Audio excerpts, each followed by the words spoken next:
2 minutes, 30 seconds remaining.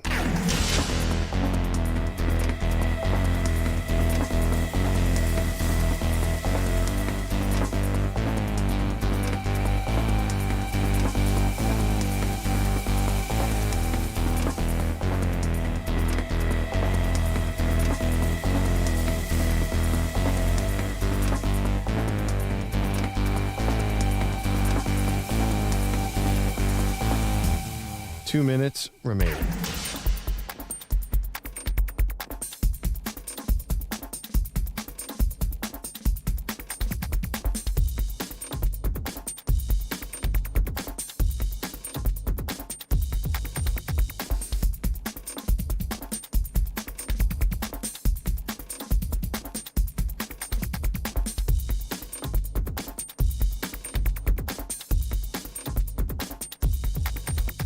One minute, 30 seconds remaining.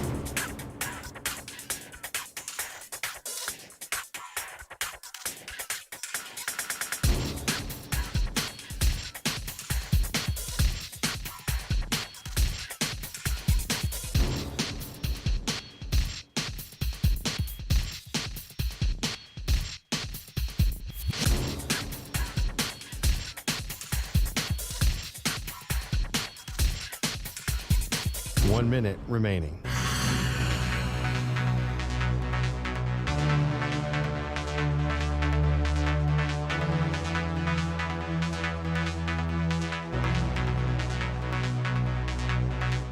Forty-five seconds remaining.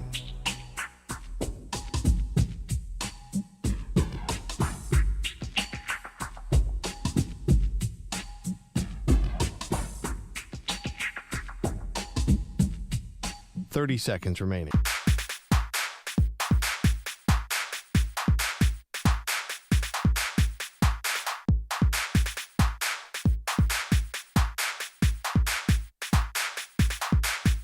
Fifteen seconds.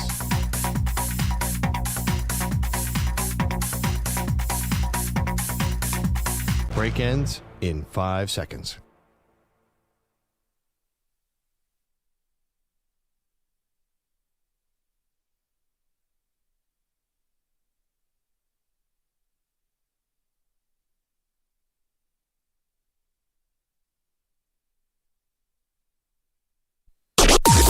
Maggie and Perloff on the Infinity Sports Network. The quarterback competition that never was is finally over, Maggie. Welcome to the Maggie and Perloff show. I'm here in New York. Maggie's in the home studio. The Steelers have a starting quarterback. It's Russell Wilson. I think you've hinted at this throughout the summer. You weren't quite sure that this was a true quarterback competition.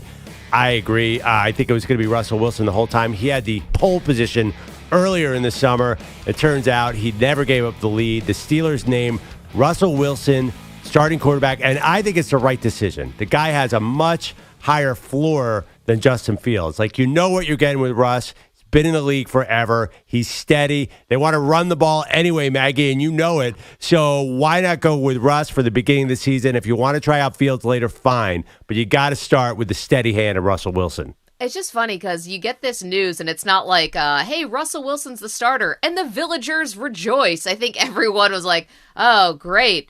Awesome. Go Russ. Like, it's hard after what you've seen from Russell Wilson over the last 2 years to get totally jazzed up about this decision. But you're right. I don't think that Justin Fields ever really had a prayer in this quarterback competition. And I totally disagree with you. I think it's a massive mistake to go with Russell over Fields. And here's a couple reasons why. You want to run the ball. That's all well and good. I love running the football. Mm-hmm. Who's the offensive line that's road grading here and blocking, let alone being able to pass protect, run protect? Yeah. The offensive line is such a big question mark for the Pittsburgh Steelers. You're starting 2 rookies, including one at center most likely, another one at right tackle. Your left tackle hasn't exactly been, appointing themselves very well in this preseason. So you're going to put Russ back there? Well, why? To what? Get killed? I mean... So you're going to put Justin Fields behind this terrible line? Why do you think that's just because you could quote-unquote run around? Exactly. The formula of a running quarterback with no offensive line is not great either, Maggie. That means that and honestly, we saw that with Chicago. That didn't win a lot of games. And Justin Fields, you say he's just a running quarterback. If you protect that guy, he's going to make some throws downfield too. You don't want him with a bad line either. I think honestly, you might as well let Russ be the cannon fodder behind this shaky line in the beginning of the season. Why are you going to put Fields out? Fields with a bad line is not a good combination. I don't love what you're describing. Yeah, but you want Russ behind a bad line, and he has no escapability left. Like, for all the good things that Russell Wilson still can bring to a team, steady hand, as you said, that great deep ball down the sideline, which will never leave him, right? Confidence, breaking the huddle, all those like intangible and tangible things that Russ could bring to a team. The one thing he doesn't have anymore is the escapability. We all know that. And it was a bread and butter of what will get him to the Hall of Fame eventually, but that's just not part of it now. And I've fought with people like, not fought, I've pushed back on you, I've pushed back on others in our industry, people online, Pittsburgh Steelers fans. I see this as backwards. I see this as, if you wanted what usually can happen sometimes with very inexperienced offensive lines. They can get better as the season goes on. You actually can coach these guys up. That's what the coaches are there for. And so, to me, put the more mobile guy behind the line as they are trying to gel. And then again, I'll go back to the Steelers' schedule. You've got some very winnable games here in the early part of the season on paper. Atlanta, Denver, who knows what's going on with the Chargers and Justin Herbert. You get that game at home. The Raiders, the Giants at Washington. It's the end of the season where this takes a turn. It's like a horror movie, where all of a sudden things are going great and then the storm clouds roll in right around week 11, where you start Baltimore, Cleveland, Cincinnati, Cleveland, Philly, Baltimore, Kansas City, Cincinnati. Those games have Justin Fields written all over them to me, Maggie. Oh, that's funny. They have Russell Wilson written all over them. Why would you want Russell Wilson against those pass rushes? Because I'm hoping that by the time you get to November 17th, you have a better football team than what you have starting on September 8th or whenever they're going to start this thing. So, but Maggie, I think you have the general trend backwards. That you start the veteran and then you go to the young guy. You don't start the young guy and then go to veteran. Okay. Just because you would lose the locker room. There's all sorts of bad things that would happen. You always go old guy first and young guy second.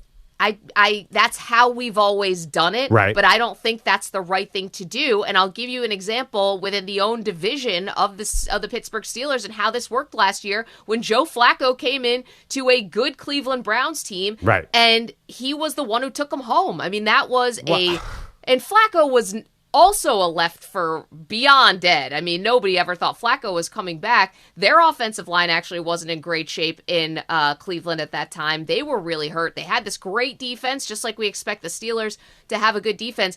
And Flacco won Comeback Player of the Year. Yeah. And before they had a terrible game in Houston, was the toast of the NFL. And I think that showed a new way to do this thing, right? This is the new way to do it, which is actually bringing the steadier veteran who's got the experience once it really comes to crunch time. The two situations are not analogous at all. I mean, you were talking about a Browns team that had Deshaun Watson. This is so different. That was pure luck, by the way. Joe Flacco came in and won those games. Deshaun Watson. It wasn't luck to Watson because Watson didn't want Flacco anywhere near the team. He saw him as a legitimate threat to whatever, and we can talk more about the AFC North and how this really stacks up. What was Deshaun Watson's record when he started for the Browns last year? Oh, I mean, bad, I'm sure. No, it was 5-1. Was he 5-1? Yeah. The Browns won with anybody because their defense won the games, and I'm not sure that holds true. That's a nice little fantasy that Russ Wilson's going to come in and do Joe Flacco 400 yards a game. I'm not sure. I just view this whole scenario differently. Like, Justin Fields running around is not a strategy. We've seen it in Chicago. Like, there's something with Justin Fields. I get why coaches are nervous about him. He just doesn't seem to... It's either see the field or have a mental block with letting the ball go. You can't hold the ball and run. I saw him even in preseason. I thought he was running too much. I was like, dude, you got to throw the ball. You got to use this offense. It seems like Justin Fields needs the right coach who's just going to get over that hurdle where he just doesn't let it rip to me, Maggie. And I think that's a bad formula. Listen, I felt like I saw Justin Fields actually taking more chances in the middle of the field and in preseason. Again, it's preseason, but trying to use the middle of the field way more than Russell Wilson does. I mean, Wilson is all about to the sidelines, and that's fine if you have Pickens who can work over there. But I thought I did see Fields start to take a few more chances. And here's the part of it. I know people are saying, like, this is backwards, Maggie, and you got to have the veteran start and then the young guy come in. But with this specific schedule and how this shapes up and what we know about the Steelers, which is they're going to be in this thing, right? They're not going to have fallen off and be this, like, tanking, careening towards the number 1 overall pick. That's not going to happen. And there's these winnable games at the back end. Here, but difficult division games. Here's the crazy part. I love that we think this is over now. Like, oh, it's been settled. Here comes Russ. He's the starting quarterback. Pearl, we're just getting started here. Do you realize that this is going to be a topic, I think, that goes on because Russell Wilson is not good enough right now to put so much distance between himself and Justin Fields that this is not going to be a topic of conversation throughout the season. And it's the classic definition of 2 quarterbacks. You don't have one. And we are going to play this game about who should be starting this week every week if we want to, because Russ is just not good enough to not have that conversation at this point. I honestly, how do you know, what are you basing this evaluation of Russ on? Just from last year? And, well, the last 2 years. And I think I have the other third year, the last year in Seattle, even though he did have a hurt Wait, what was finger. wrong with him last year in Seattle? His numbers were sick.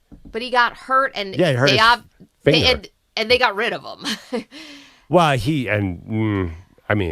was pretty vocal in that too. I think he wanted to leave.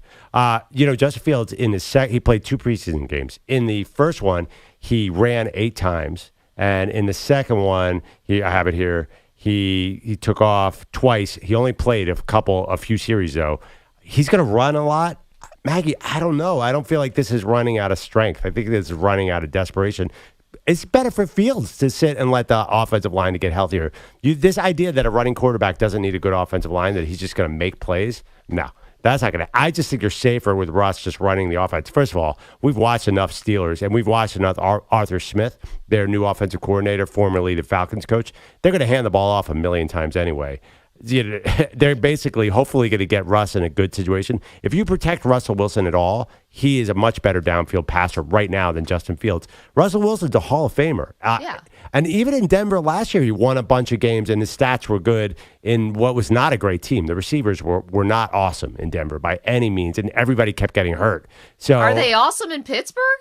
Oh, they're terrible. But I was going to say, this is not like, oh my gosh, now you're moving to a strength where he's got this, this complement of pass catchers around him. I mean, it was one drive in game, but he looked pretty awesome in that one drive the other day. Like he can fling it downfield, Maggie. I just think he's going to be a better downfield passer, and I would take the downfield passer all day. You said what's the best way to avoid pressure? Justin Fields, that's not fair to him. Like, your line's going to stink, so he's going to have to run around. How about you just get rid of the ball fast so the line doesn't matter so much, Tom Brady style? And I don't know if Russ is going to do that, but he better learn to do that. He kind of did it last year. He started to do it. Trust me, he was boom, bing, bing, bing, bing. He was getting rid of the ball, throwing it short all over the place. Pittsburgh loves that kind of thing. That's Mike Tomlin's special sauce. Be conservative. Here's the thing. I've been actually more bullish, I think, on the Steelers than anyone on the show. I have said I thought that there is this way, there's a path, there's an everything, and I see the Russ move and the Mike Tomlin, amazing record of never going under 500, and I'm just seeing a lot of reputation. And I don't actually like what my eyes are telling me this year. And so, Perloff, you have a joke that I have basically picked every team in the AFC to not only go to the Super Bowl, but be a contender. And I got to start peeling some of these teams away.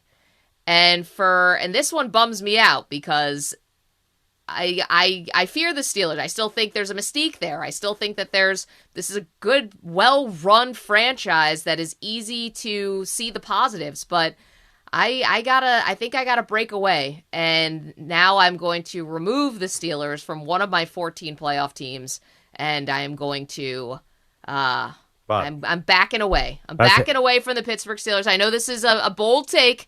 That's gutsy, Maggie. I know. I have to start peeling back some of these pretenders. Forget that. Here's the question: do you think Mike Tomlin's 500 or above streak will end this year? I think it will, because I think the end of that season is so brutal for them. And again, we'll talk more about the AFC North. Is this really setting up to be the gauntlet juggernaut that that it is on paper when you actually go through each team? But that's just, I don't know why the schedule makers did this to the Steelers, to backload this in a way where you are playing divisional games for 1, 2, 3, 4 consecutive weeks and then 5 out of 6. Like this is just rough. I don't think it's setting up well for them. And they don't have a quarterback. Well, they didn't have a quarterback in March. I mean, listen, they have the cheapest quarterback room in the history of the NFL. They basically they pay nothing for Russell Wilson, and they got Justin Fields on a pure flyer, a 6th-round pick that could become. How does that help them this year? What does that do for them this year? Nothing. Great. But we all knew this. I don't know why you were high on them in April when everyone else knew they were cobbling together a quarterback room. That's obviously what they're doing here. But that being said, their win total is 8.5. I'm still betting the over because. Really? Yes, because I've watched the Steelers for the last 10 years. They're 9-8. I mean, I just believe in the streak, Maggie. I believe in the streak. I mean, they have if they somehow, like last year, stuck in the playoffs, they will get slaughtered in the wild card. This is who the Steelers are. When I hear you saying, "Well, I'm down on them," I'm hearing 8-9 instead of 9-8. I mean, they're gonna be flirting with that win total all year long. I think that's one of the 32 teams. I think the Steelers are the one that almost everybody is in the most agreement about. I don't feel like there's any variance of where people have them. You either think they're going to be 9-8 or 10-7, and nobody in Pittsburgh, nobody anywhere thinks they're a Super Bowl threat anymore. Because I think last year a lot of people got burned by the high expectations. Never again. Something about Mike Tomlin is just so steady Eddie, and Russell Wilson's consistent with that. By the way, Justin Fields has never won anything in his life. He's 10-28 in his career. He is definitely not a winning quarterback either. So I'm not sure that Fields would make your projection any different. Maybe, but Fields is just not shown it yet either. I mean, honestly, he wasn't great last year either. He was pretty good at the end of last year, and he has potential. He's got a great arm. He sure seems like he plays the part, but I don't know. I feel like both quarterbacks are going to play very conservatively. It almost, to me, like you're saying, it almost doesn't matter. But I'm putting a more positive spin on that. They don't want to throw the ball anyway. They want to hand it off and win with defense. I'm going under on the win total. I don't love this. We're probably going to see both guys anyway, but to be honest. Oh, we're definitely going to see both guys yeah, anyway. I mean, the best is we're going to put packages in for Justin Fields. Okay, great. I work with Cordell Stewart. Yeah. I was pretty great with Slash. So I was gonna say, is Fields the new Slash? I would have loved the idea. Russ is a backup at this point, in my opinion. Ooh, I don't know, man. He threw the ball so nice in preseason. I know people are saying, that guy can just if he gets out on his back foot, I would like to see him throw the ball around the field. I know you said that Russ, Justin Fields hasn't done anything, and what has Russ done in the past 6 or 7 years? Oh, man, he threw 40 touchdowns and 10 picks 3 years ago. And where did that get anybody? I mean, that was a way better wide receiver room than what he's got now. He had a 108.3 rating. I don't know what you want you to find one. Yeah, he didn't win a Super Bowl, but he had incredible numbers, and he definitely was a very effective passer. So you say he doesn't do anything. He was an MVP frontrunner through 8 weeks, and the team fell apart. I don't know. It wasn't that long ago. No, he got hurt, didn't he? No, the year before. The year before he got hurt. You're not talking about the year he got hurt. He was playing very, very well. If you could get that, Russ, you would be so happy in Pittsburgh. He's not. You look at Russell Wilson and his stats. They're not as bad as you think. He's you watch a game, you're like, Russ, you can't run anymore. Russ, you're throwing in the wrong place. Then you look at the end of the game, he's 21 for 29, no picks. He's conservative. He will not throw, up until this point, he does not throw a lot of interceptions. Maggie, the bottom line is, the question isn't about the quarterbacks. Is Mike Tomlin ever going to get new age in his thinking? And I think I know the answer to that. No way. Why would Mike Tomlin change? So for a lot of these reasons, again, I am peeling away my contenders from pretenders because I have way too many contenders in the AFC, and officially out on the Pittsburgh Steelers, out under on the win total, not feeling awesome about where they are. All right, Meg, so you're down to 13. I know. This is tough. I got a lot of work to do over the next week. All right, you can weigh in on the Steelers quarterback situation. Let's call it a situation. 855-212-4227. Are you with Maggie and you just start Fields week 1? Or with me, a high floor guy? All right. Coming up next, we have a NFL situation that makes Pete Bellotti very, very angry. Uh-oh. I can't wait. That's next. Maggie and Perloff Show. You're in a 5-minute break.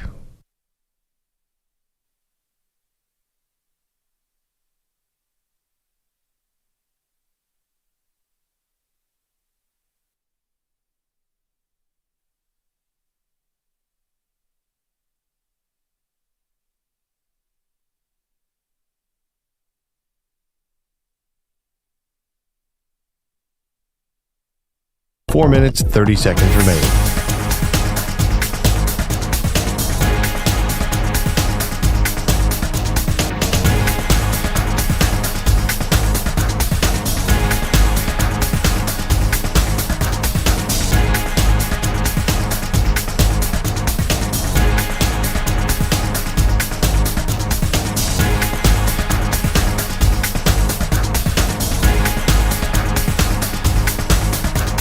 Four minutes remaining.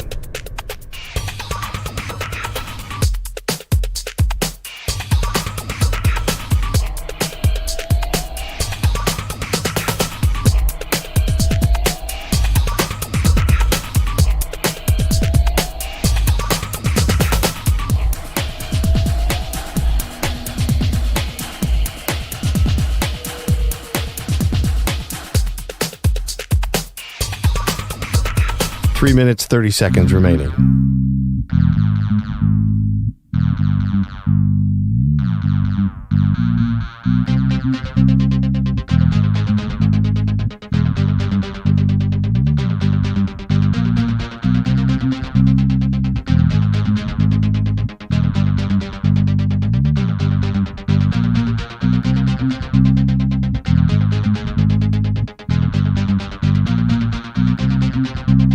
Three minutes remaining.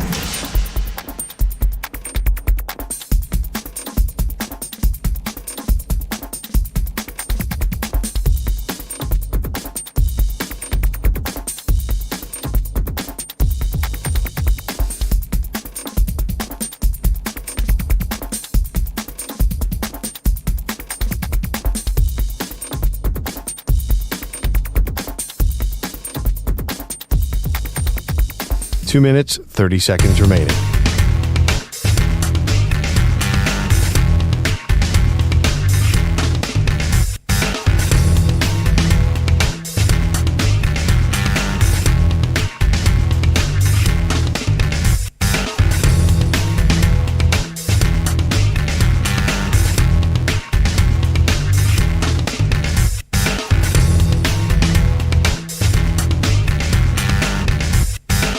Two minutes remaining.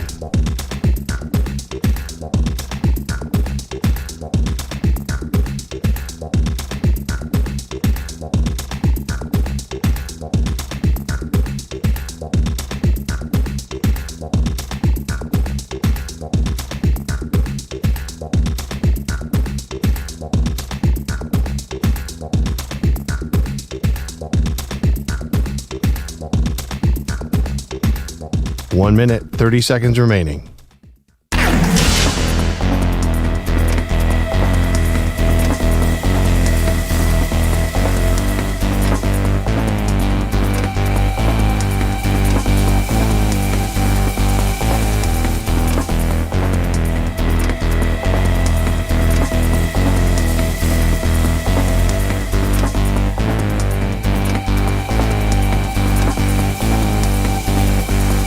One minute remaining.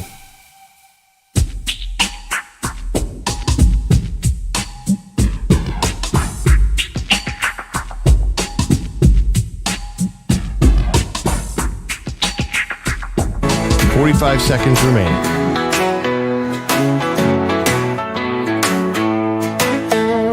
Uncle Sam's on YouTube, tuning in for some laughs. With a beer in his hand and his feet on the grass, he cheers for the Bogush and Perloff with a toast to the day. 4th of July is the best, you'll hear him say. Raise your glass like the sky, it's the 4th once more. Uncle Sam's got stories that you can't ignore. From Maggie to Perloff, he's got quite the plan to celebrate freedom with a drink in his hand. Uncle of the year with a patriotic twist. Watching sports and sipping brews, none he's missed.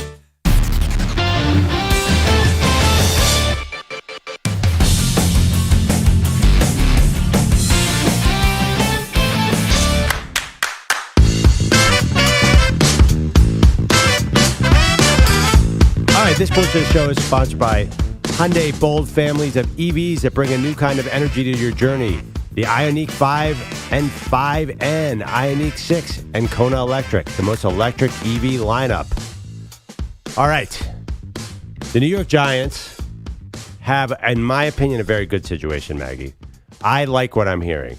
They did not draft a quarterback, but they drafted a superstar in Malik Nabers. And when you have a superstar, you give him whatever he wants. Now, in this situation, it got a little awkward, but I'm still okay with it. You want to explain the story to everyone out there who did not see this? Yeah, so Malik Nabers, who's I believe has worn several different numbers throughout his high school, and then college career. I think he wore, what did he wear? 8 he wore at LSU? 8, but then... No, I'm sorry, 9, yeah. 8, and then 9. So he's worn several different numbers, but it looks like he really had his eye on wearing number 1. Maybe because he's a first-round draft pick. Who knows? He wants to wear number 1. I didn't see in any articles that 1 was very significant to him. The only issue about it is that 1 has already been retired by the New York Football Giants. So John Mara, the owner of the Giants, went to Ray Flaherty's family. This is a guy who joined the Giants in 1929 and played in the 30s, but still has his number retired, and went to the family. The family said you can unretire the number, and now Malik Nabers is going to wear number 1. And I know that Pete Bellotti is not cool with this, and I'm with Pete. A retired number is a retired number. Now, do you have guys who have worn multiple numbers, and then you retire the number, and that's fine. But to unretire the number, to give it to Malik Nabers, when it doesn't even seem like this is that important of a number, it's not like he's been wearing it his whole life since Pop Warner, superstitions. He just kind of wants it.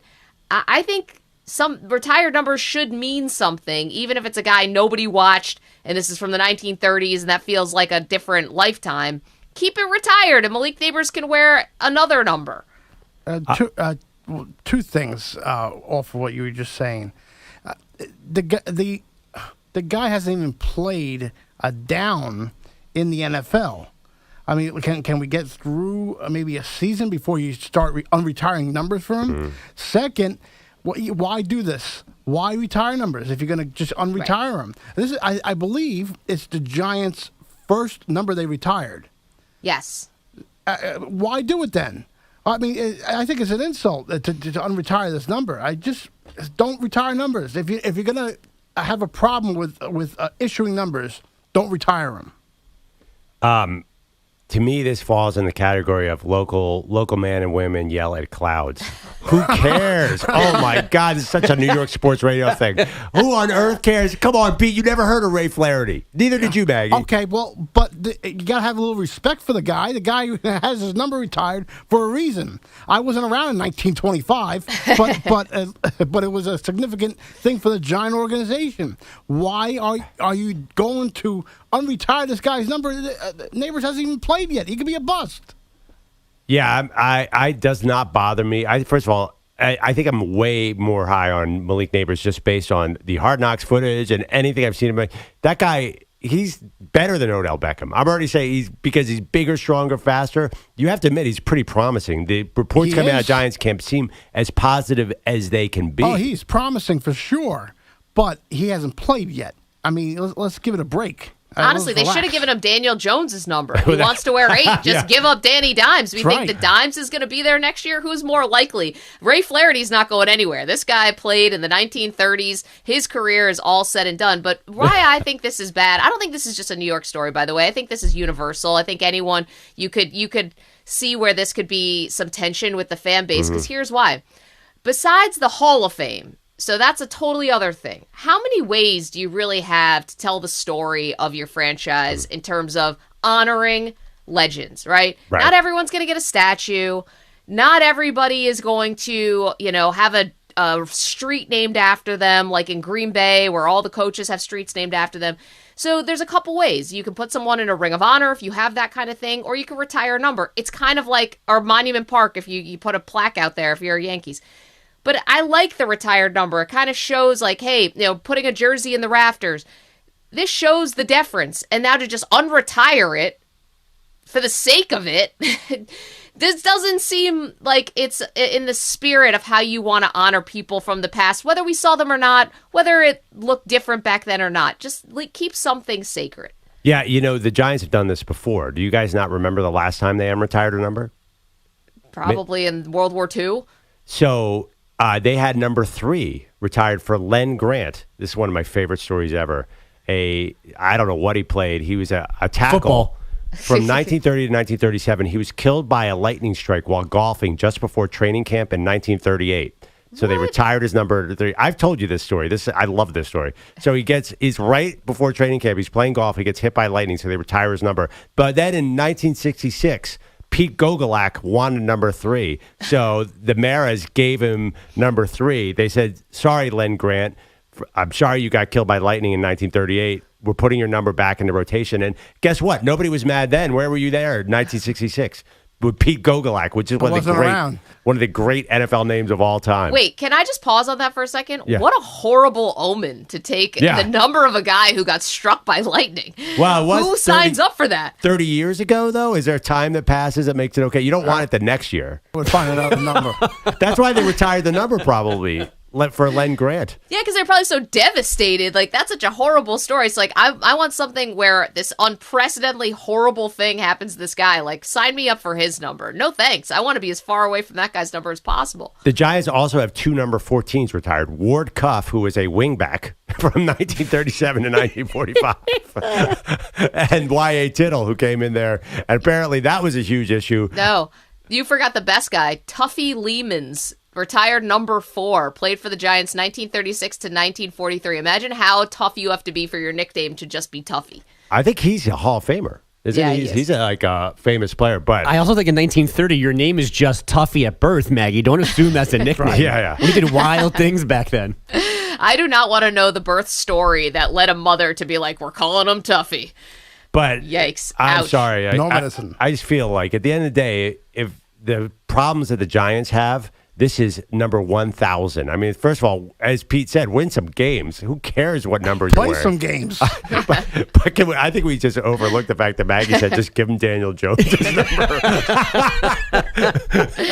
It's like, that you're showing a lot of faith in Danny Dimes there, Mag. Well, who do we think's going to be here next year? Malik Nabers or Danny Dimes? Well, then I read that I think he tried to go for Drew Lock's number. Yeah. He's just picking numbers. He said this is not important to him. But you know what? Give him Drew Lock's number. Drew Lock's not going to be here after this year, probably. I mean, change his number. Why are we going so crazy over this guy's number? He hasn't even played yet. I know he has a lot of potential, but please stop unretiring numbers for a guy that hasn't even stepped foot on the field. Are you a Giants fan, Pete? I can't remember. I'm a Jet fan. But he's worked for the Giants for a long time. I did, yeah.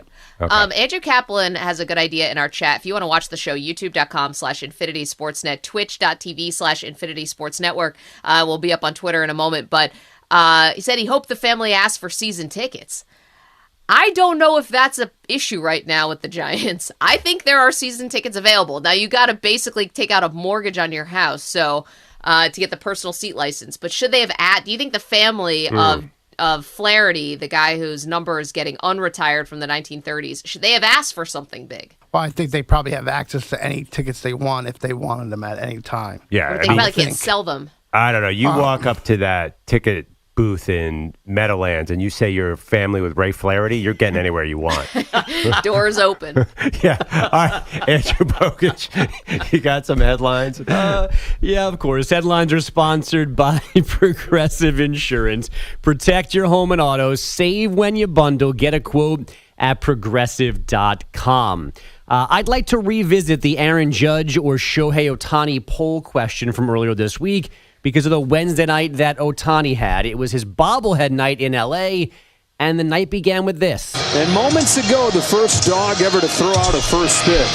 was pretty darn impressive, actually. Shohei goes behind home plate. Here comes Decoy with the first pitch. And it's a strike right down the middle. Does Aaron Judge even have a dog? That's from Dodger TV. Ohtani training his dog, Decoy, to grab the baseball from the mound and run it to him behind home plate. The two then shared a high five, and then Dad did this. Here's the pitch. And Shohei lifts a high fly ball right field. On the track is Santander, and this ball's gone. Ow. It's a leadoff bomb for Shohei Ohtani on his bobblehead night. And it gives the Dodgers a 1-0 lead, his 42nd of the season. That's Steven Nelson on Dodgers radio. Ohtani also stole 2 bases. So a home run, 2 stolen bases, and 1 best in show win on a 6-4 decision over the Orioles. As for Judge, 0 homers in the Yankees' 5-2 loss in Washington. I have a question. Did Ohtani teach the dog how to make a 3-team parlay? I just love the dog's name is Decoy, and then he really just had this big scandal where his interpreter is like, the dog responsible. The dog is the bookie. By the way, Aaron Judge had 2 walks and was 1 for 2 with a stolen base. I mean, they're not even pitching to my guy. He's so good. They're throwing it at Ohtani. He had a home run and 2 other hits. I'm just saying. 2 runs, his team won. I'm saying Judge is so good right now that they're giving full Barry Bonds treatment. They're basically intentionally walking him. Well, not really. Not really. Aaron Judge. He's got, I don't know, he's walking a lot now. It feels like even with Soto there, they're still pitching around him a lot. I mean, and it makes sense. The guy is right now ridiculous. I also think they were leading in this game by quite a significant. The Yankees just got swept by the Nationals, didn't they? No, they lost 2 of 3. I'm sorry, they lost 2 of 3. This Shohei Ohtani, who's having the more impressive season, is wild. But did you guys also see, as Bogusch mentioned about the bobblehead, about the people who lined up 7 hours before first pitch to just line the highway to make sure they got, it was Ohtani bobblehead where he's like golden with the dog? With the dog, yeah. And then they went home after that. But how much could this possibly be worth in the future? Like, I'm not a collectibles person, and so I'm a little out of my depth here. I get people just want it. Is there any way this becomes big money in the future? Oh, yeah. Well, listen, you think Gary V's in the studio, Maggie? How on earth does anyone in this room know that? I don't know. We're just at Fanatics Fest. Everyone's into collecting. I feel like I'm the last person to jump on this train, and I just don't. I'd love to know what it's actually worth one day. Well, you're in the wrong place for that. If you get the dog to sign it, maybe it'll be worth something. Fast forward 10 years, Maggie, and Peter Schwartz will own one. So you just sit tight. On the dog.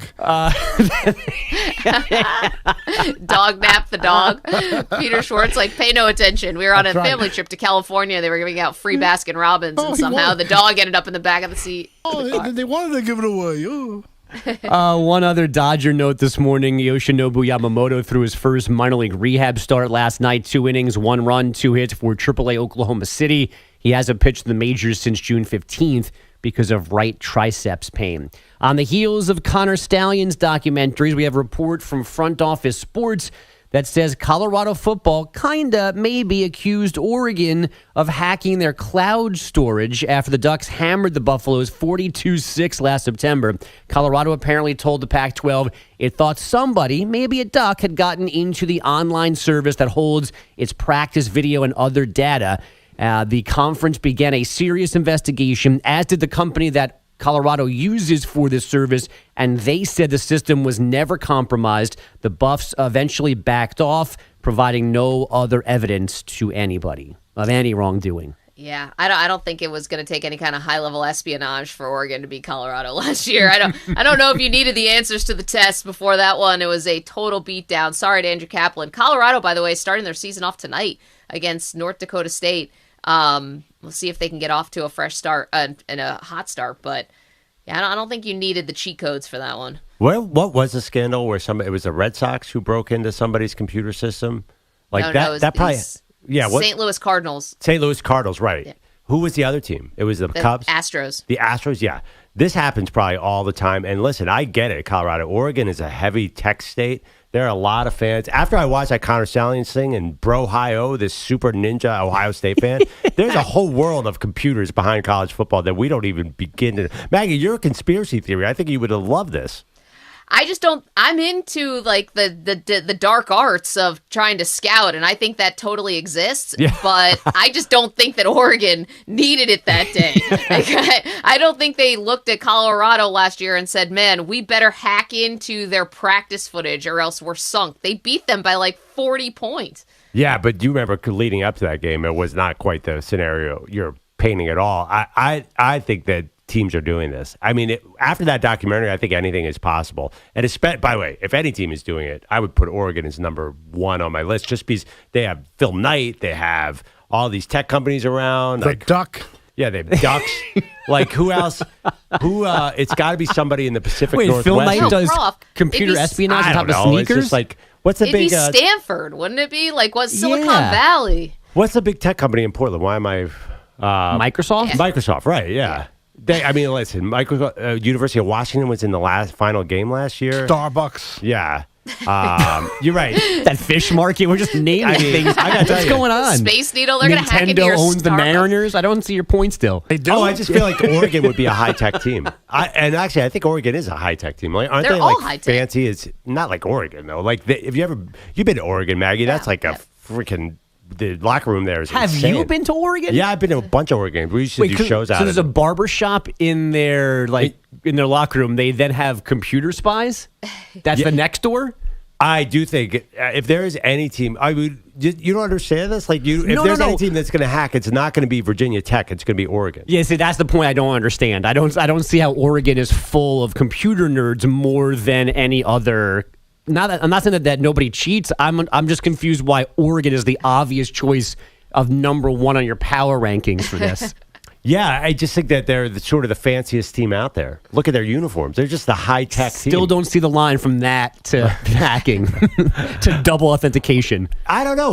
Maybe I'm totally wrong, but I always pictured University of Oregon as being one of the high-tech teams, because they have money to burn. That's one thing. And just they sort of feel that way. So does Michigan, and they had a dude in costumes on the sideline. I don't think there's any logic to this. Did you see? You obviously haven't read the manifesto then, because he was also using technology. I'm sure he was. Yeah, I feel like, okay, anyone going to back me here? If you're going to look at which team is most likely to be using sophisticated software to hack another team's playbook, I feel like Oregon's number at least one or two on the list. You're right. Stanford's a good one too, Meg. When I think of Oregon, I'm like, I've been there and I've been in the athletic department, and it's more like it kind of feels like they're doing Nike sort of experiments on the student athletes. Like everyone's hooked up to a treadmill, like breathing into one of those tubes to make sure that the sneakers are, perfectly aligned and all that stuff. I don't know about the high tech part of it. Yeah, sure, I guess. Well, it's definitely not a normal program. There's nothing about Oregon that is normal. It's very cool there. Yeah. It's just crazy to me that I'm old enough to remember college football staffs talking about having to meet the other staff that they're playing next week to trade videotapes of games. And now we have stories here of maybe somebody hacking into your online cloud storage to watch your practice video instead. That's insane. Well, why would you? I mean, it's illegal. I mean, right? Yeah, it's wrong. That's a good one, guys. Wait, are we talking about college football? Or are we talking about a fifth grade league? What are you talking about? It's illegal. It's wrong. Come on, those words. This is college football we're talking about. It's a whole sport built on an illegal activity of robbing players from being paid. They start with illegal and then they go from there. and work backwards. Wrong. There's only one wrong or right. It's called a win or a loss. So don't give me these ethics. What are you? Right. NCAA is a bunch of crooks, and then the teams are a bunch of crooks. So just try to figure it out. Why do you work in sports, Pete? I don't know. Everything about it makes you angry. Yeah, go to finance. It's way more above like an board over there. oldie More station. money then. Go find an oldie station. Just live in the 50s. Hey, 1930s. So we'll talk about Ray Flanagan's jersey. Tuffy Lehman's. That's right. Yeah, the 1937 Giants weren't using software to tap into their... We're barely using helmets. Although, if you guys ever... using Morse code. But there are a lot of rumors that Paul Brown would use all this technology to cheat and steal everybody's signs in the 50s. So Football What and cheating. technology? An abacus? No, oh my God! Have you ever seen? He invented the helmet microphone with some sort of like sonar back in 1953. Oh, he should go to the Hall of Fame for that. You got to go to sleep, man. No, you have. Watch a Paul Brown documentary. That guy was 50 years ahead of his time. He basically had 5 versions of Connor Stallions for the to the Browns to defend against the wing T. But I can't believe I just don't get this. You're looking at me like I'm crazy by saying University of Oregon is a special program. Like, look at those. No, I'm looking at you crazily because I don't understand how you have any confidence to say Oregon would be the number 1 school to steal signs from anybody. I don't see that connection at all. No, to use technology to their advantage. I think they're a heavy technology team. Okay, well, that's different than I don't know about hacking their into somebody's I'm not saying anything about their iCloud storage. ethical stance. I'm just saying, like, I feel like Oregon would be on the cutting edge of stealing Yes, I assume they signs. have computers and like editing software to make those kind of things. But you presented this as a room of nerds who are just breaking into schools left and right to steal information. That's where I can't follow you. See, calculator. Colorado's a big tech school too. I bet you they have a lot of. I bet you that's how they caught them. Bunch of nerds. Come on, Maggie. We got to take this. What did you call it? The dark arts of sign stealing? Yes. Bogus hasn't watched the Connor Stallions thing. He doesn't know yet what's going on out there. There's a whole subculture that is utterly insane. No, again, you're missing my point. I'm not dismissing the idea that people are stealing things. I think you're being irresponsible by saying Oregon is the clear-cut, obvious choice to do this. Oh, I see what you're saying. Yeah. But I'm not judging anyone here. I'm just saying they should be proud of their computer prowess. As a nerd, this is like high praise. I'm sure they're taking it that way. All right, you know what? That's enough of this. Let's talk about some teams that are overrated. We're going to look at the AFC, the most overrated teams coming into the season. I'm sure Bilotti probably has one too. All right, next, Maggie Perloff Show. You're in a 5-minute break.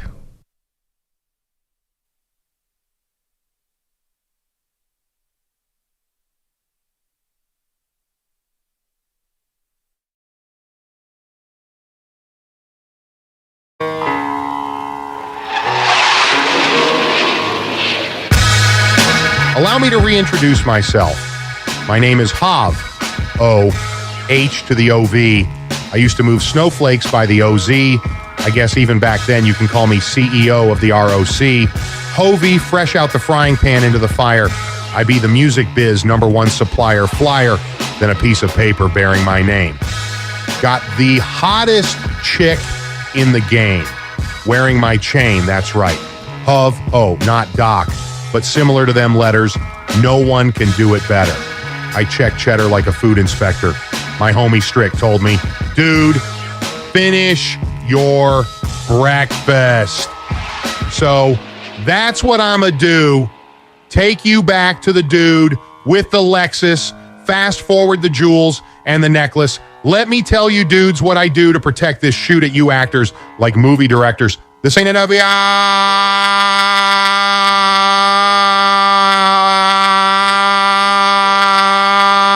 Dog. Oh, shit. Now, before I finish, let me just say, I did not come here to show out, did not come here to impress you. Because to tell you the truth, when I leave here, I'm gone. And I don't care what you think about me, but just remember, when it hits the fan, brother, whether it's next year, 10 years, 20 years from now, you'll never be able to say that these brothers lied to you, Jack.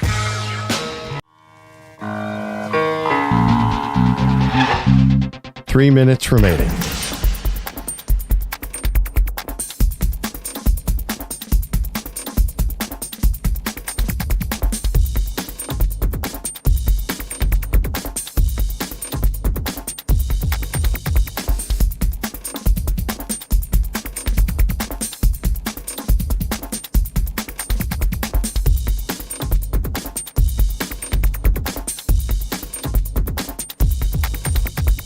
Two minutes, 30 seconds remaining.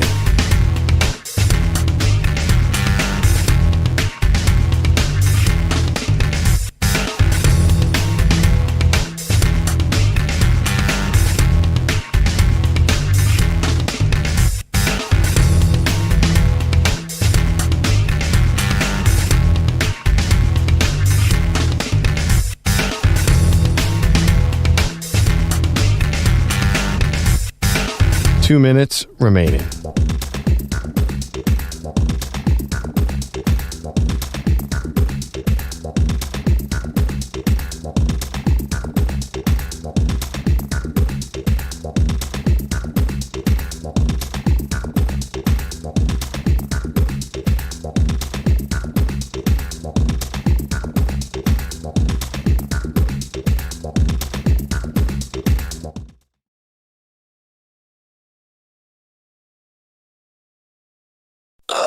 Uncle Sam's on YouTube, tune for some laughs with a beer in his hand and his feet on the grass.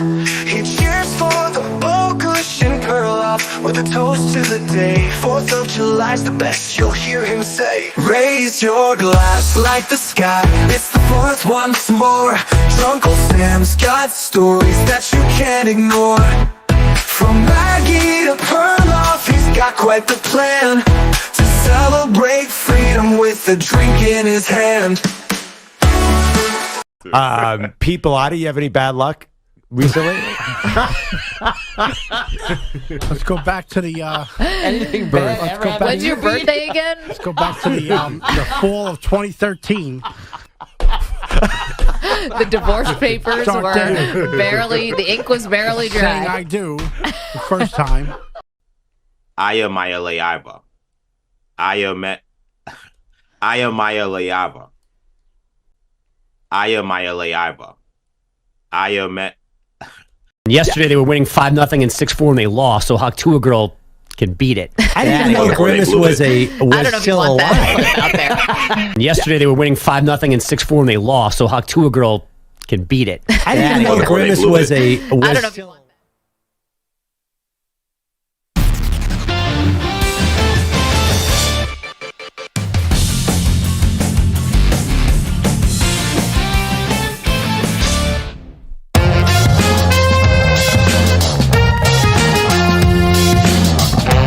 All right, welcome back, Maggie and Perloff Show. So 2 years ago, I believe it was, everyone thought the AFC West was going to be dominant. Russell Wilson came to the Broncos.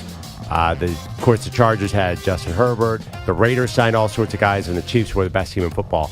Didn't work out. Last year, Aaron Rodgers comes to the AFC East. Everyone's saying the AFC East is going to be dominant. Didn't work out. This year, it feels like everyone is on the AFC North. But Maggie, you are being skeptical, and you're not going to be a sucker. You're not going to fall for another hot division.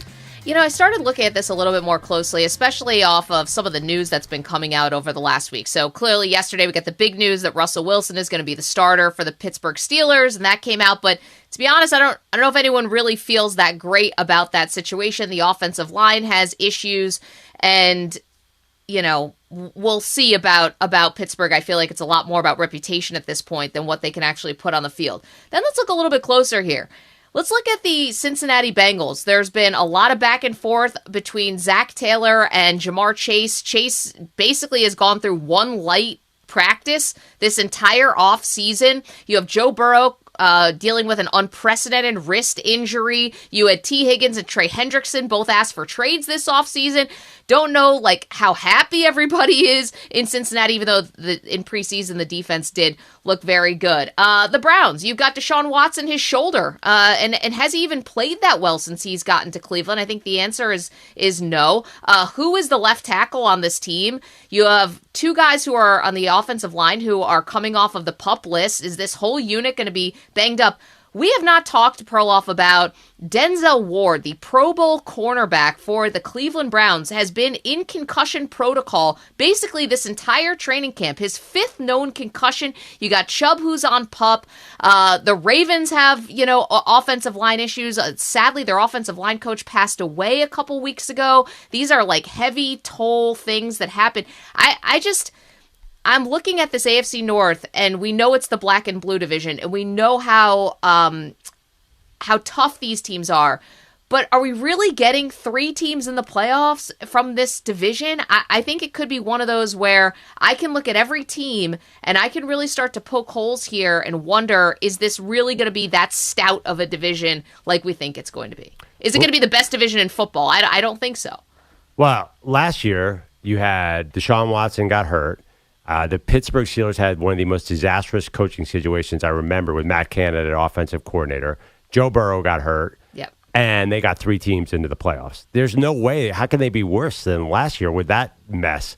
The thing is that you can't count the Ravens out. It doesn't matter. The Ravens could cut 17 players and somehow 4 new defensive superstars will emerge. Yeah, I just be very cautious. A lot of people are writing off the Ravens. The Ravens defy any kind of cycle. When you think they're going to be bad, they're awesome. And the other thing, too, is Joe Burrow. Like, you're kind of betting against Joe Burrow. I mean, I would start and end with how is his wrist doing, that weird wrist injury he has. So, I don't know. I understand the Browns and the Steelers, I don't think everybody has them in the playoffs. The odds say they won't make the playoffs, but they're still going to be medium. So, you have 4. There's, like, not an easy win there. That's the problem. Do you see any easy W's? I think they're still going to be the best conference best division and have the most wins. I think it's them and the NFC North are probably coming into this season the 2, if I was going to do win totals, the highest win totals. But aren't those like diametrically opposite, right? So if you have a team where you think all the teams are going to be good and they have to play each other, that's going to automatically bring down win totals because there's no one's going to be a clear-cut favorite. No, but if you look at the whole division, like one of the teams in the division in a divisional game is going to get a win. So the question is how they do out of conference. Right. And again, out of division, sorry. Yeah, right, out of division. I just think this is one of those sort of classic things where you're right. There were it was tough last year with teams facing challenges and they still got 3 teams into the playoffs.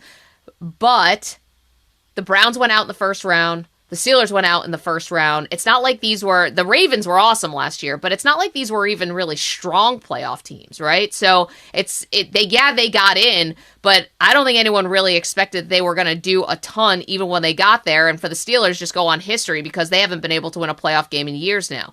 And so I'm predicting that this could go a little different than we all think. There's always one of those divisions, like you said, that we think is going to be awesome from top to bottom. This is definitely, along you said with the NFC North, one of them, and I'm not so sure. There's a couple things that are scaring me off, and a few things that are scaring me off from this division being outright dominant. Well, outright dominant I don't know about, but I think they're going to have the most wins of any division in the NFL because up and down, they're so even. I mean, what's the bottom? Like, the Steelers are going to go 7-10. TJ Watt, Myles Garrett, Justin Madubuike. There's so many great defensive players, too. All right, coming up next, talking about a mess, Maggie. I'm starting to worry. I've been bullish on the Niners, starting to worry. I admit, panic is setting in. What's up with Brandon Aiyuk? That's next, Maggie and Perloff Show.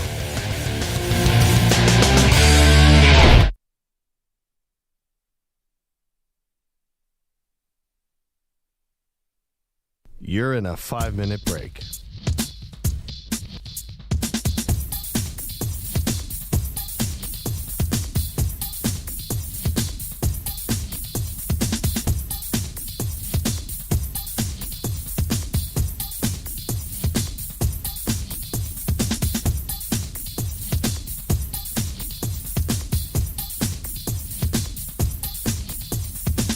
Four minutes, 30 seconds remaining.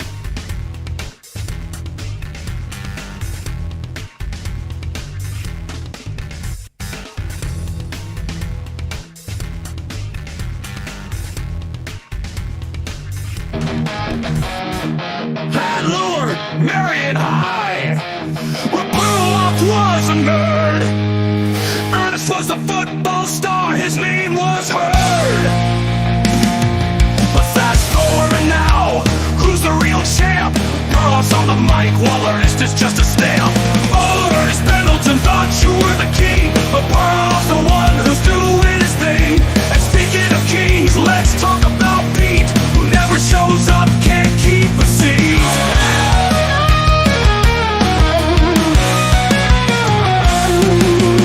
Well, Artie's got a talent, it's hard to deny. From missing work like it's pie in the sky. He's the Houdini of the office space, gone without a trace, not a single face.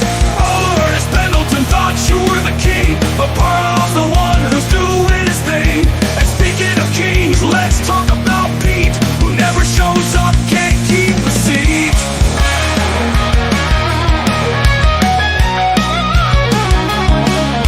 Well, Artie's got a talent, it's hard to deny. From makes it work like it's pie in the sky.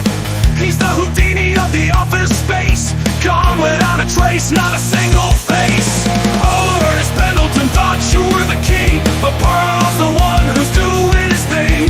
And speaking of kings, let's talk about Pete, who never shows up, can't keep a seat.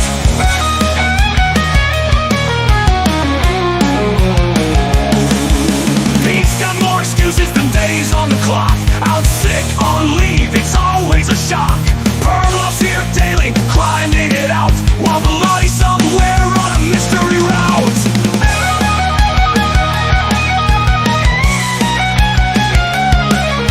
Pete's got more excuses than days on the clock. Out sick, on leave, it's always a shock. Perloff's here daily, grinding it out, while Velotti's somewhere on a mystery route. Oh, Ernest Pendleton thought you were the king, but Perloff's the one who's doing his thing. And speaking of kings, let's talk about Pete, who never shows up, can't keep a seat. So here's the tale, from nerd to no show. Perloff's still shining while Velotti's a ghost. Ernest is history, Velotti's a myth, but Perloff's on top, and that's the twist.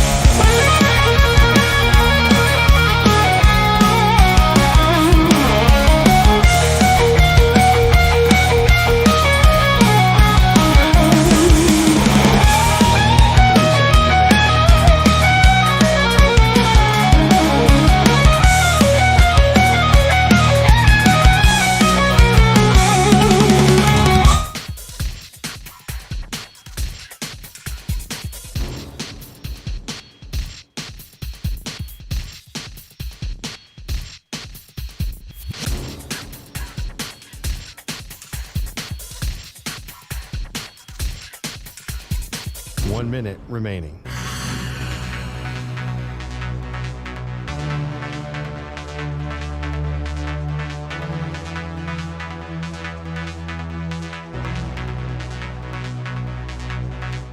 Forty-five seconds remaining.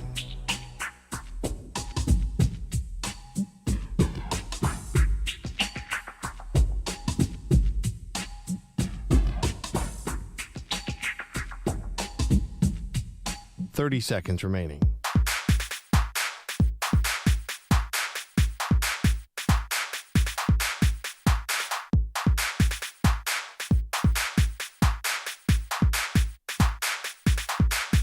Fifteen seconds.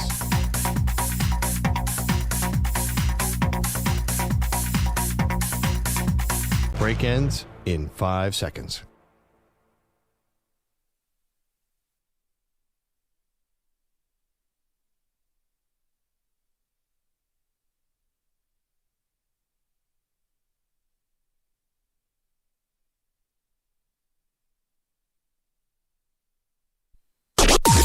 Maggie and Perloff on the Infinity Sports Network. All right, welcome back, Maggie and Perloff Show. Maggie, we have a good old-fashioned showdown. When I was a younger football fan, this used to happen all the time. Hold-ins, holdouts, actually more holdouts. And now it looks like Brandon Aiyuk, the San Francisco 49ers wide receiver, is going to push this as far as he can. There was a big deal yesterday. Willie or won't he show up at practice? He's still not showing up at practice. Apparently, he is not happy with whatever the Niners are offering. And I think the Niners are starting to get really frustrated. Yesterday, I was at John Lynch. I said he's got to, their GM said he's got to play at some point, which is basically saying, all right, that's enough. You're getting $14.5 million. If you don't want to take our 20-something million, just play this year out. And I guess Aiyuk does not want to do this. This is all bad. I can't believe this, Maggie. I'm starting to side with the team a little bit. I hate doing that. I hate to be the jerk in the media who sides with the team over the player. But if I was the Niners, I'd be like, you know what? We obviously drafted your replacement. If you don't want to play, don't play. We just got to get Trent Williams in the building right now. I think Aiyuk is probably pushing this a little too far. Apparently turned down some trades on the offseason. If I'm the Niners, I might try and prove a point and say, you got to get in here. If you don't want to do it, we're going to move on without you. Yeah, I just think that hurts the Niners. You know, it only hurts themselves in the short term. But here was the why the situation changed yesterday is because there'd sort of, I think, been this kind of handshake, wink, wink, nod, nod that Aiyuk was saying he was hurt, and that's why he was holding in, even though we all knew it was the contract. But yesterday, they cleared him, and the medical doctor said, okay, you're not hurt, which means we can start fining you for missing practices now. So it was a big will he or won't he show up to practice, and everyone's waiting there on pins and needles. He doesn't show up, and that's when John Lynch and Kyle Shanahan, well, they spoke before practice, actually, but you could tell that they were kind of upset with how far this has gone. I can't so much blame Aiyuk. I think where he lost a lot of favor, and again, we're going to find out what's true and what's not true eventually, it will all come out, was when it looked like they did have a deal in place for the New England Patriots. If you really did want to get paid, and if it's all about getting paid, and the Patriots were allegedly going to give you $30+ million, then you got to accept the deal. But again, Aiyuk said, don't believe everything you read, and it might not have been as cut and dry, but he kind of seems like he wants it both ways. I still blame the organization here. I still think this could have gotten taken care of much more quickly, and it only hurts them. It only hurts Brock Purdy. Trent Williams is still not out there. That only hurts them. That only hurts Brock Purdy.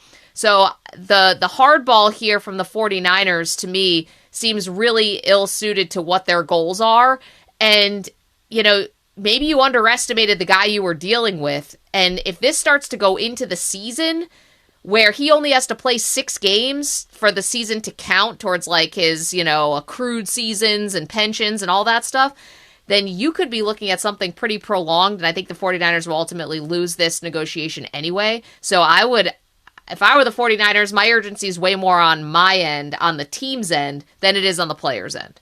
So what about the salary cap? What about the fact that they're $30 million over and they still have 1 million guys to play next year? Like, at a certain point, the wide receivers are so expensive. Why do you think they drafted Ricky Pearsall, Maggie? I mean, why do you think the Chiefs traded Tyreek Hill? Why do you think the Packers traded Devontae Adams? Where are the Chiefs and Packers now? They're everybody's Super Bowl pick. So I'm not sure that you're being realistic here. You have so many players here. There's somebody you're not going to pay. You just can't pay everybody. I know people think the salary cap keeps going up.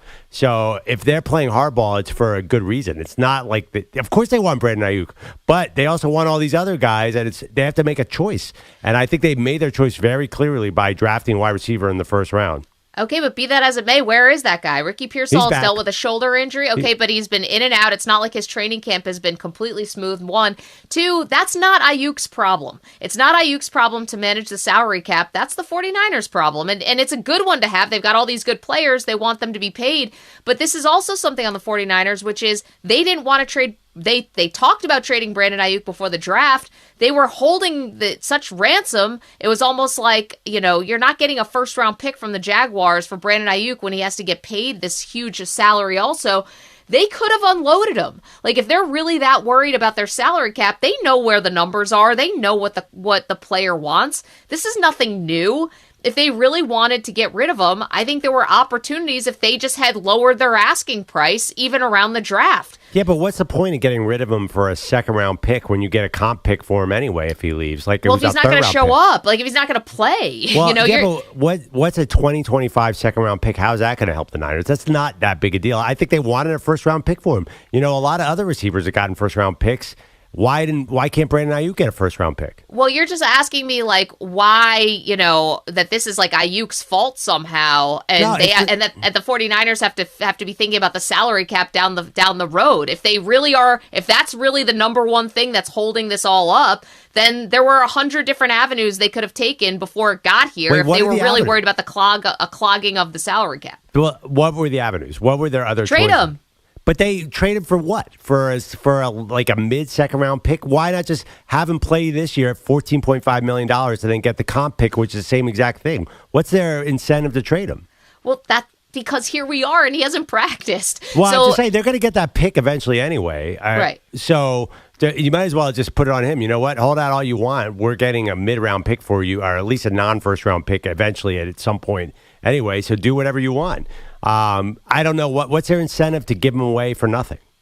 Well, if maybe they could have gotten a player back. That was a big rumor that there could have been someone coming back to help them. But here's the thing, Perloff, again, would you rather have something or him not on the field this year? So, but that's trading for a second-round pick in 2025 is not something that's on the field this year anyway. Okay, well, that's not maybe the only option that was out there, a second-round pick in 2025. I'm just saying, if the biggest concern was the salary cap and the logjam, then you could have found a way to get him off the team and have this not be your issue. If that really is your biggest issue, to me, the 49ers' biggest issue is we want our full wide receiver complement out there. And I ultimately think that Aiyuk is going to get paid anyway. So what was this all for? Like, again, I think it's going to be the 49ers who end up coming back to the table here. I might be wrong. It's possible. But I think they're going to find a middle ground and get this done. And, you got to pick and choose. Did they have to give McCaffrey the raise? Do you have... Can't argue with that. Well, but are you paying a guy for past or future? It's Christian McCaffrey. I get it. Where is he now? Limping around in training camp. Yeah, okay. I hear you. Honestly, you and I view Aiyuk differently. Trent Williams is a bigger priority. Obviously, McCaffrey is a bigger priority. Brock Purdy's a bigger priority. Nick Bosa is a bigger priority. Fred Warner's a bigger priority. I put Aiyuk 6th or 7th on this team full of all pros. Right. Well, I mean, they obviously don't see it that way, right? No, the Niners see it that way. I think they prioritize them lower than all these other guys. Right, but to your point, we're talking about Brandon Aiyuk didn't show up for practice yesterday, and so what does this mean now? We're sort of like, it's coming to a head here with the 49ers. If they don't see him as the important piece or as important as the other guys on the offense, then they could have traded him. Then but they obviously didn't get any good offers. And now they're going to get even worse offers that he's holding out. Like the trade value probably... I mean, listen, they could have traded him. They very obviously tried to trade him. Every video of a GM in the draft has some, hey, did you hear the Niners are shopping Aiyuk? Like, they tried, and, like, what's the point? They're going to get I'm not totally sure on the comp pick rules, but, like, what's the point of a mediocre pick for Brandon Aiyuk? I understand why the Niners be like, hey, we might as well use him. If we're not getting anything of real value, might as well have him play for $14 million, then walk out the door. Well, but he's not playing. So that's where the problem is. There were reports that Amari Cooper was coming back in a trade. There was reports that Devontae Parker, well, no, not Devontae, Kendrick Bourne, was coming back in a trade. I mean, I think the 49ers are not so innocent in this thing. They had to figure out, like, this is their job and the team's job to figure out the strategy on how to make all this stuff fit and how to make it work. The player is under contract too. I mean, he has a contract to play for them for $14 million this year. So they can say, I totally understand what they're doing here. And I think with the night that they drafted Pearsall, the Florida wide receiver, it was like that was it for Aiyuk. And obviously, I think they both are friendly because they had Jaden Daniels as their quarterback, and I think Aiyuk was a big fan of Pearsall, but still, like, at a certain point, you're not going to have that many first-round wide receivers on your team, especially when you have Kyle Shanahan as your coach. Why do you think you're paying all that money to Kyle Shanahan? So you don't need all first-round wide receivers. I don't know. I understand. I hate being with the team because the players have every right. It's a brutal sport to get as much money as they can, but this whole thing just feels kind of messy. I'm really curious. I want to see them without Aiyuk, Maggie. I'd like to see how good they are. Like, finally, we've been arguing about this all offseason. Does it impact their win total if Aiyuk's not there? Is this Jets game going to be a disaster in week 1 because Aiyuk's not there? I have no idea what this Niners team is actually going to be because it's still, even if you don't have Aiyuk, you have to admit there's a lot of good players there. There are, but to be honest, one of the most important ones is going to be Trent Williams, and that's also not happening. And so it's like this is the 49ers having to get their house in order here. Well, Trent Williams, he's like the highest paid tackle 3 years ago. I mean, he's a little different. The guy's gotten a lot of money, and he's 35. I feel like, again, I'm going to side with the Niners. Like, oh, man, you're holding out for this right now. We just made you the highest paid tackle a couple years ago. EJ, you want to get on this. Who do you think is more responsible for this going sideways, 49ers or Brandon Aiyuk? I understand some of the frustration with Aiyuk here, but I really feel like the Niners are to blame here because I'm looking at all the all-pro receivers from last year. CD Lamb just got paid. Tyreek Hill just got paid. Amon-Ra St. Brown just got paid. Nico Collins got paid. A.J. Brown got paid. DJ Moore got paid. Mike Evans got paid. Nakua is the only guy who didn't get paid, and he was a rookie. So if you're Brandon Aiyuk and you're his agents, of course you're going to be like, based on your production last season and you having a contract where you're on your final year, you are up to get paid. All of your other peers have been paid, so now it is your turn. And what I dislike when it comes to whether or not we trade a guy, whether or not we're getting the right value, at the end of the day, the team doesn't determine what a player's value is on the trade market. It's the other suitors. So to say, well, I'm not giving them up until I get a first-round pick or this or that, it's silly because you don't determine the guy's trade value. The market determines the guy's trade value. The Niners holding on to this, well, we're not going to trade him unless we get X, Y, and Z. We also don't value him that much, so we're not going to pay him. Like, you can't have it all. You can't say this guy is so valuable that we need to get so much in a trade to get him back. But then also say we don't want to pay him. But then also say, you know what, he should be able to play on $14 million. You can't have all three, John Lynch. So you got to pick a lane somewhere. Yeah, but either trade him for what he's worth on the trade market, even if you think he's worth more, or pay the guy. It's simple. But EJ, if you're John Lynch, why would you trade him for say the best you get is a third-round pick? What's the point? You might as well just keep him and let him go in free agency. What's the upside for the Niners of getting a pick that doesn't really do anything? Well, they've boxed themselves into an impossible situation because they have a player who has outperformed the salary that he is at. And he's in the last year of his deal. Right. And in the NFL, all these other receivers who were in their last years of their deal, and some of them weren't, like Tyreek Hill, they all got paid. Maybe it's your fault. Maybe you overhyped him. Maybe you threw him too many targets last year. I don't know. But his numbers are up there with those guys. He's an all-pro just like every one of those guys. Yeah, but by the way, those guys all got first-round. DJ Moore, I think, got a first-round pick, didn't he? Or something close to it. And he's also the Niners offered them DJ Moore money, and he's like, no thanks. Well, that's the part of this that when Aiyuk says, don't believe everything you read, because I'm seeing this in the chat from Pine Needle and others, youtube.com/InfinitySportsNet. If you want to watch the show, twitch.tv/InfinitySportsNetwork. I see this like that they had trades in place and Aiyuk wouldn't play ball, right? Wouldn't cooperate. But that was coming from the team side. Aiyuk said, don't believe everything you read. You know, we don't get the full truth with a lot of those things, but I can understand why that makes it frustrating. Listen, if Aiyuk, if you're about the money, then go to the Patriots. Go and suck, but get paid a lot, and that can be frustrating, but I do ultimately put more blame on the 49ers for this one. I think also, too, I'm not sure smart teams are dropping these $35 million contracts on wide receivers. I'm not sure this strategy is ultimately going to pay off for all these teams either. But everyone just did it, to EJ's point. Like, whether it's smart or whether this is not going to... Like, your team did it. I think the people think the Eagles are a smart team, and they paid A.J. Brown. Like, everyone's getting paid. Yeah, but the two teams in the Super Bowl, the Chiefs and the Niners, did not do it. And teams that are probably make some bad decisions, like the Dolphins and traditionally the Lions and the Vikings. I don't know. I just think the 49ers pay other people, Pearl. It's not like they're out there with this like ragtag team. No, but they pay Debo. They didn't pay him that much, and he already Kittle. wants out too. They didn't pay Kittle that much. Really, look at Kittle's numbers; they're not crazy. I think that they were top of the market when they signed. I think yes, top of the tight end market, which is not the wide receiver market. I just generally think that teams have to make salary cap decisions. I think smart teams play, the smartest team in the last 25 years cut everybody. They didn't pay anyone except for their quarterback, Tom Brady. The Patriots were brutal. They did not value anyone over the system.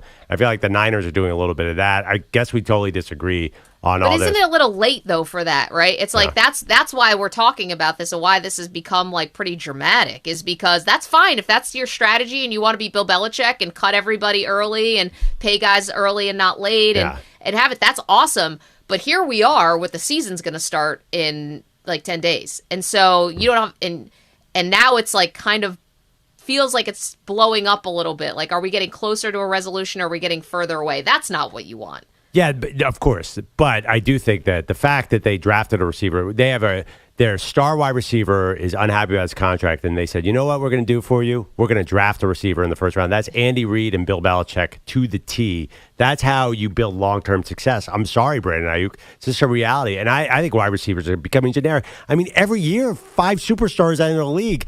Are you really? Anyway, don't get me started. We have a lot to get through today, including basically Tom Brady it's like he has ankle weights on him, Maggie, trying to do this broadcasting job. They're making it harder for my guy. I'm really upset. The NFL is coming down on Brady again. I think they're still mad about Spygate and Deflategate, and I'm upset about it. That's next, Maggie and Perloff Show.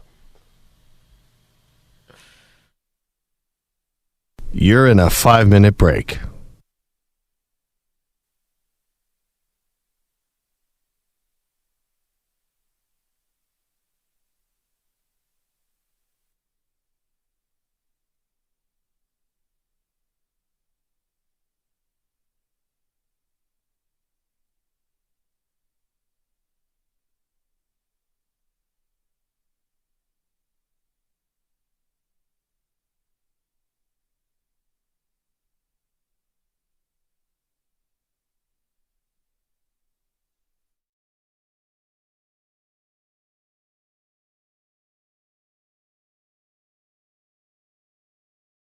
Andrew Bogusch had a plan on a sunny afternoon. Grabbed a bat and took the field under the summer moon. He said, Jack, let's show 'em how the Bogusch boys can play. But little did they know he had whiskey in his sway. Oh, Andrew Bogusch, swaying side to side with a bottle in his hand. He gave it a good try, swinging at the pitches, stumbling on his feet, drunk on the diamond in the summer heat. Jack's team was laughing as Dad took his stance, wobbling at the plate in a tipsy baseball dance. The coach was shaking his head, moms were all aghast, but Andrew Bogusch grinned, living in the past. Oh, Andrew Bogusch, swaying side to side with a bottle in his hand. He gave it a good try, swinging at the pitches, stumbling on his feet, drunk on the diamond in the summer heat. He hit a grounder to the shortstop, tried to make it to first, but he tripped over his own feet. Oh man, it was the worst. Jack was on the mound, his face turning red. Come on, Dad, get up, this game's far from dead. Oh, Andrew Bogusch, swaying side to side with a bottle in his hand. He gave it a good try, swinging at the pitches, stumbling on his feet, drunk on the diamond in the summer heat. He hit a grounder to the shortstop, tried to make it to first, but he tripped over his own feet. Oh man, it was the worst. Jack was on the mound, his face turning red. Come on, Dad, get up, this game's far from dead.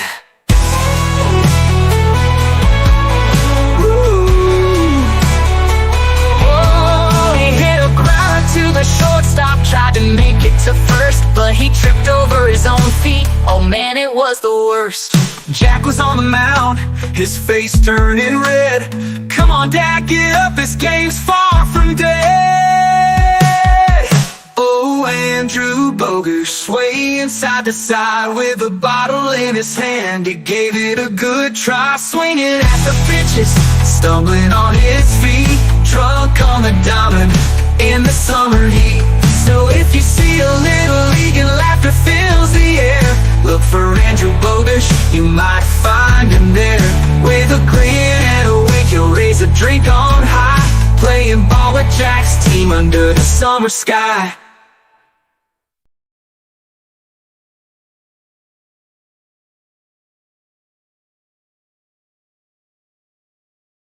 It's always like a light rock jam, like, you know, like you can't see on radio what I'm doing now, but it's awful.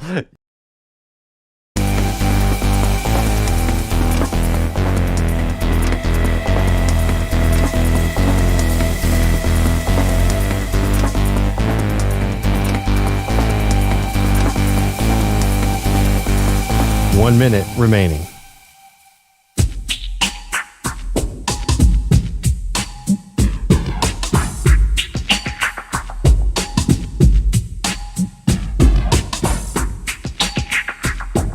.45 seconds remaining.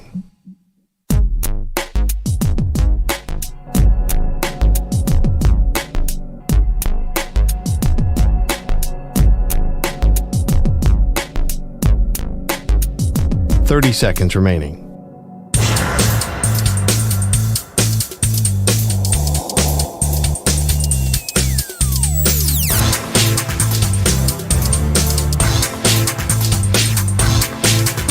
.15 seconds.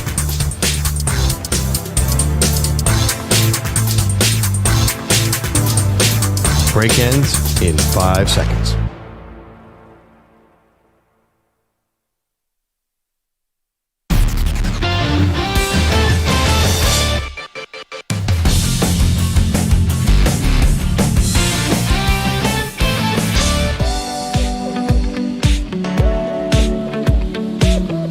Welcome back, Maggie and Perloff. All right, Maggie, one thing we're both very excited for this year is to see Tom Brady in the broadcast booth for Fox, starting with the Browns-Cowboys Week 1.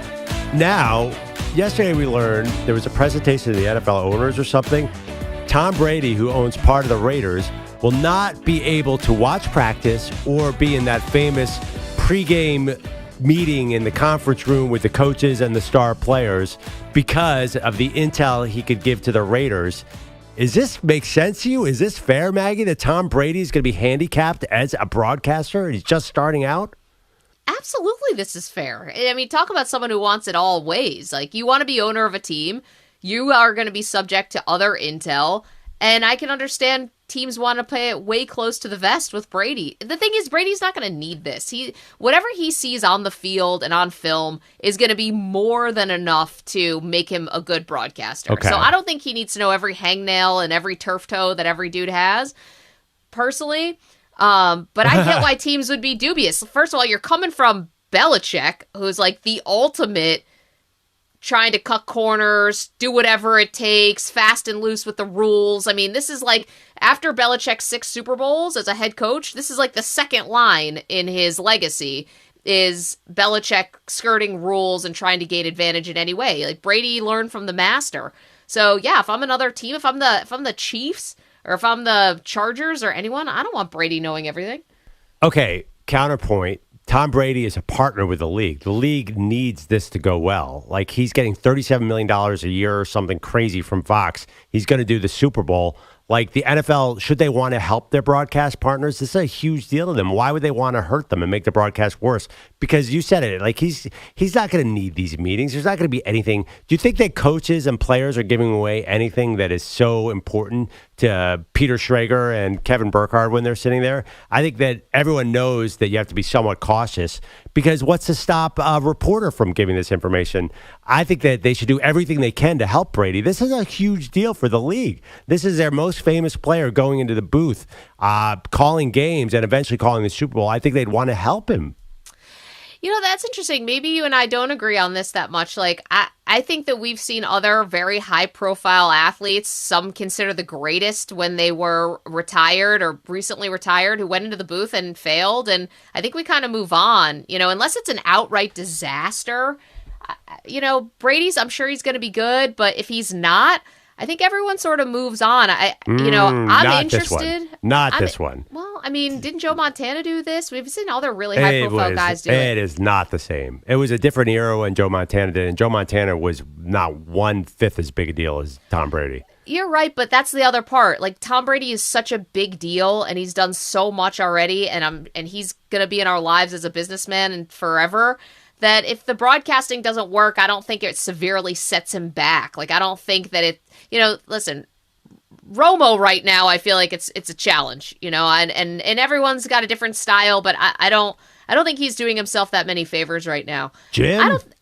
Here we go, Jim. It's the second quarter. But I don't think it's like, I don't think any of this would stick to Brady if he doesn't do a great job, or if he doesn't want to do this for very long and he'd rather be an owner, which maybe he'd rather be. I don't think we all of a sudden say, wow, Tom Brady, what a clown, what a joke, can't believe we called him the greatest. I think he's just going to move on, and so will we. That wasn't my point at all. My point was the NFL wants Brady to succeed. This is a big deal for them.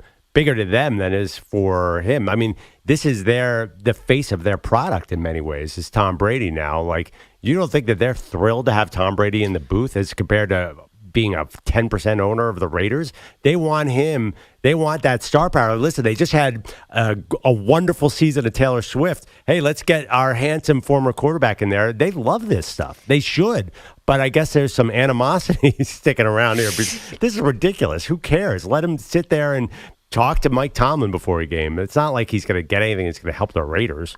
I think it's better. We don't have to hear, well, we were talking to him last night and they said, you know, coach said we really got to toughen up and win the game. Like, we don't get much from those pre-production meetings anyway. I think it's more for those guys to pal around. I think they do. I think they just are careful about it. Like, because the color guys seem to know a lot about the plays that the team is running. Where do you think they get that from? Film. From tape? I don't know. And I think that those meetings are important. The point is, like, the NFL should put Brady out as the face of the league. Why not? Who's a better face? Who's a more handsome face? Well, I mean, they've got a couple handsome faces, but this is the thing about broadcasters. I'm curious about Brady. I'm curious about Belichick, and is he going to be critical and all the 50 media jobs that he has this year? But you're telling me one person didn't tune in to that Super Bowl last year because it was Kevin Burkhardt and Greg Olsen. You didn't even remember his name. I love Greg Olsen, but I think everyone's tuning in no matter what. I think Brady could grow the product. I think you and I disagree. I think it's good for the NFL to have Brady there. Bogus, you look animated about this. Andrew Bogus here with headlines. What do you think? Do you think this is a bad idea by the NFL? No, I think Maggie said the right thing at the very beginning of all of this. You can't have everything. Like, there are rules. Like, you can't, if he wants to be on TV, be on TV. He wants to be an owner, be an owner. Those two things can't necessarily go together. They just can't. You poor AFC East fans. You've just been... See, again, you know nothing about me. I'm a Giant fan. I own Tom Brady in the Super Bowl. So Rent-free. I got no concerns there. But it sounds like you're being resentful. You can't have everything. Like, what, are you jealous of him? What's the difference? Who cares what Tom Brady has? I mean, he deserved this. He's the GOAT. But sometimes some things don't align correctly or fairly or firmly or completely. He can't do these two things. He can't be an owner and be in Raiders decisions and then go work on a Fox broadcast and talk about other teams and the league and the officiating. Just pick one. It's like the wine guy doing the podcast and coaching the Lakers. You can't do the same thing. It's JJ? Yeah. The wine guy. Guy. Okay, so what about when an active player at the end of the season or in the playoffs comes into the booth? Like that, nobody cares about that. No, it happened with Greg Olsen. Greg Olsen did it, and Greg Olsen had to live by these same rules. But other than that, like... Wait, what do you mean? I don't remember that. When Greg Olsen, I think, was hurt and was a Panther, and he did 3 or 4 Fox games, and there was one in particular where the Panthers were playing one of the teams later in the year, and then even more restrictions on that one, but he didn't do production meetings. He didn't go to practice. He didn't go in other facilities because he was an active player in the booth. So they protected whatever, secrets team wanted to have. He wasn't involved in those things. Damn you with your facts, Andrew Bogus. I mean, it's like the 4th paragraph of the story. Just keep reading. And like when Draymond Green sits at TNT, he's not at a game. He's not talking to Ty Lue before Clippers' second-round game. This doesn't, like, the Greg Olsen thing was unique. And Brady being part owner and lead Fox broadcaster is unique as well. This is not about the NFL being whatever. This is about Brady trying to do too much. Just pick one. They're both great things. Either way, he helps football, but just pick one of them. Is it the hours working? Is there any little thing in sports that doesn't make all of you mad? Like any little detail? I mean, I know Perloff, people... it's making you mad. You're mad because you think Brady should just get full unfettered access here. But you guys are like, the guy wants it all. He can't have it all. I think Tom Brady deserves it all. Guy won 7 Super Bowls. Apparently not. He's not getting the opportunity to sit down with Kevin Stefanski, Maggie. He's not getting it all. So how will he live? So, but like, as little as my play-by-play career is, like, I've been in these meetings. I've been at practices. I've been at shoot-arounds. You see things that reporters don't see. You're told things at practice. Yeah, I mean the reporters are probably at the practice. Not all of them. Yeah, there's so those. And there's I don't think the broadcasters are allowed into those private hours. There's media portions and there's not, and reporters don't get to sit in a conference room and shoot the with coordinators and stuff like that. Like I learned things in those meetings that coaches, like I've had coaches say, like, "Hey, we've got a fake punt this week. So you're ready for it."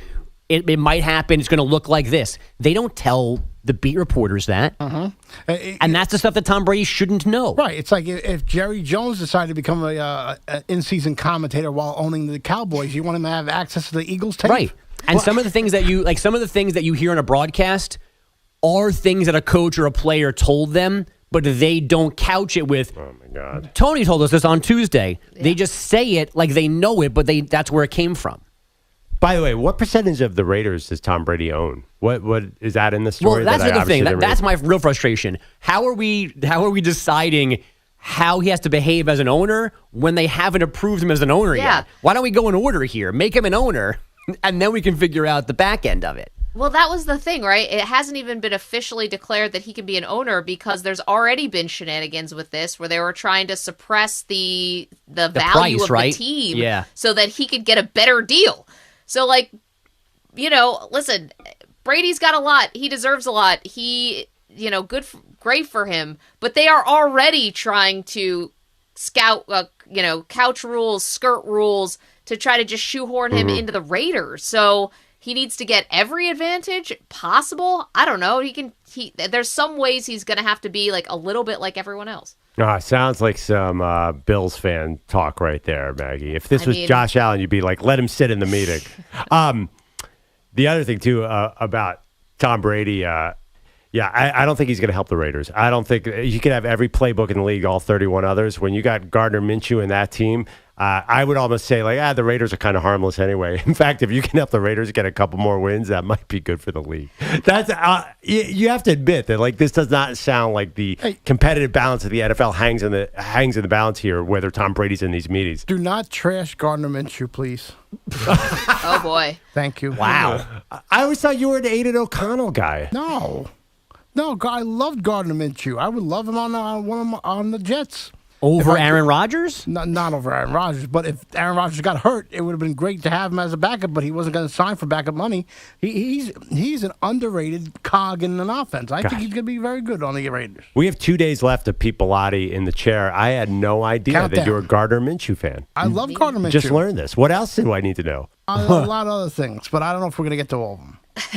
Maggie, did you know about this? I did. I'm stunned. Is it the jorts? Is it the mustache? Is it the doing the calisthenics and the jockstrap? Like, what is it about Minshew? I just think he's solid. I just think he's a solid player. He's a solid quarterback. You're not going to win MVPs. He's not going to win MVPs or anything like that. But I think he could lead a decent team to some wins. Do you think the Raiders are going to be any good this year? Got any expectations? I think they're going to be better than they were last year. With Pierce and whatnot, I think they're going to be better than last year. They have the right mindset right now. Wow. Pete, you should actually be rooting for the opposite, you realize. You're rooting against your own interests here because the worse the Raiders are, the more likely Devontae Adams finds his way to the Jets. Yeah, but I've said this before about Adams. I want Rodgers to play first and get a rhythm with what we have before you bring in a guy like Adams. By the way, they won 8 games last year. It's going to be hard to top that for the Raiders. Well, they'll be right around there or maybe a game better. But I think they have a good system with Pierce. I think Pierce is going to be excellent with them. Oh, interesting. All right, anything else, Bogus? Thank you. I got some practice squad moves from yesterday. The Chiefs adding Bailey Zappi with only Patrick Mahomes and Carson Wentz on their 53-man roster. The Bills brought in QB Mike White while keeping Frank Gore Jr., and the Lions picked up veteran receivers Allen Robinson and Tim Patrick, whom the Broncos cut after failing to trade him. He missed the previous 2 seasons with major injuries. By the way, you know who made that call on Mike White? Maggie? Maggie Gray. Mm-hmm. Yes. But also, you've been a huge Mike White supporter for years, and I think I never understood it. So you're excited about this move? I mean, I once saw Mike White beat the Cincinnati Bengals the year that Joe Burrow went to the Super Bowl. I don't like Mitchell Trubisky as a backup. Really, Perloff, this is your territory. You're more the backup quarterback guy, so I felt like I was kind of infringing on your turf. But Trubisky is a 0. He cannot win you a game. And I like Mike White. We talked about the dark arts of the intel. I mean, you just spent the last 2 years with the Miami Dolphins. Let's get a little, what's going on? I don't mind this incestuous, in the division stuff. Give me empty the playbook. What do you know about the Dolphins offense that can help the Bills defense? Wasn't Ray Lucas on the Dolphins and the Jets, too? I feel like that.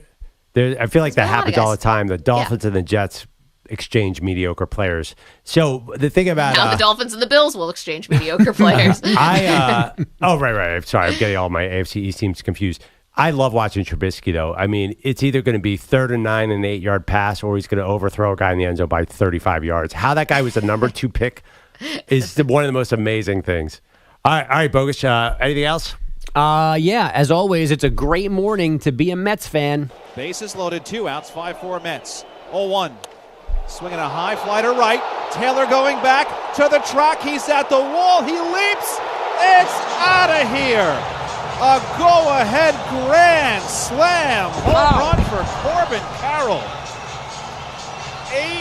5 Diamondbacks in the bottom of the 8th. Let it soak in. Keith Rad on Mets Radio. The Amazons were down 4-0. They rallied to lead 5-4. They brought in their one-time all-world closer, Edwin Diaz, walked the first 2 batters he faced, and then hung that slider to Corbin Carroll. Thanks for wasn't that good today. Yeah, your command wasn't that good today. Or lost. Sunday when he gave up the game-ending home run then as well. The loss and the Braves' 5-1 win in Minnesota drops the Mets 4 games behind Atlanta for the last wildcard spot. It is their biggest hole since June 8th. Yeah, thank you, WBC, for screwing him up. Last but not least, lost that stupid tournament. Day 3 of the U.S. Open included wins from Novak Djokovic, Coco Gauff, Victoria Azarenka, and Taylor Fritz. The top 2 seeds playing on center court this afternoon, Jannik Sinner, then Iga Swiatek. There's also an All-American meeting between Jess Pegula and Sophia Kenin. Guys, back to you. One of my favorite moments from yesterday's U.S. Open had actually nothing to do with the tennis. I want to know if you guys all saw this moment where a guy who looked like he was on a date, maybe, comes back to his seats holding 2 of those fancy drinks. Deuces. Honey Deuces, which apparently pay for all the prize money on both the men's and the women's side. This is how these things are flying off the bar. And he comes back with 2, and just as he sits down to hand one to his date, some other guy hands her a drink. I hope this woman made it home last night, by the way. But another guy just comes in and just totally just intercept. I don't even know how you would describe that as a dude. He beat him to the punch is what happened. And now she's drinking some other guy's drink, and this dude's sitting there with double fisting honeydews or whatever they're called. But Maggie, what I couldn't figure out, though, is... did the guy who we think is bringing her the drink initially, the main character, was he hitting on her, and so was the guy in the back row? Because she looks to the guy in the back to take the drink, and then this guy sits down and goes, "Wait, where did that drink come from?" I need the real backstory here, because I can't tell exactly what all of their roles in this are. Yeah, well, I think it's definitely not a husband, because if my husband came back with 2 drinks and then someone handed me a drink, he'd be smiling. He'd be like, "Hey, now I got 2 drinks. Someone take care of my wife's drink for me." Not like, that "Oh is no, not true. Who is this other guy who suddenly entered the chat?" I want a full 30 for 30 on this. I want the breakdown. Who did she go home with last night? If anybody, who's she sitting with today? Find this woman. That's giving tennis and love a new meaning here. Dad joke alert. Okay, coming up, we're going to go out to Pittsburgh. We're going to go out to Pittsburgh. Get the temperature in the Steel City about the new quarterback decision. That's next. Maggie and Perloff.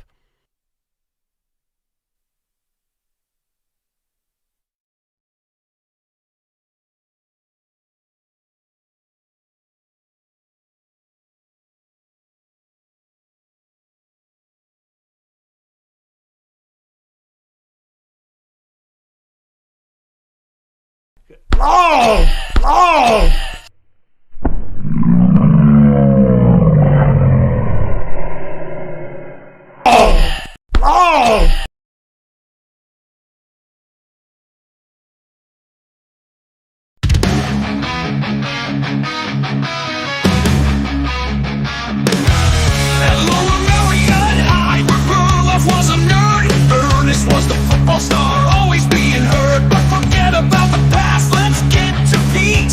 The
1 minute, 30 seconds remaining.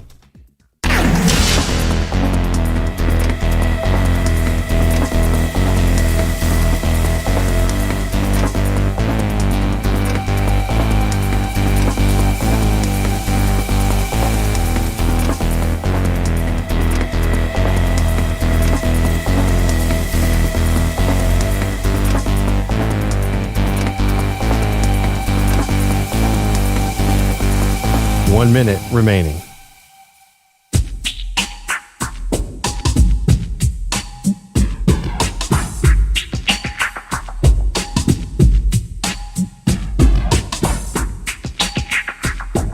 .45 seconds remaining.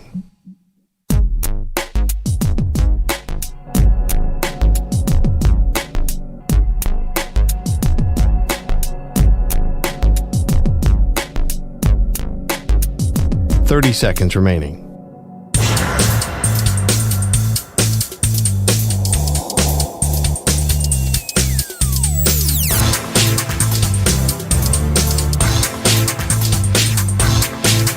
.15 seconds.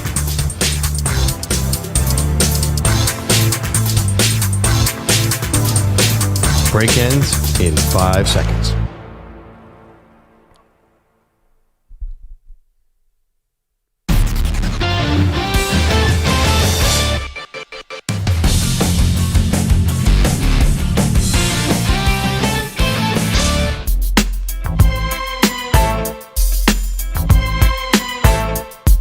Back on Maggie and Perloff. All right, Maggie, the battle lines are drawn. I'm team they should go with Russell Wilson in Pittsburgh. Your team, they should have started Justin Fields. You still feel strong about that, Maggie, an hour and a half into the show? I felt this way for months. I think the Steelers are doing this whole thing completely backwards. I think the Browns showed you the blueprint last year. Get the steady veteran to take you home in a very difficult part of the season, and you put Justin Fields out there to win you some games early, but we turn to someone who lives this every single day beyond us, and that's Andrew Fillipponi, who we absolutely love, joining us right now. If you want to watch the show, youtube.com/InfinitySportsNet, twitch.tv/InfinitySportsNetwork. Of course, Pony coming to us from 93.7 The Fan. Pony, thanks so much for doing this. We always turn to you when we need Steelers expertise. Okay, this may have been a fait accompli, but did the Steelers make the correct decision in going with Russell Wilson over Justin Fields, in your opinion? I think they did, and I don't want to come off as a homer, because if we do this conversation for 10 to 15 minutes, I'm sure there will be a half a dozen things that I want to murder them for. So I just want to get that right out there off the bat. Like, I'm not someone that is going to be waving pom-poms. I'm not wearing a Steelers shirt. I'm actually wearing a 1992 Dream Team T-shirt. You guys might be able to see those cartoon characters. There's a Christian Leitner face on there somewhere.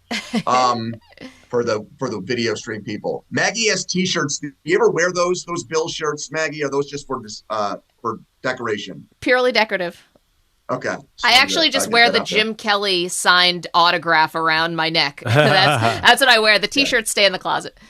Okay, so yeah, they made the right decision.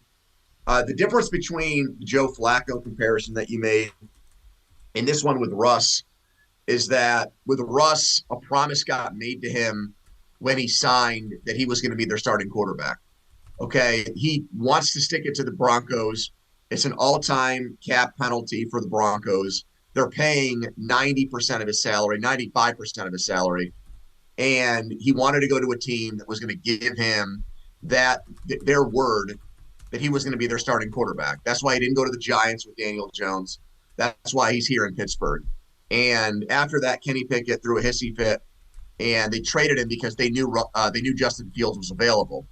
I think Tomlin still looks at Justin Fields as a viable option, whether it's this year or next year.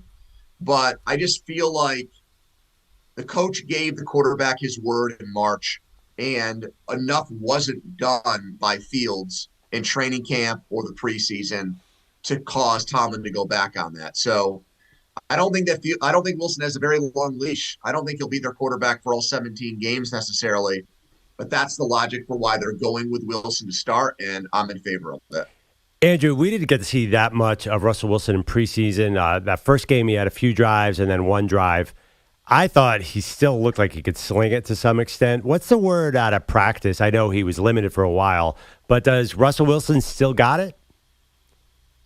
Well, the thing that you hear about in practice with these two quarterbacks, Andrew, is that Wilson processes even practice plays much faster than Fields. So the ball is out on time, and the ball is usually to the right people. Now, he's still down the field outside the numbers, gets the ball to where it needs to go. He did that to Pickens in the second preseason game against Buffalo, but Pickens couldn't get the second foot in bounds. He still, I think, has an above-average downfield arm. It's not a situation – so we lived this with Ben. By the time Ben came back from his Tommy John and was in his late 30s, I'm convinced that, Elijah, your producer, could throw the ball farther than him. I mean, it was bad. I don't know about his football pedigree, but it was pop gun. It had to be dink and dunk. The guy did not have any velocity on his downfield throws. Wilson still has that. The thing with Wilson that they're trying to get coach back into him is he does not want to throw the ball in the middle of the field. He is allergic to turnovers. I think part of that is that's kind of what Tomlin wants out of his quarterbacks now, is to not give the ball away. But he just does not want to use the middle of the field, and that's something that needs to get corrected before they go to Atlanta on September 8th. Andrew Fillipponi is joining us, 93.7 The Fan. So you're in favor of Russell Wilson starting, but you said there's 100 other things that you're worried about with the team, or at least a few other things you're worried about. Pony, I'm going under on the win total here. I'm jumping off. I think this is a lot of Steelers' reputation that's kind of keeping the Steelers' buzz even somewhat relevant. If you were going to give us the one thing you are the most concerned about the Steelers this season, what is it? Well, they just don't have enough offense. They just don't have enough offensive weapons. Okay, and Mike Tomlin's trying to zig when everyone else zags here. They've constructed a team that has poured more resources and money into defense than any team in the NFL. Okay, so I think that with his defensive acumen and the personnel they have on that side of the ball, they should be really good. I don't expect them. They were a top 10 defense last year, top 5. I don't expect them, unless there's massive injury, to be a bad defensive team. But they've put draft picks, and then they've gone dumpster diving on offense. They have the second lowest paid wide receiver core in the league, behind ahead of only Green Bay. And Green Bay's got like 5 or 6 real young, good wide receivers. This team has one. This whole mythology now about how the Steelers draft wide receivers better than anybody in the NFL, that has ceased to be. We've got George Pickens and a bunch of bums at wide receiver currently. And I just don't see how that translates in 2024. I think if Russell Wilson were put into an offense that had good coaching and good protection and 3 or 4 guys who could really get the ball to, I think he'd be fine. I think he might be able to do better than 26-8. I think it might be like Baker Mayfield in Tampa last year. This is just not one of those situations. They upgraded an offensive coordinator. They've spent a ton on their offensive line, but I don't really see the results there this year. And if it happens, it's going to happen later in the year, and they're going to struggle to block early in the season. And I think that spells disaster for their quarterbacks. Andrew, we had a debate earlier in the show. Is the AFC North possibly a little overrated? They have the highest win total of any division. I argue that they're pretty solid top to bottom. I don't know if they have a Super Bowl team in there, but it's still such a hard division. Do you think they take a step back this year? Yes, they put 3 in the playoffs last year. They won't do that again this season. I think Kevin Stefanski is going to get fired in Cleveland at the end of the year. I think the expectations there are too high, and I think that they'll fail to meet them, and Deshaun Watson will continue to be the guy that he is post-suspension, and they'll miss Joe Flacco, as it turns out. I think Pittsburgh, I agree with Maggie on this. I think they will suffer their first losing season. The schedule is an absolute gauntlet. It is a bear in the second half of the season especially. And I think by then, Tomlin will be left no choice but to pull the plug on Wilson and try to find a spark in field. So I see 8 and 9 in them. I think the Ravens and Bengals will both make the playoffs. I don't think either one of them will challenge for the best record in the AFC, though, because the schedule for all 4 teams is too hard. The Bengals get to play a last-place schedule. And I think in the end, that'll probably breaks the tie for them and gets them the division title. Andrew Fillipponi joining us just for another minute or so. We're up against it, Pony. You know this clock very well. But quickly, the Brandon Aiyuk to the Steelers. It hasn't happened yet, but there's obviously some more drama going on in San Francisco. What do you have on that? I know you were following that really closely. How close was that to happening, and is there any hope it could still happen? Well, they thought they had a deal, and I think they did. And I think what ended up preventing it was, I believe, from what I've heard, that the owner in San Francisco stepped in, and the whole thing went back to basically square one because he wasn't ready to just punt on the player. I think the GM and the coach were ready to do it. I think they were over the distraction. I think they understand that they're so far over the cap for next year. And there's guys like Trent Williams and Brock Purdy who they prioritized ahead of Aiyuk. And I think they were ready to make a football move. That's why they drafted Pearsall in the first round. They were ready, I think, to move on. So we'll see what happens there. I know the Steelers need it, like we just talked about. If they don't get another big playmaker, this team is in deep, deep trouble this season, even with the great defense and even with probably being better on paper at quarterback and maybe across the board on their team this season. So they better hope that Brandon Aiyuk can continue this player leverage, player empowerment thing and get his way out of San Francisco before the season starts. Andrew, thanks so much. Good luck with all that. That sounds like a lot of fun. And the Pirates, who blew a historic lead yesterday, Perloff. We got everything here. All right, we'll dive into that next time. We appreciate the time. That is so interesting. Maggie, I feel like he agrees with you on a lot of these takes, but there is a team in the AFC North that faces a major problem. I got to be honest, I'm looking at him as my Super Bowl pick, but there is a situation that's making me super nervous. That's next, Maggie Perloff Show.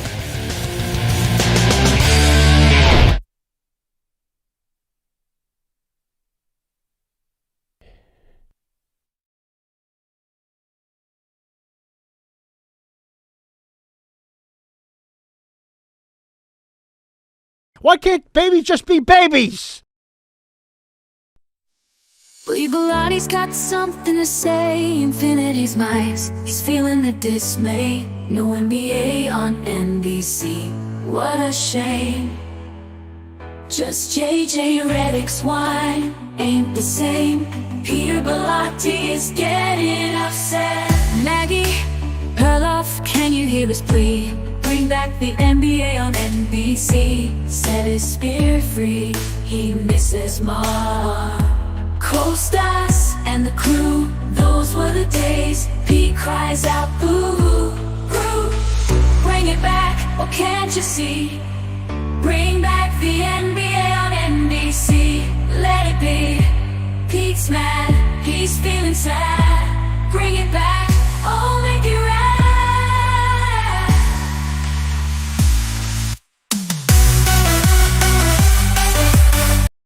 Peter Bilotti, he made a prediction. Said that he gonna win. Celtics got no conviction, but now he's hiding, running away. Won't own up to his words, can't face the dismay. He thought Miami would rise like the sun in the sky, but now he's got excuses, got no alibi. He thought that he'd had it, it was a sure bet, but they couldn't handle Boston, not just yet. Peter Bilotti, where you at now? You made a bold choice, but where's your wow? Can't stand the heat in the kitchen.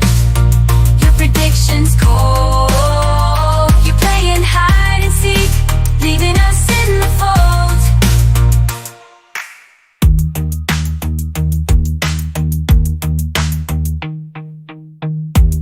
Pine Needles wakes up at dawn. Coffee brewing, screen turned on. He's got a favorite show to see, the Maggie and Perloff Symphony. Oh, Pine Needles are tuned in tight to Infinity Sports Radio every night. Maggie and Perloff, your daily delight. In their words you find your life. From highlights to the breaking news, every take you can't refuse. Every single day, a Maggie and Perloff show. There's someone in the chat who steals the show. He sings along, he cracks us up all day. We call him wrong, but he's always right, okay. Oh,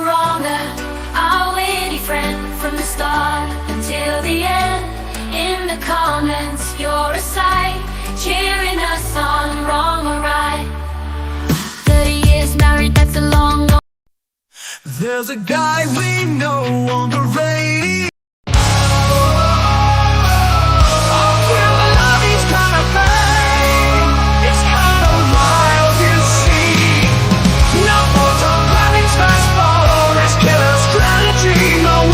Something quite unique, a love that's quite arcade. Peter singing sonnets to Tom Clevy's brain.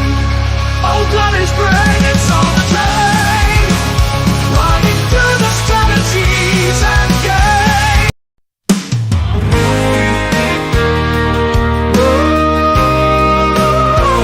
Maggie's got some giant feet, they're the talk of the town. When she walks the sidewalk cracks, she's bringing buildings down. She tried to buy some shoes, but they said no way. Now she's wearing boat sails just to get through the day. Maggie's giant feet, they're a real big deal. Stepping on poles, creating legs for real. Maggie's giant feet, they make a mighty thud. But Maggie just laughs, hey, it's all in good fun. She went to a dance, cleared out the floor. Her feet made the music, folks yelled for more.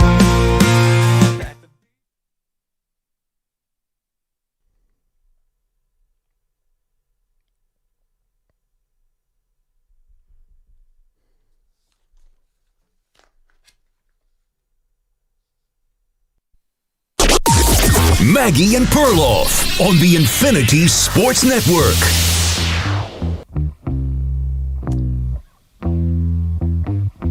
All right, in my opinion, there are only two AFC Super Bowl picks that make sense. Welcome to Maggie and Perloff Show.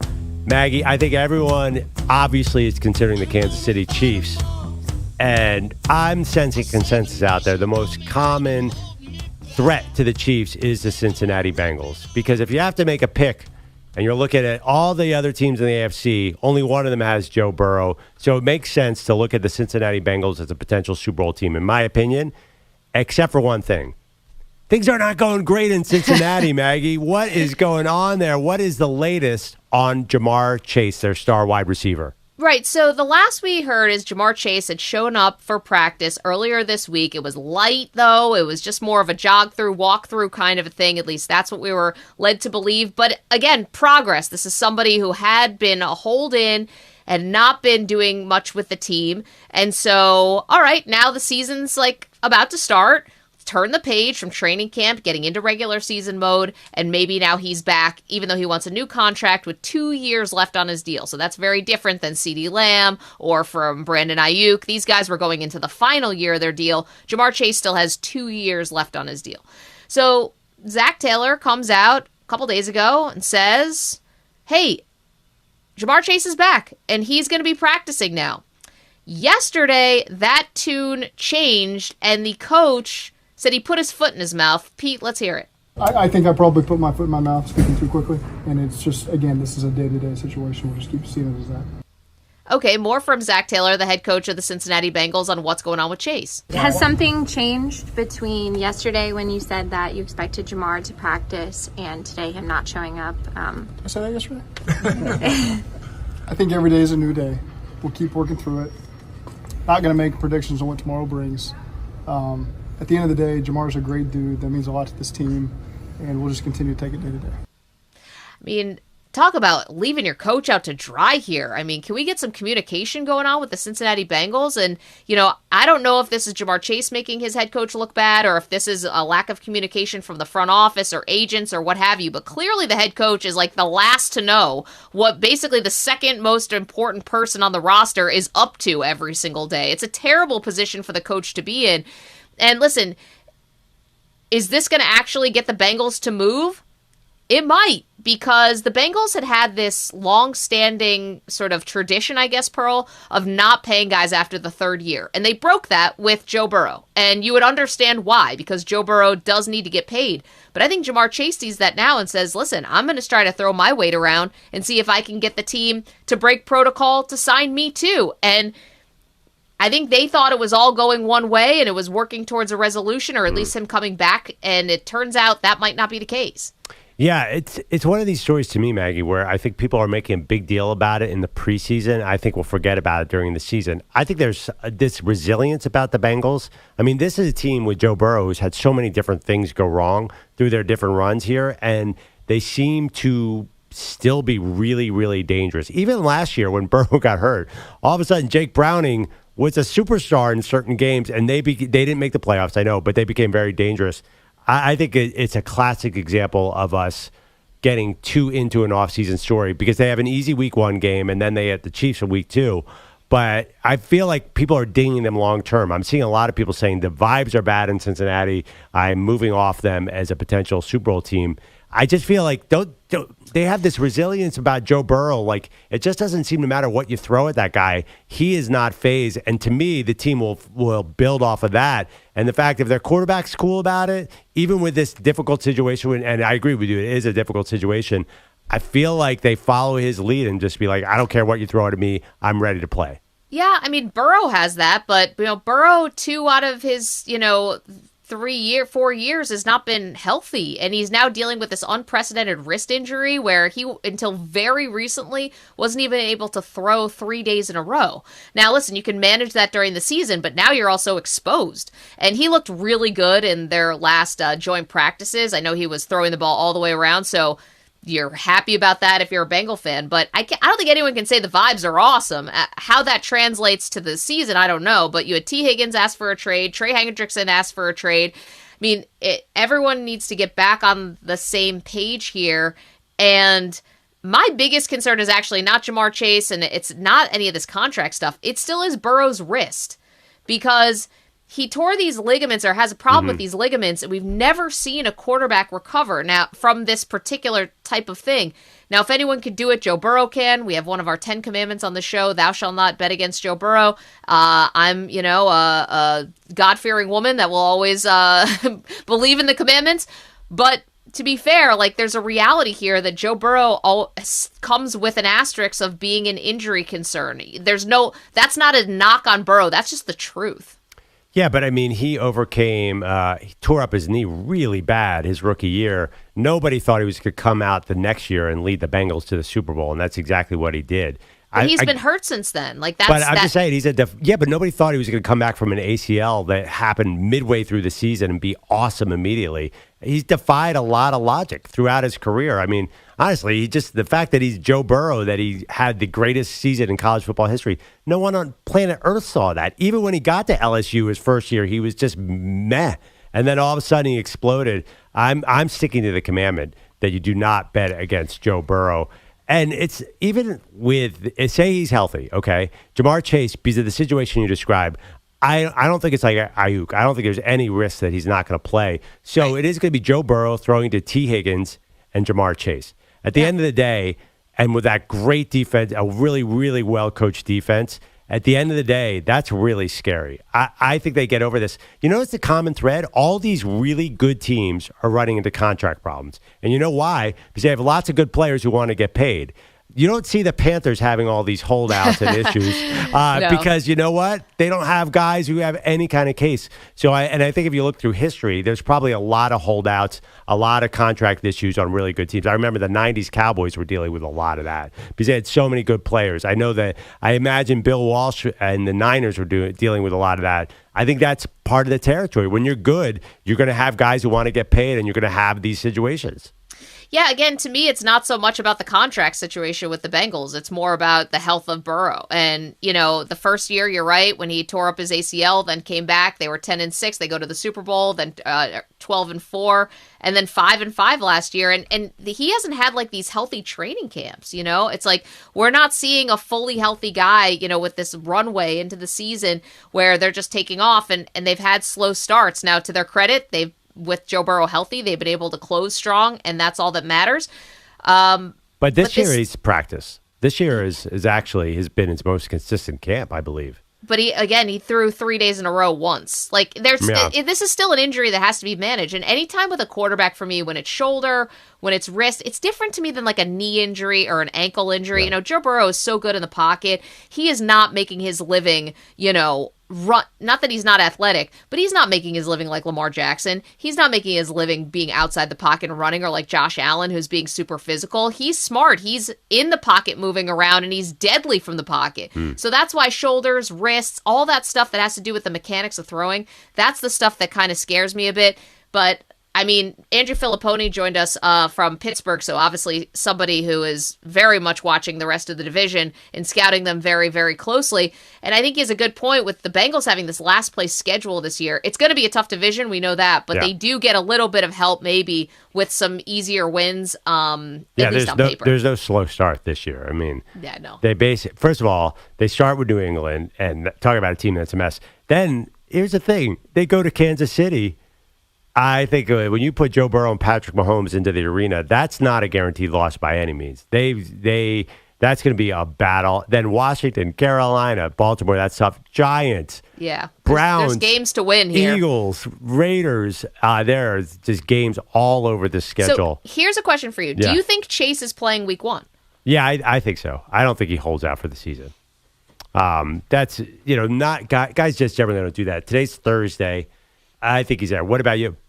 So I think he's going to be there too, but I'm looking at that schedule, right? And I'm thinking they don't need JaMarrChase to beat the New England Patriots. If they do, that's a big problem. Does he scare them to the point where, all right, I'm actually going to hold out because I probably feel like I'm not hurting the team. I'm not going in. We're not going to Arrowhead Week 1, where obviously you need all hands on deck. Maybe he feels like there is a little wiggle room for him to play around and get risky if he really wants to get this contract, which he clearly does. That's a good point, but I do think that that's a little dicey to ramp it up 1 week before this massive Chiefs game. I'm not sure that he doesn't want that practice game against the Patriots. At least that's what I would want. That's the thing with all these holdouts. The bottom line is I think we're terrified that they're going to have a soft muscle injury like a hamstring pull. So with Brandon Aiyuk, JaMarrChase, all these guys, we're afraid they're going to get, Trent Williams especially, get out there and injure something Week 1. By the way, when are we doing picks? What is the latest? So the season starts a week from today. We are 7 days away from the real deal. When are we doing picks? And man, because I gotta be honest, I'm watching the Bengals situation very, very closely. As far as your Super Bowl pick is concerned. Yeah. Okay. Oh yeah. I just think that I don't believe in the three-peat. I just don't think it can happen. History is against it. And who else is there? I mean, who's the other top contender to me? Unless it's, but I'm not making a final pick. So we're gonna do it Thursday or Wednesday. What's the plan, Meg? EJ, you've got the schedule up. Yes. So Tuesday, you guys will be giving your NFL awards out. That will also be included with our negative awards. So I guess you guys will be firing people and saying people are going to get cut or whatever. And then on Wednesday, we will have playoff and Super Bowl picks. So mark down your calendars, folks. Maggie and Perloff's official NFL picks Wednesday. Awards given out Tuesday. How you feeling, Maggie? Do you have it sort of in pencil right now, in pen? I do, and I'm just going to give you guys a little bit of a sneak preview on who I'm most heavily consulting before I make my Super Bowl pick. And it's not the pro football nerds, it's not the DVOAers, it's not the anything like that. It's the script writers, guys. It's the script writers, and we forget about the script writers all the time, and then they will not be denied. The writer's strike is over. They are all back at 100%. They gave us Taylor and the Chiefs last year, and I've been in consult more with Hollywood than with anyone, in running some kind of data system. So, scriptwriters. Yeah, what does that mean, though? I mean, because I got to tell you, who'd be a good star of a movie? A guy who has a bright blonde buzz cut. I tell you, if you're doing a script, there's a young superstar ready to emerge in Joe Burrow. He seems like, I don't know, is he dating anyone? Is he married? What do we know about him? Is Olivia Rodrigo available? Let's challenge the Chiefs. This isn't just, Taylor Swift works so well. Let's get some more intrigue, some more romance. I think you're right. The NFL's found a formula I don't know who's dating who. I know we have this issue with Will Levis that EJ keeps informing us, where he is dating a bachelorette who is bad news. Would that be a good script, EJ, if all of a sudden they were good? Honestly, now that Maggie's mentioned the scriptwriter, the Will Levis thing makes a lot of sense. We keep asking the question of whether or not Will Levis is actually good, and now just another wrinkle has been thrown in to make this thing even more complicated. Because I think I've been very high on the Titans. I think Pearl is finally coming on the Titans bandwagon with me, but now I'm nervous because of Victoria Fuller. So I think the scriptwriters, Maggie makes a good point. You can't forget about him. I'm hoping that this year they don't take out Aaron Rodgers 4 plays in. As long as that doesn't happen, that'll be okay. Well, I mean, we already watched that movie, so I don't think we can watch that one again. You know, I know Hollywood's got no new ideas, but they have to give us something better than Rodgers gets hurt week 1. Can I bring you another story about romance? And this one is from Perloff's hometown, Philadelphia, Pennsylvania.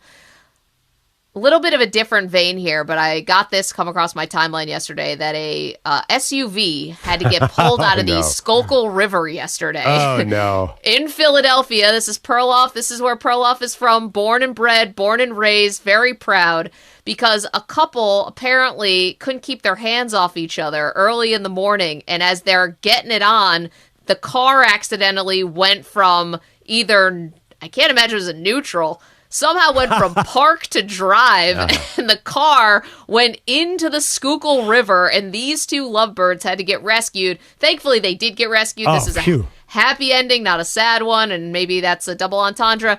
But this couple couldn't keep their hands off each other, and the car, I mean, they must have really been going at it for it to dislodge from park to drive. And they didn't even notice that the car was moving, and they were sliding into the river. And imagine how mortified you'd be if actual police and fire department and emergency workers had to come drag you out of the river because you couldn't find somewhere else to hook up.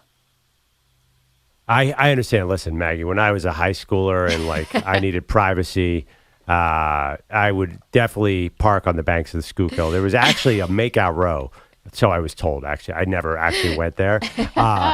Yeah, Lover's Lane. Actually, I did see the story. I didn't know that they were pulled out of there. If you go into a river, are you supposed to immediately pull your windows down or put them up? I have no idea what to do. That's one of my big fears is driving into a body of water. I don't know. Is that a fear on your list at all, Mag? Oh, yeah, definitely. And I have no idea what to do. It's a definite fear. But I think I'd probably be I'd hope I was a little more aware of my surroundings if I was down on the banks of the Schuylkill and I'm out there with my boyfriend or whatever. And, if the car comes, is moving, I got to know where this is coming from, right?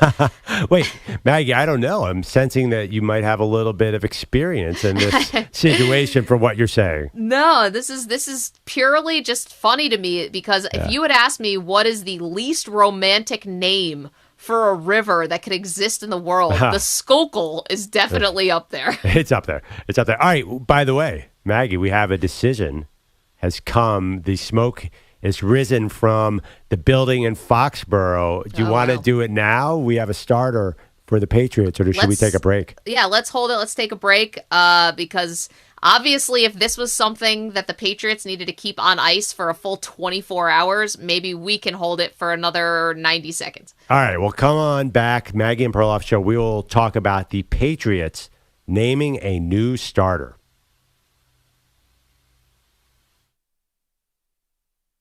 You're in a 5-minute break.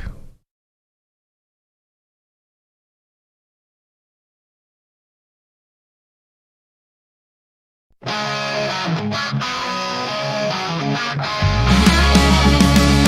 listening to the Maggie and Perloff Show.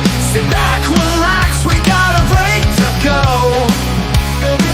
In just 5 minutes, we'll be back on air. So take a breath, we'll soon be there.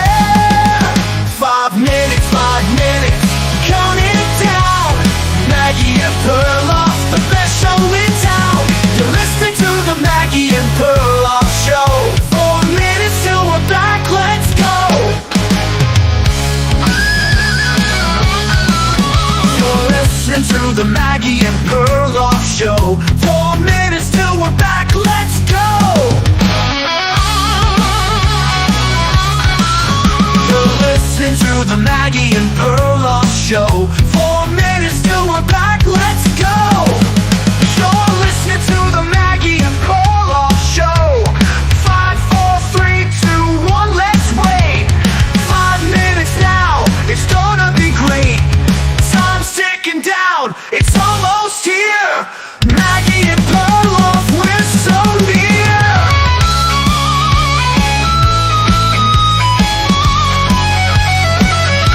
Maggie and Perloff Show.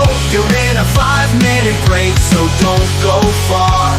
Maggie and Perloff know who you are. 4 minutes, 3 minutes, count it down. The Maggie and Perloff Show will be back around.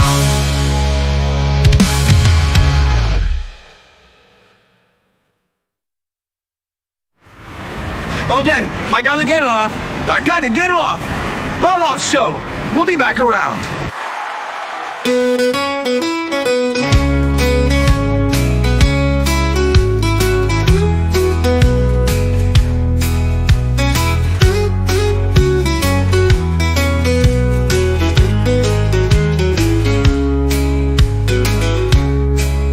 You're listening to the Maggie and Perloff Show. 5, 4, 3, 2, 1, let's wait. 5 minutes now, it's gonna be great.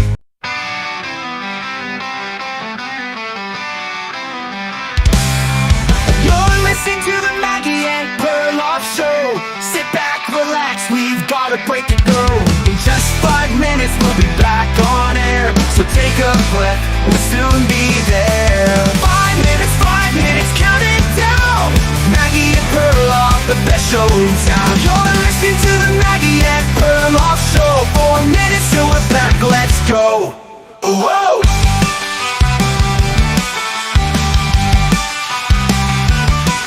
You're listening to the Maggie and Perloff Show. 4 minutes till we're back, let's go.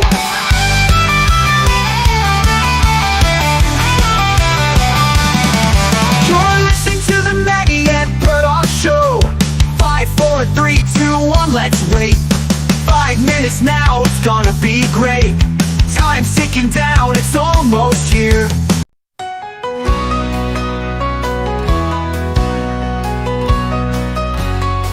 Well, Peter Ballard is moving on today. He's joining Amy Lawrence, found a new way. No more curmudgeon takes to make us all laugh, but we'll miss that thick bracket, your signature craft. Goodbye, Ballard, with your grumpy style. The John Sterling drop always made us smile. Off to new horizons, but don't you forget, Maggie and Perloff's crew will never let you set. You had that Sterling drop, it was always on cue. Now Amy Lawrence gets the pleasure, it's true. But who's gonna grumble when the show's running late? Without the Lodi's charm, it just won't feel as great. Goodbye, Lodi, with your grumpy style. The John Sterling drop always made us smile. Off to new horizons, but don't you forget, Maggie and Perloff's crew will never let you set. So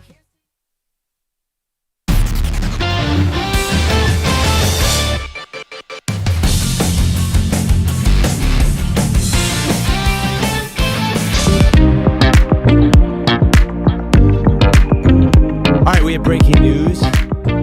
Word has come out of New England. They have decided on a starting quarterback, Maggie Gray. Would you like to do the honors?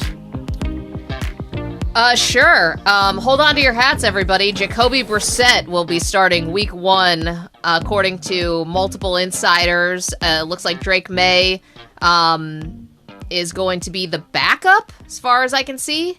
But this is funny. Is this week 1? And are we going to do this every week? Or is this, okay, Jacoby's the starter now. Don't ask me about this until something happens and we make a change later in the season. Well, it's funny. Schefter's tweet said basically Drake May will get his time. So this is clearly a temp position for Jacoby Brissett. I don't know if it's week 1 or moving forward. I'm not surprised. I get this move. Why put Drake May out there right now with this receiving core, with this offensive line, which actually they've invested some money in, but has struggled in the preseason? Like, what's the point? Why would you put Drake May out there? I know he looked good in the preseason, but that was against vanilla defenses and backups. There is no reason to have him go out there and just get beat up at the first part of his career. I would have gone Brissett as well. Okay, but couldn't you say that for any team that doesn't have, like, necessarily playoff aspirations who are starting rookies? Like, why start Bo Nix? Why start Caleb Williams? Why start Jane Daniels? Like, you have you have time in theory with all these rookies. My question is, how did he look?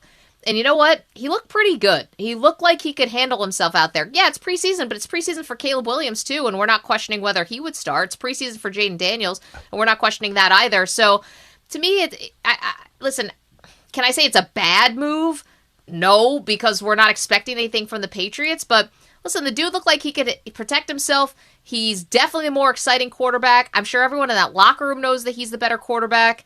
And so, if I'm Jerod Mayo, I'm not so precious about this. I don't think you're going to ruin the guy. I don't think that he's going to go out there and all of a sudden, have his confidence be ripped from underneath him. And I think he can protect himself just as much as any of these other guys can. I totally disagree. Caleb Williams has so many weapons around him. It's ridiculous. Jaden Daniels has Cliff Kingsbury scheming up these rookie plays that he learned back at Texas Tech or whatever.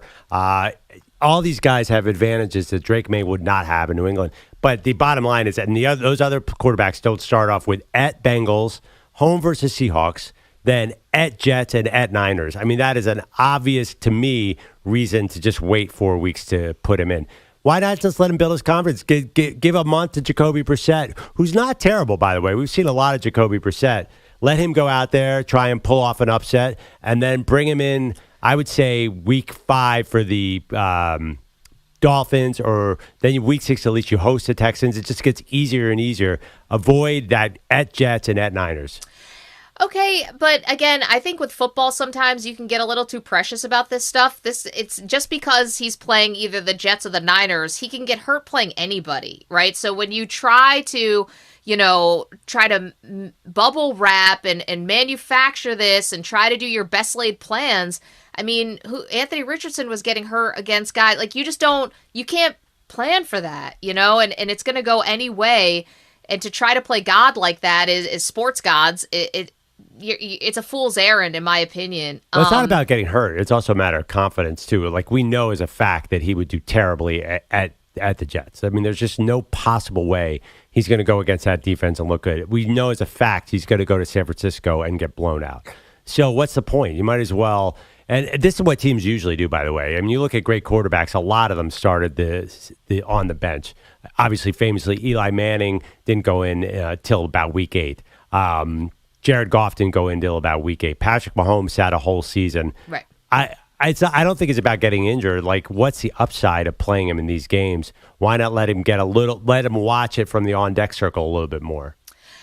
Because he looks like he can play. That's why. I mean, you could say that for all these guys. You could say that for Caleb Williams. You could say that for Jaden Daniels. By the way, the Commanders don't have this great offensive line either. I mean, the Patriots might be worse, and Jaden can run. But this is the thing. You try to pretend like we know how this is all going to go, or that we know that. How do you know that starting Drake May and getting him some experience, maybe throwing him a bit into the deep end, it might not be the best thing for him? We don't know, and we have no idea when or if he's going to get hurt at all. So that's all I'm saying. Not about getting hurt, though. I'm just saying, like, we know he's going to get killed in those games. So don't we know that? Or you think that they have a chance? No, I'm saying he could get killed in any game they play in. Well, this is the Patriots. Like, if his psyche is that fragile, then you've got other issues on your hands. Like, he could go out there and get killed against the Miami Dolphins. They could put up 70. Who knows? This is the thing about being so precious about these guys. It's not a baseball game. It's not a random. You do know, as a matter of fact, that they're going to be 21-point underdogs at San Francisco. So I think you can tell in your schedule like what's going on. I don't think it's a complete crapshoot. Oh, like for example, the Commanders start off with the Bucks and Giants. I think that's a lot different than the Niners and the Jets. So you kind of do know. Yeah, but here's the thing about the Patriots' schedule, and we're talking about Jacoby Brissett gets the nod for week 1 to be the quarterback over Drake May. You look at the schedule, I mean, there's a blowout potential with almost everyone on their schedule. This is, besides maybe Arizona, so you want to wait all the way until the, 4th to last week of the season. This is not... Wow. They don't really have a lot of easy spots here, Pearl. You mentioned at the Bengals, Seattle, the Jets, at San Francisco, Miami is going to have a good offense. Houston, maybe a Super Bowl team. Jacksonville, let's see what happens. You're at Chicago, the Rams. These are all good teams. Is that, you're going to try to find this perfect spot. I just don't know if it exists. Is that the Jags tagline this year. Let's see what happens. Yes. Feel the excitement. Jacksonville Jaguars. Let's see what happens. Let's see what happens. You never know. No, you got to deliver it in a different way. It's like, Jags, never know. So they're 10-point dogs, 9.5-point dogs against the Bengals. Then week 2, they're 3-point underdogs against Seattle. So it seems to me like there's a lot more blowout potential in certain games than there are others. You could be right. Listen, I'm not super high on them, but I do think, honestly, this is kind of your idea. If you're going to load manage in the NFL, why don't you load manage against the Jets? Who's going to get open on that team against Sauce Gardner? He's going to have. I do not want my rookie quarterback to have to look at that defense. I honestly think the Jets are even scarier than the Niners. There's a lot of teams. There is a difference. You know, the entire Dolphins defense is on the PUP list, whatever that means. So there's just a difference. So I think that's why Jerod Mayo's doing this. And I'll bet you he might even got word from up top saying, hey, let's not put our prized possession, Drake May, out there this early in the season. Well, that's something I'll agree with you. I all due respect to Jerod Mayo, hell of a career. I don't think he was the only one making this decision. He says he was. I don't think so. I think that there have been people in that building who have been waiting 20 years to finally make a football decision after Belichick's left, and I think there's a lot of cooks in the kitchen on this one. That's not necessarily a bad thing. I just don't think that he has final say. Also, too, there was a lot of judgment. Like, we saw more out of Drake May, and Jacoby Brissett didn't do anything in preseason. Drake May was playing the backups. I think... I'm the one who picked the Steelers to go to the Super Bowl based on Kenny Pickett torching a bunch of third stringers. So we don't really know. Jacoby Brissett as a starter in the NFL is 18-30. I thought it was a little better than that, but he did have one 7-8 season with the Colts. Jeez, this guy's been a lot of teams. He was a Patriot, a Colt, Dolphin. He was a Brown. Does anyone have any remember? Oh yeah, for a while. Yeah, and then last year. Wait, this didn't happen. Did Jacoby? Am I on the right player page here? He was on the Commanders. He was? Yeah. I do not remember any of that at all. He didn't get a start through 23 passes with the Commanders. When did that happen? Anyone? Man, feel the excitement. Meanwhile, you can have Drake May out there slinging the ball all over the field, but no. We've got to watch Jacoby Brissett. Slinging the ball all over the field. He threw 11 interceptions against the Jets. I mean, don't judge too much by the preseason. Also, nobody's protecting anybody in New England. That team is... You can say what you want about Jerod Mayo. We'll get into this later in the show. Say what you want about Jerod Mayo. I don't think prime Bill Belichick combined with Vince Lombardi and Bill Walsh is going to win with that roster. There's something... Bill Belichick, for all his greatness, has not drafted well over the last 3 or 4 years, and I think they're paying the price right now. And that's why Jacoby Brissett is starting. Well, and they traded away Judon. Barmore's not playing. Yeah. I mean, this is rough. All right, Andrew Bogus is here. Bogus, give us some headlines, buddy. I've got other quarterback news this morning. The Browns have once again restructured that crazy Deshaun Watson contract. This time they convert $44.7 million of salary into a bonus, which clears $35.8 million in cap space, giving Cleveland a league-high $62 million to spend right now. Wait, so that's $62 million in cap space for this season. Right. Who can you spend on it? Wait a minute, guys. Windy fingers. Not that it would matter for this year, but, I mean, Aiyuk was linked to the Browns. Yeah, did they already go down that road and it didn't happen? Yeah, they did, but I mean, again, that wouldn't matter for this year anyway, right? The Aiyuk contract would be an extension that would start next season, not this season. But that's interesting. Or unless they could sign Aiyuk and give him a huge bonus this year with that money, I have no idea. And if I remember correctly, when the Aiyuk rumors were happening, their cap is crazy times after this year, the Browns, but they can keep doing this with his deal. They just keep creating almost all of it into a bonus, which then changes the math on the... So he can't go anywhere. This is not about cutting him or trading him. It's just about their salary cap. So this is one of the ways they could create space again next year. They've done this 3 straight years now. So they'll do it again next year. And as long as it's there to keep just kind of changing the math on it. But $62 million right now helps them do something. Yeah, I like Maggie's. I like your plan right there. Why not? You keep hearing Aiyuk and the Steelers. Now they have, but they got Judy this offseason too, and they seem to have some optimism about Jerry Judy. And they have Cedric Tillman. They liked who they got last year. I don't even know why. I guess they're not super in love with Amari Cooper as a number one. It doesn't seem like. Well, and Aiyuk is younger and better, so they probably think that's. Is he better than Amari? Amari Cooper's pretty good. Amari Cooper's good. Aiyuk's better, and certainly better for more years. You would think moving forward. More impactful than Cooper would be. Let's not forget when this story first broke and Amari Cooper's name got put in a trade room with Brandon Aiyuk. He was like, great. Yeah. Get me out of here. It's like, wait, I thought the Cleveland was going to be kind of a contender this year, and he looked like he was open to the trade. Yeah, what was the post like? I wouldn't mind that or something, something like that. Something subtle like that. Let's see what happens. Cooper, by the way, at 72 catches, 1,250 yards, and 17.4 yards per catch in Cleveland with that quarterback situation last year. Cooper's pretty good. I don't think to me, it's not a no-brainer that Brandon Aiyuk's a better player than Amari Cooper. If you put Amari Cooper in San Francisco with no double teams ever, I think Aiyuk's a little better, but he is younger. Yeah. But why not put them both together? I think that would be the best plan for me. And that's what everybody thought was the plan when the rumors started. And then like 45 minutes later, it was like, oh, no, Cooper would be in the trade because the Niners wanted somebody to replace Aiyuk immediately. Yeah, and we thought they were loading up. I think the Browns were like, no, that's not what we were thinking. No, that was another. Aiyuk didn't want to go there. Was the story that we were told. That was another thing that he didn't want to. Another place he didn't want to go to. Yeah, this Deshaun. I mean, first of all, the money that Deshaun Watson is restructuring. I mean, that guy's got enough money to last 6 lifetimes.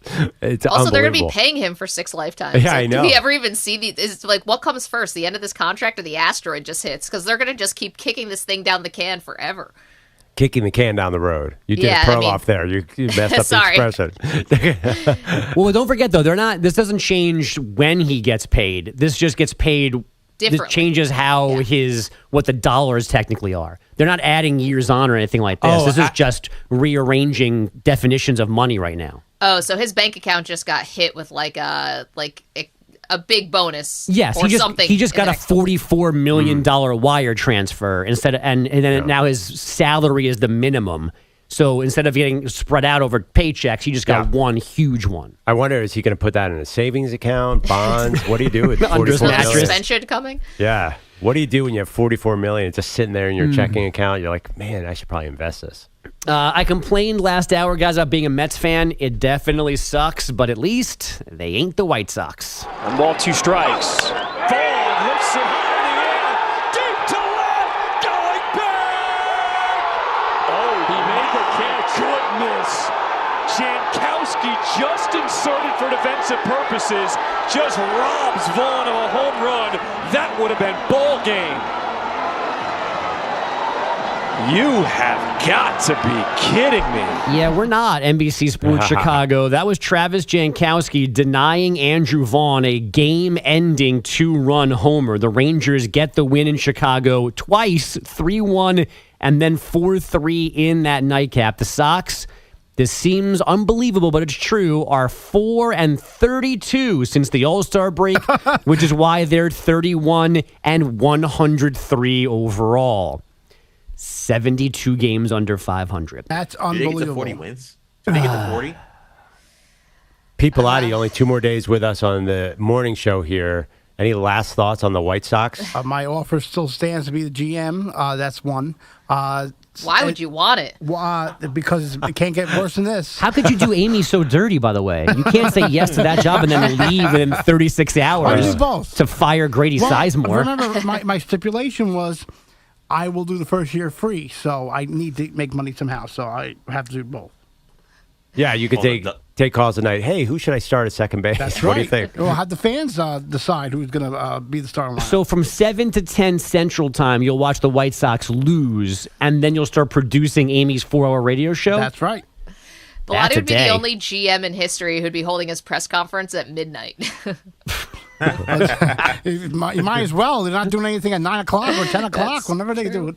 Caitlin Clark now has the most three-pointers made by a rookie in WNBA history. She had 19 points total, plus 5 rebounds, 5 assists. The Fever, surprising to some, 84-80. Indiana 4-1 since the Olympic break. And Novak Djokovic won his second-round match of the U.S. Open last night. His 90th match win in New York, which makes Djokovic the first man ever to get to 90 at all 4 majors. Guys, back to you.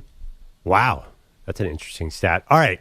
I can't believe they've lost 101 games. And it's not even September. 103. 3.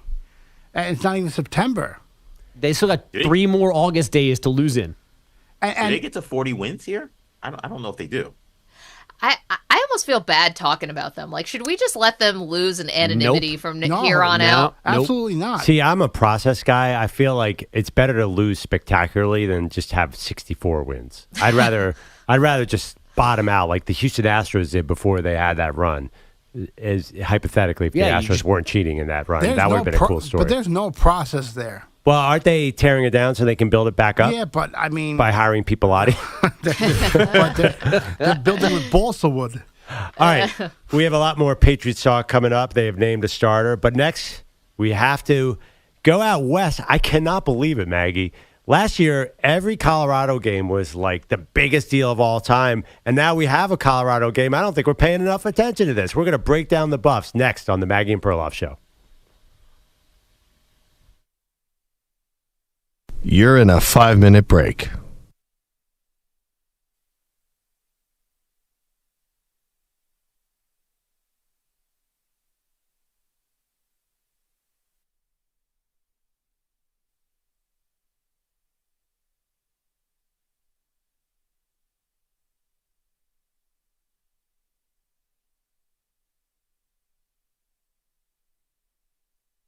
Four minutes, 30 seconds remaining.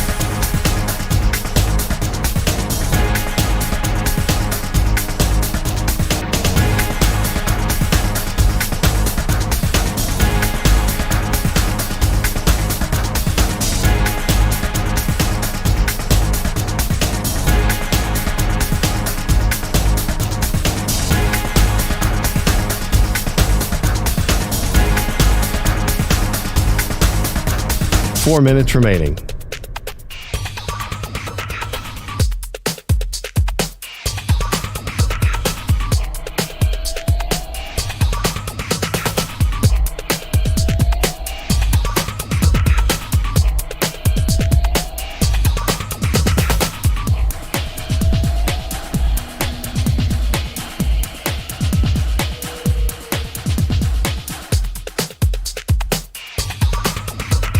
Three minutes, 30 seconds remaining.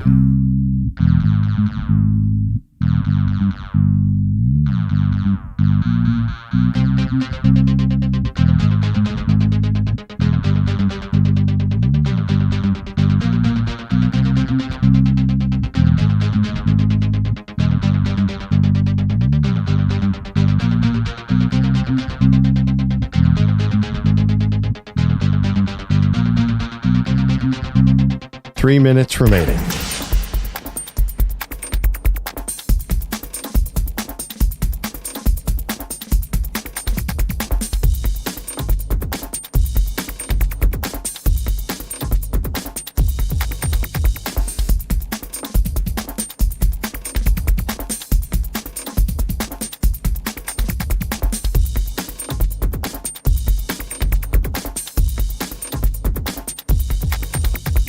Two minutes, 30 seconds remaining.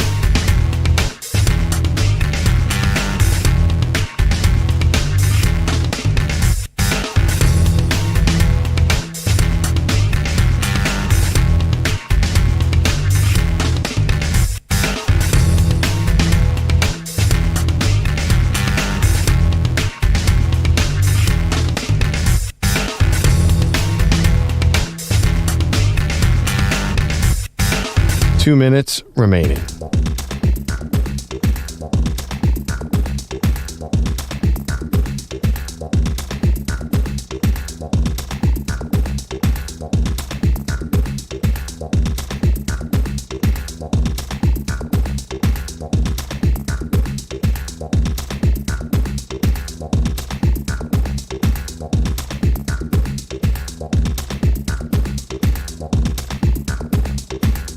One minute, 30 seconds remaining.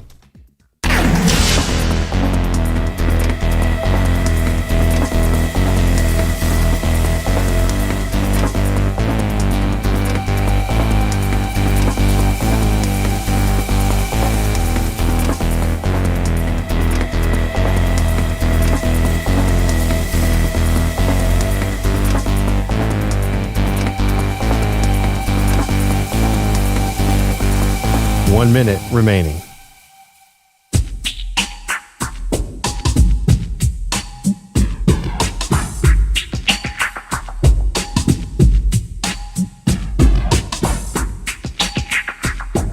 .45 seconds remaining.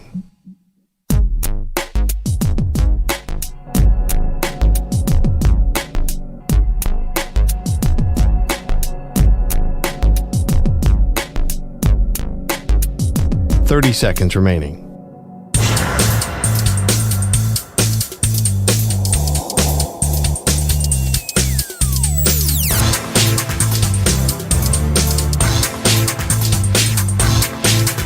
.15 seconds.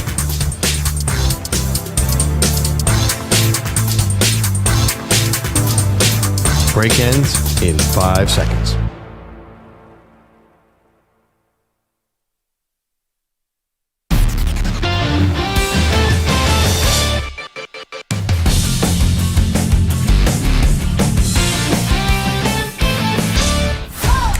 Daily. Do you believe that? Deion.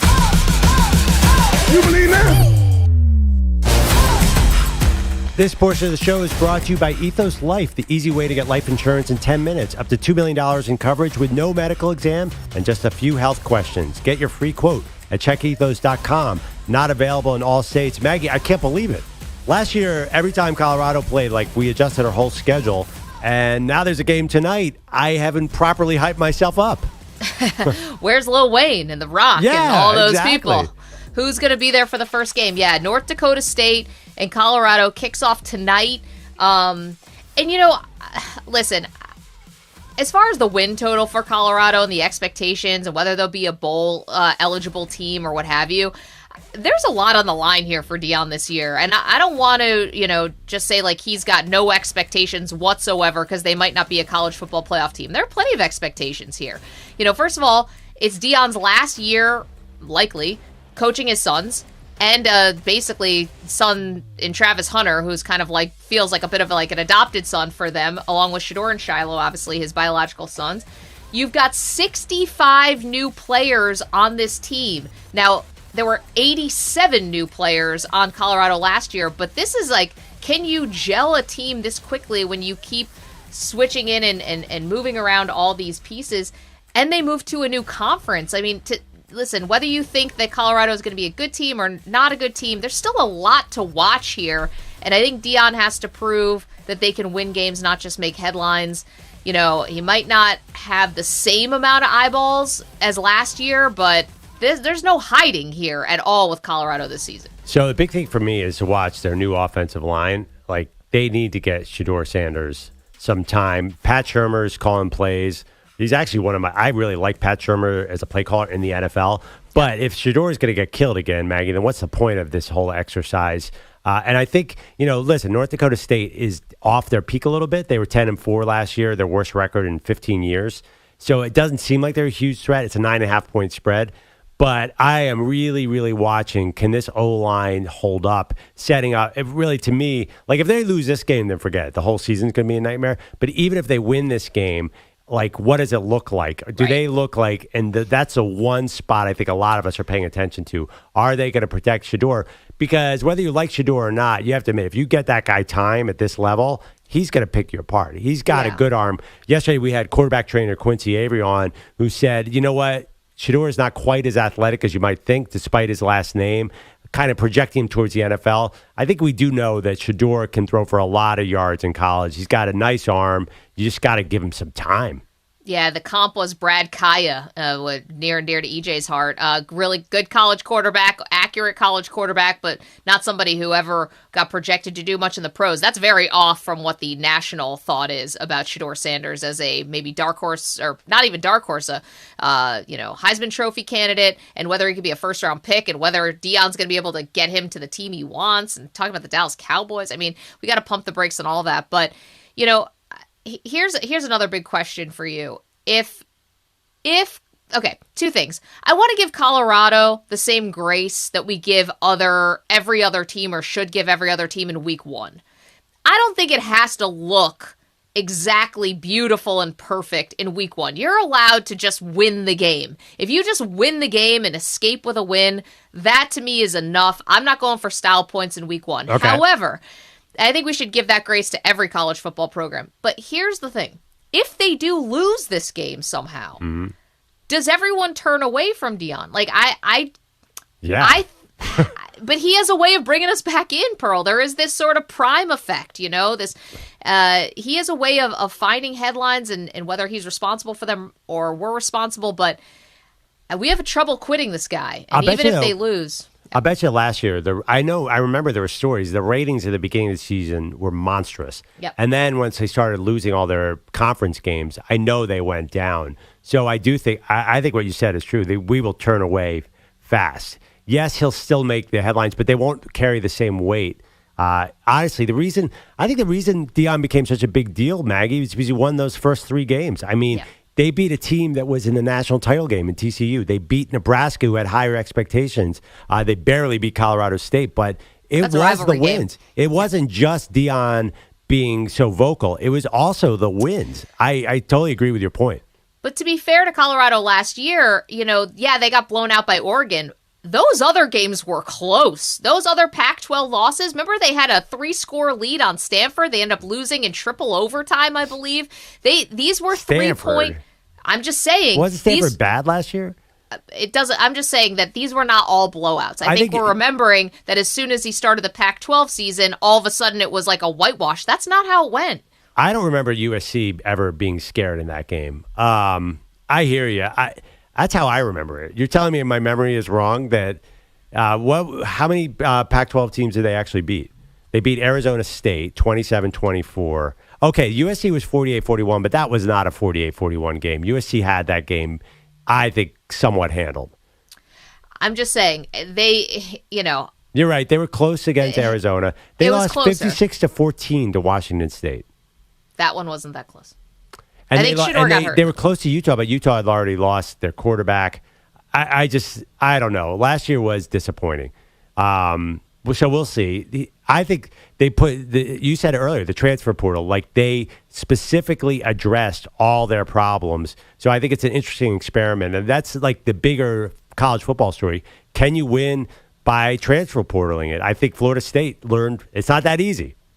Yeah, you're right about that. And again, 87 new players last year, 65 new players this year out of 115. It's massive turnover. The entire offensive line, I believe 4 out of 5. I mean, they have a new left tackle who's a freshman who's coming out of IMG Academy. They got transfers from Indiana, UTEP, Houston, UConn. Yep. I mean, they should be able to put something together here. And then there's just sort of like an overall vibe check. I don't think this has been like that awesome of an offseason for Deion. Getting into it with reporters, looked a little thin-skinned. Shiloh had to declare for bankruptcy. Like, these are not slanderous things. This is all just what happened. There's just been a little bit of drama around this team. A little bit? All right. We only have 2 more days of Pete Bellotti Jr. on this show. Then he is going to the overnight show. Now, I just love topics that make Pete mad. They're the best. And the Giants deciding to bring a number out of retirement just really irked him. I'm curious out there, if you're alone, are you bothered by teams' unretiring numbers? 855-212-4227. Let's go to the phone lines. And Big Philly's in California. Unretiring numbers. Big Philly, what do you think of the Giants giving number 1 to Malik Nabers? Good morning, Daddy Cool, Maggie Malone, EJ the EP, 411. And the departing Bellotti. My man, may your adventures be nothing but successful. And unfortunately, this show will be the same without you. And thank you for taking my call. So, Daddy Cool. Yeah. Here's my thing about the retired number and about the holdouts. We're taking away what's sacred about sports. Now, when the receiver for Dallas, I don't remember his name, got drafted by the Cowboys several years back, he asked the man who likes powder, not on donuts, to bring his number out of retirement. 88, Michael Irvin. I forget the receiver who did that. Well, CD. No, but that number's not retired. That They number's give that passed to the down. best receiver. Yeah. Yeah. They passed that down 88 intentionally. was never retired. I thought it was retired. I thought it was retired. Michael Irvin's number. No, they have this thing where the best receiver gets 88 if he looks like a generational receiver in Dallas, right? Okay, well then I apologize. I don't know much about the Dallas No Wow girls and not trying to learn, but okay, I've been educated. But this is my problem. You have these college kids. I don't want to take away nothing they've earned because they've earned it. But you go to another level. You have gentlemen who played blood, sweat, and tears to get their name in that ring of honor and that number. There's a reason why they're 0 to 99. Now, I know Bilotti would agree on me with this. All right, Let's say Big there's a Philly. linebacker. You are aligned, and thank you for the call. You are aligned with Pete Bilotti and Maggie Gray and pretty much everybody. But I don't think it's a big deal. Honestly, I think this is the first time we've talked about Ray Flaherty in 79 years. They're honoring the man. They're just using his number again. No? Everyone thinks it's a sports crime? Look, now Marr has said that it was a way, it told the family it was a way to get his name back out there. Right. Which all right, but I think the whole principle of retiring numbers, you don't do it then if you're going to do this. Also, the other thing where we differ is I'm ready to put Malik Nabers into the Pro Bowl already. That guy is awesome. There's no way he doesn't hit. Okay. Patriots name a starting quarterback. Maggie Gray has an issue. That's next, right here on the Maggie and Perloff Show.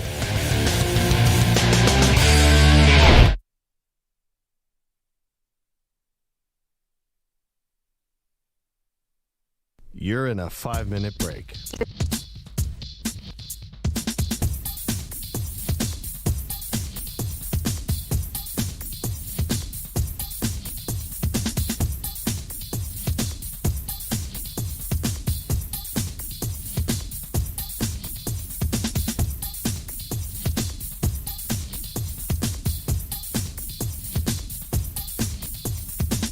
Four minutes, 30 seconds remaining.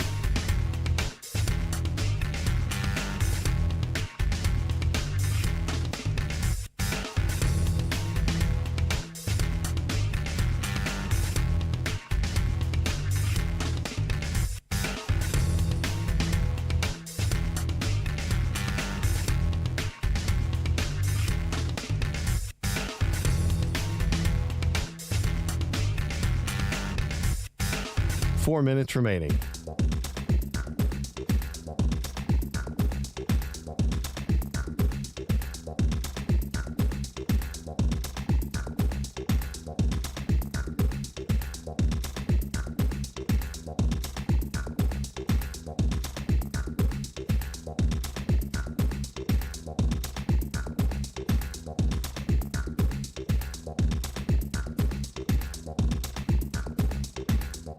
Three minutes, 30 seconds remaining.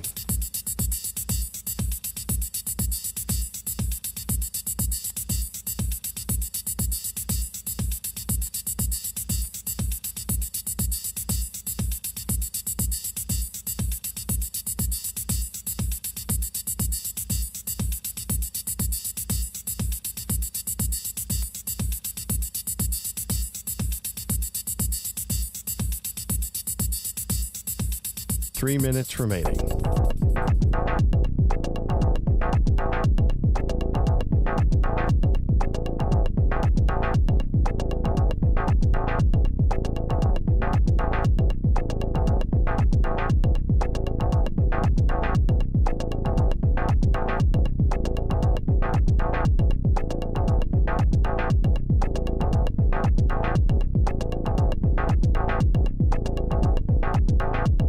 Two minutes, 30 seconds remaining.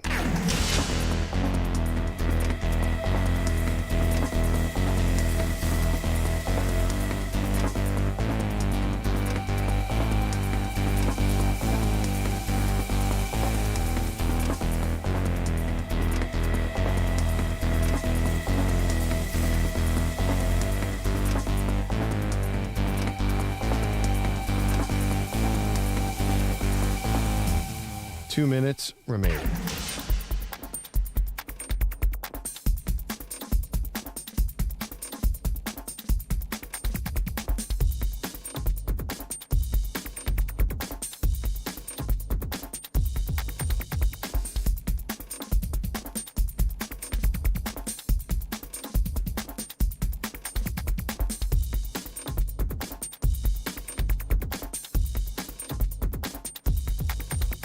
1 minute, 30 seconds remaining.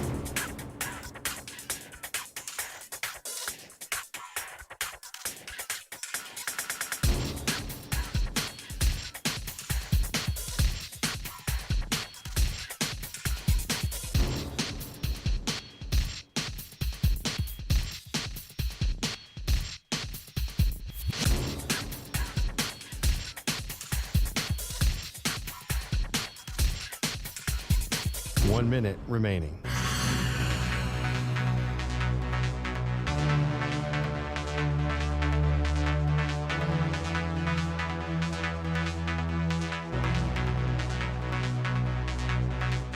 Forty-five seconds remaining.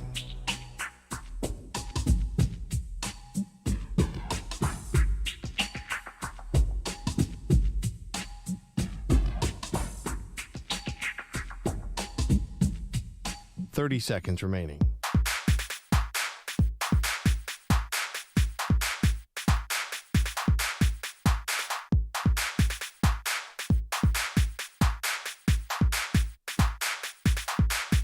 Fifteen seconds.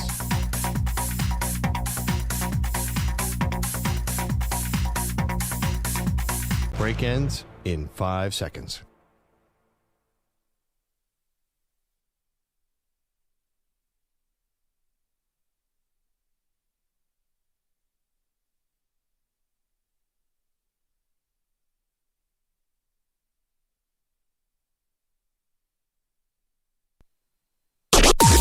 Maggie and Perloff on the Infinity Sports Network.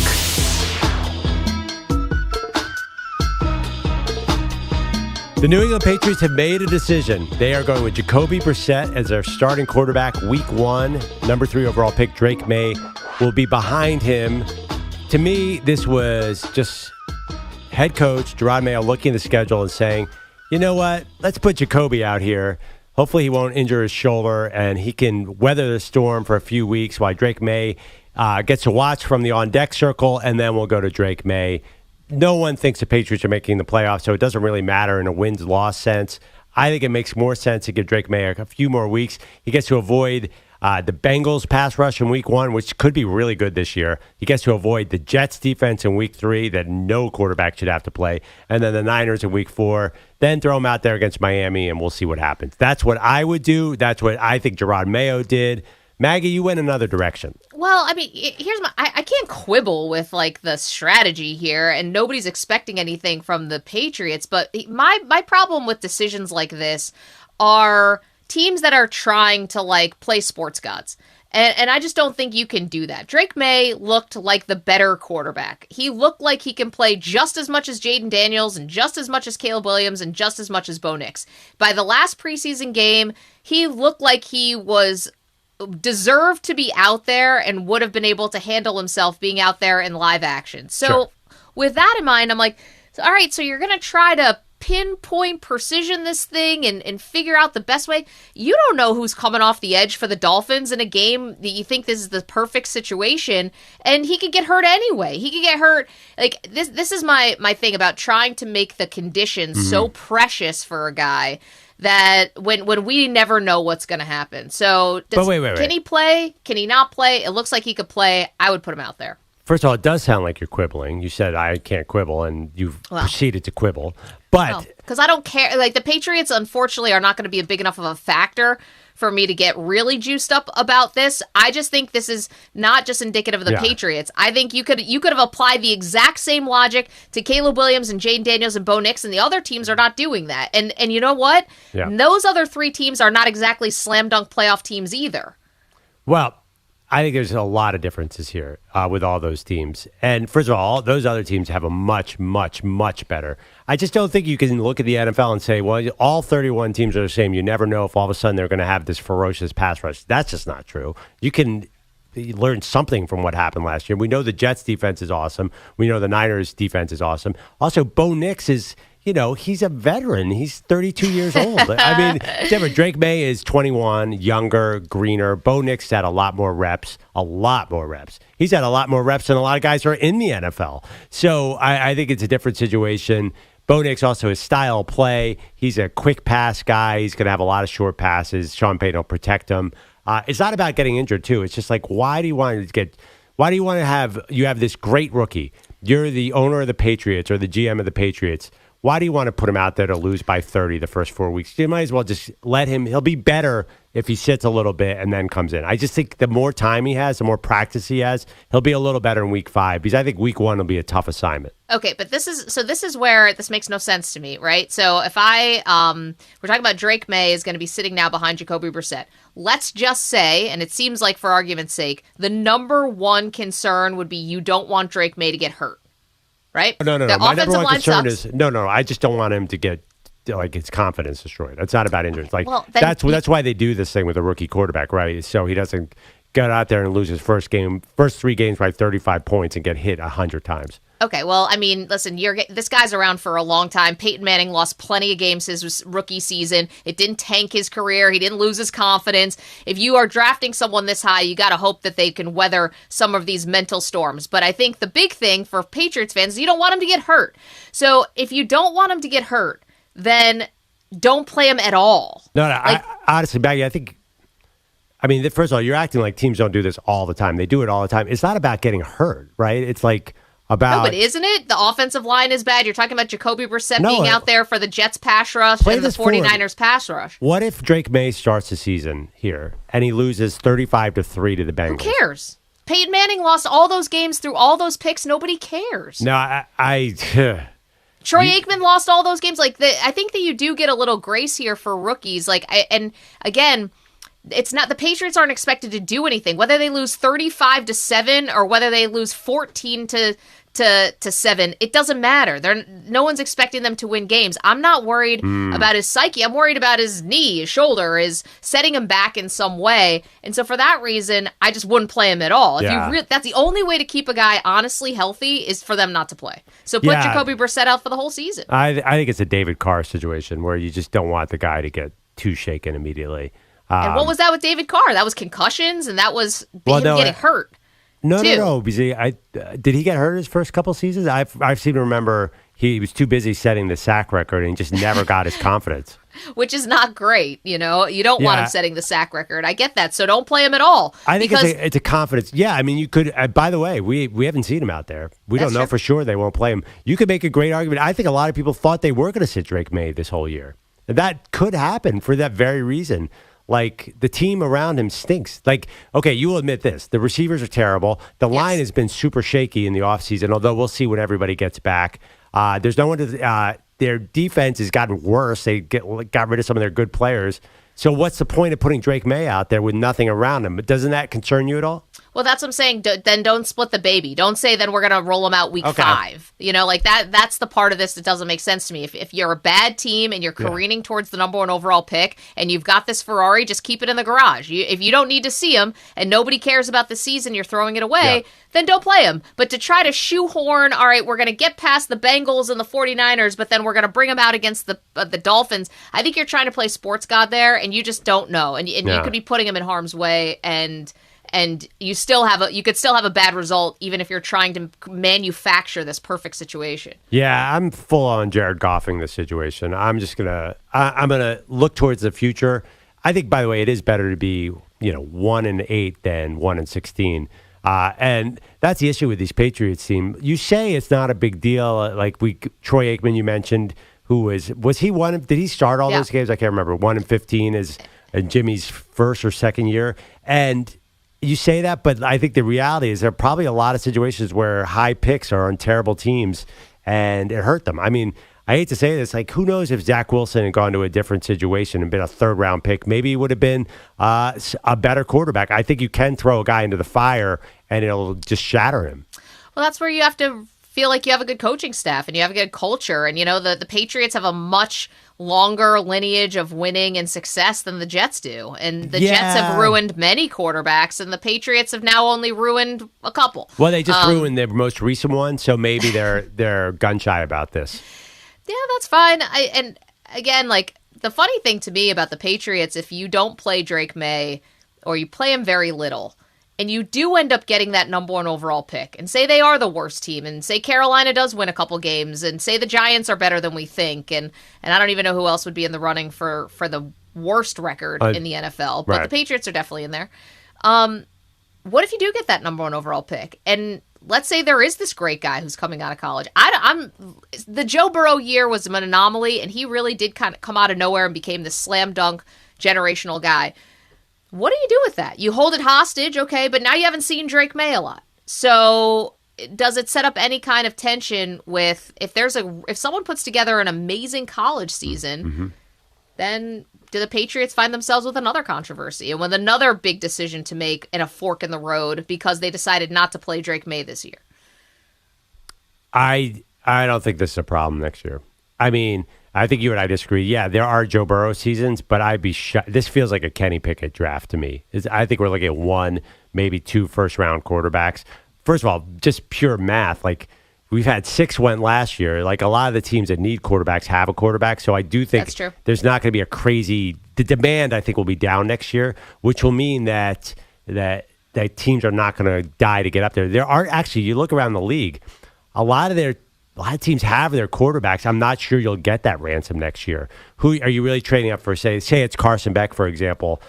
You might get a first or second round. I just don't think you're getting a whole boatload of things. They need that ransom. You're absolutely right about that.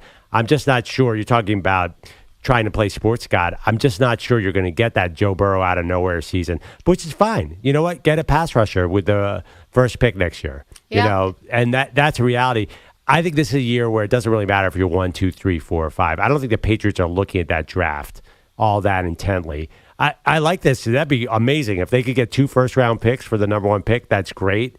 But the reality is they're probably going to be bad.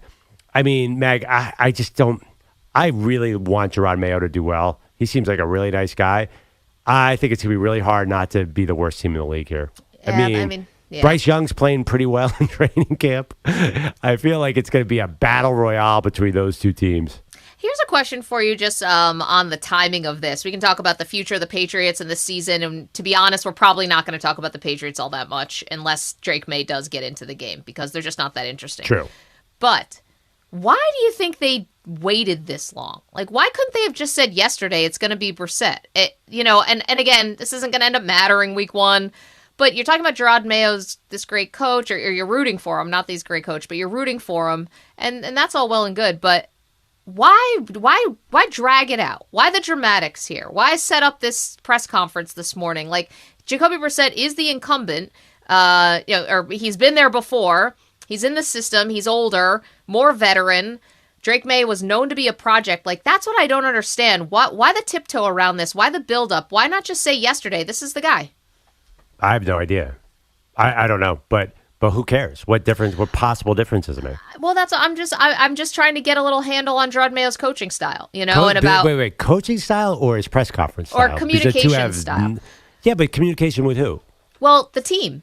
Like, I wonder, because he said yesterday that he knows people are going to be ticked off at him. Right, if you're going to be outside world. If you're going to be ticked off, well, I'm wondering, was it the outside world or was it the locker room? Because if Drake May is looking a lot better than Jacoby Brissett, then I think I think he was managing more than just the fans and the media when he said that, Pearl. I think that he was also talking to the locker room there. Hey, listen, I realize Drake May looks like he can sling it. And, for all of us who have no expectations on the Patriots and think they're going to suck and have the number 1 pick, there's guys who are playing for contracts on that team. There are guys, you got to keep everyone bought in and motivated, even if you don't have a lot of expectations. And that's on Mayo. That's a tough line to toe, to say, hey, I need to get the best out of everybody, even though this season is going to be rough and I'll have a lot of losses. I think he was talking to the outside world. I think he knew everyone wants to see Drake May. Every Patriots fan, every national fan, they want to see Drake May. He has many reasons in a very boring, conservative way to go with Jacoby Brissett.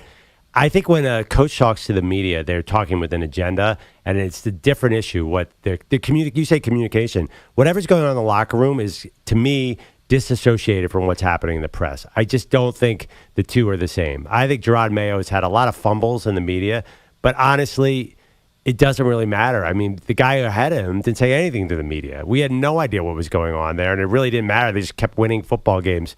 So I hear what you're saying. I don't think there are guys in that locker room would be like, oh, we need Drake May out there. It's not Caleb Williams. It is Drake May, the North Carolina quarterback. I don't think that anyone there thinks that Drake May is earning them millions of dollars. Unless it was that decided in training camp, and apparently it wasn't. Like, there's nobody in the Patriots who are like, oh, my God, Drake May just eyeball him is so much better than Jacoby Brissett. I don't think it's been that situation at all. Brissett has so much more experience. Drake May could barely get the snap off. And even as he was playing well, there was about 7,000 penalties on the offensive line. Drake May was kind of all over the place in organizing the team. So I don't see it as that cut and dry, like we need Drake May in or we're not going to get our contract. EJ, you want to get in on this?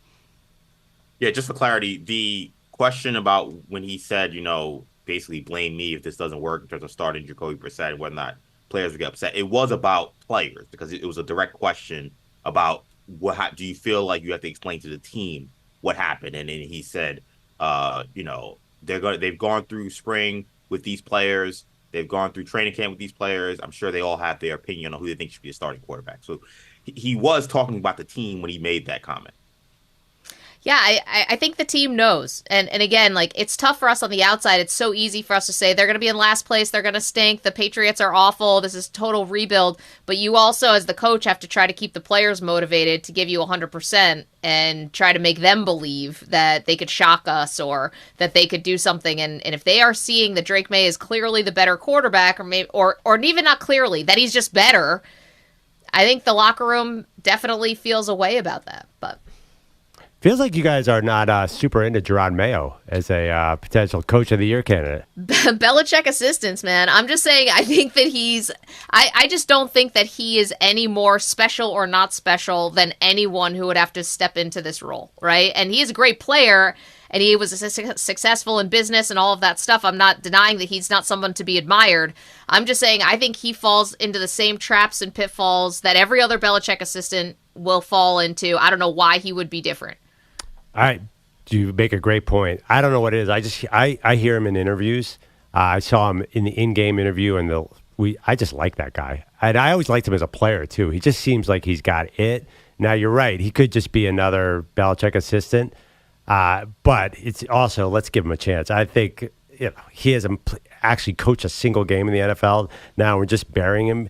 Obviously, Jonathan Graff said, you better start Brissett. I don't want my prize pick getting destroyed in week 3 by the Jets. So anyway, that's funny. You're right, Maggie. I don't think we're going to talk much about them by week 5 or 6. But I do. We're excited for Drake May. It's going to be, what's your prediction? When does Drake May get out there? I think it's week 5 against the Dolphins. What would you guess? I think we're looking, if Jacoby Brissett can stay healthy, by the way. Yeah.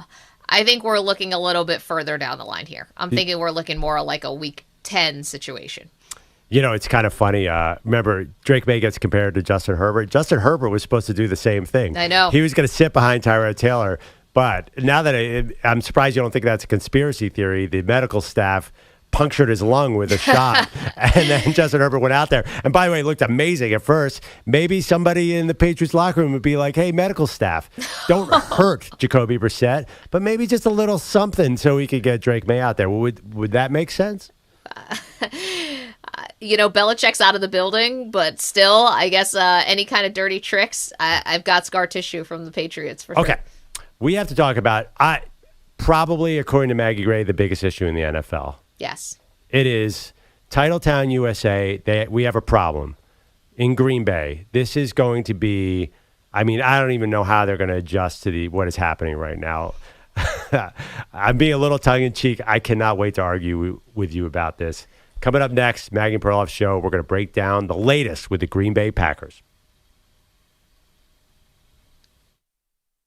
You're in a 5-minute break.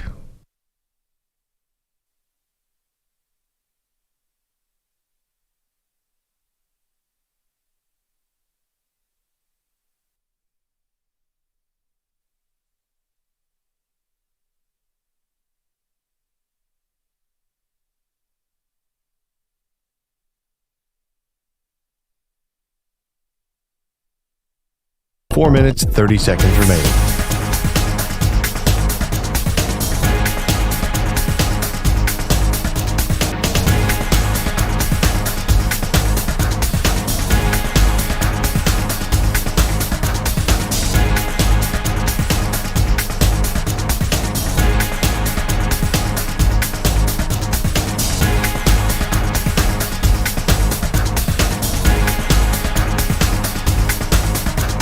4 minutes remaining.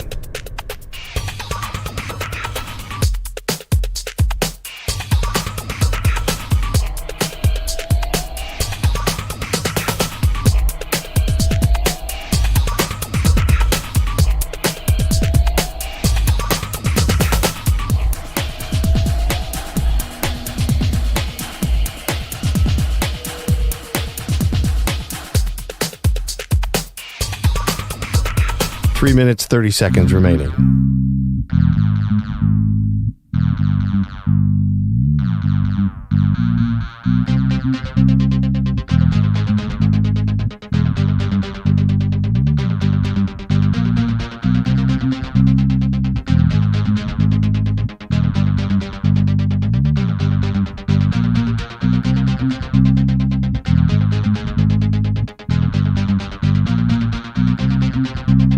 Three minutes remaining.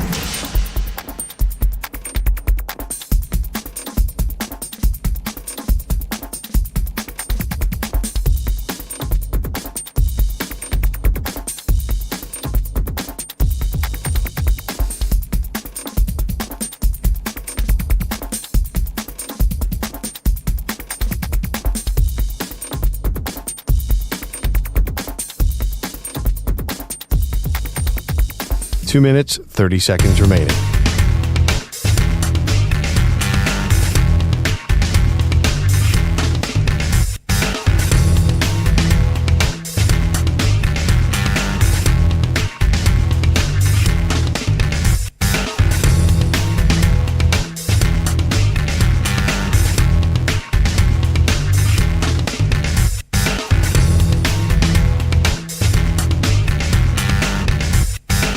Two minutes remaining.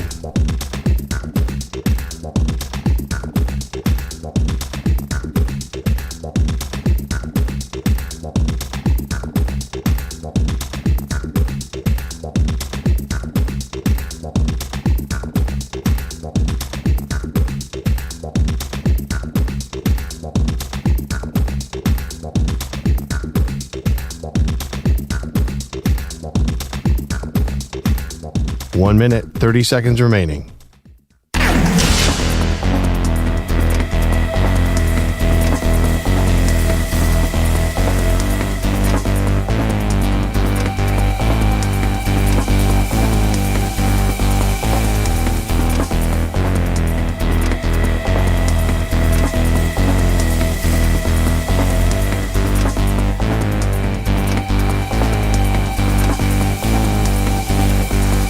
One minute remaining.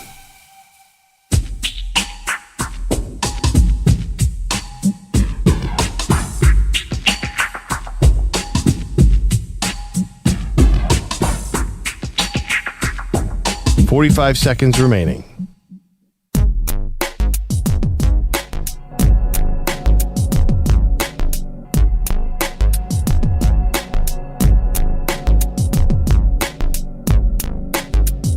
Thirty seconds remaining.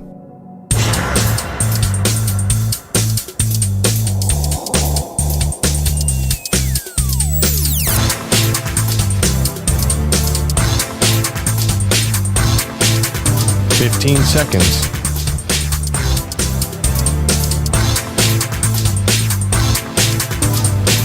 Break ends in 5 seconds.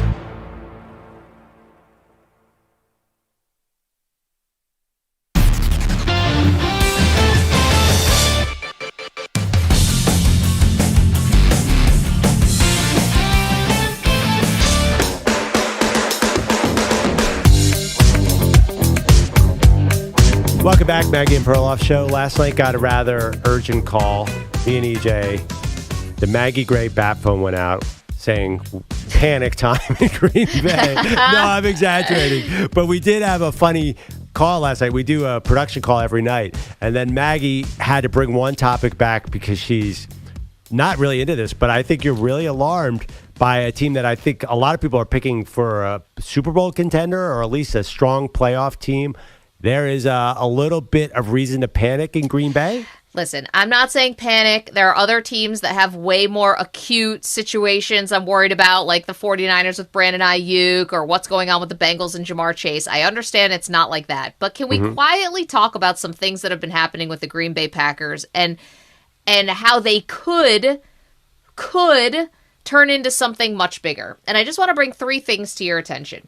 Number 1, we didn't talk about this, I don't think, enough at the time. It is very unusual for a team to make a trade this close to the season for a backup quarterback who has no knowledge of the playbook. Maybe some coaches, have been similar in his past, but to trade for Malik Willis and automatically make him the backup, this was a couple days ago. Usually guys go through training camp with the backup quarterback. There's a rapport with the backup quarterback.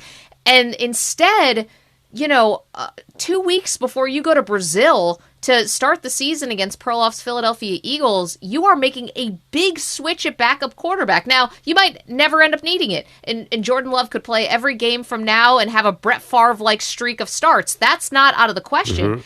But let's just grant me this. It is unusual to cut your backups and bring in someone completely from the outside this close to the season. So that's number 1. Did your team, the Buffalo Bills, just do this 3 days ago? It's weird, right? Well, no. Mitchell Trubisky got hurt. This was a little bit of a different situation where they were in a bit of more of a bind. Trubisky got hurt? Yes. He What got hurt in the was he preseason game. climbing into the crowd to try and retrieve a ball? Was that a quote unquote he got hurt, or what was I his think injury? someone cut the brakes on his car. What's Mitchell? Actually, I believe you, but I didn't know that was why they did it. I thought they were just like, Trubisky stinks. Well, they should have known that long ago. And they brought in somebody who at least is in the division, who has some knowledge. Mike White, the backup now, played for the Jets, played for the Dolphins. He has some sense of what's going on.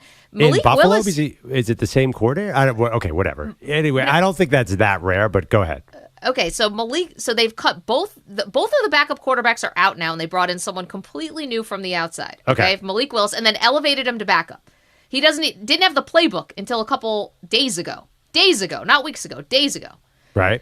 Then another thing with the Green Bay Packers. So yesterday, they also cut both of the guys who were in their kicking competition and brought in an undrafted rookie from NC State who just got cut by another team. Okay. Now, they had just drafted a kicker last year in Anders Carlson, and he was no picnic. So I'm not saying that this is the wrong move.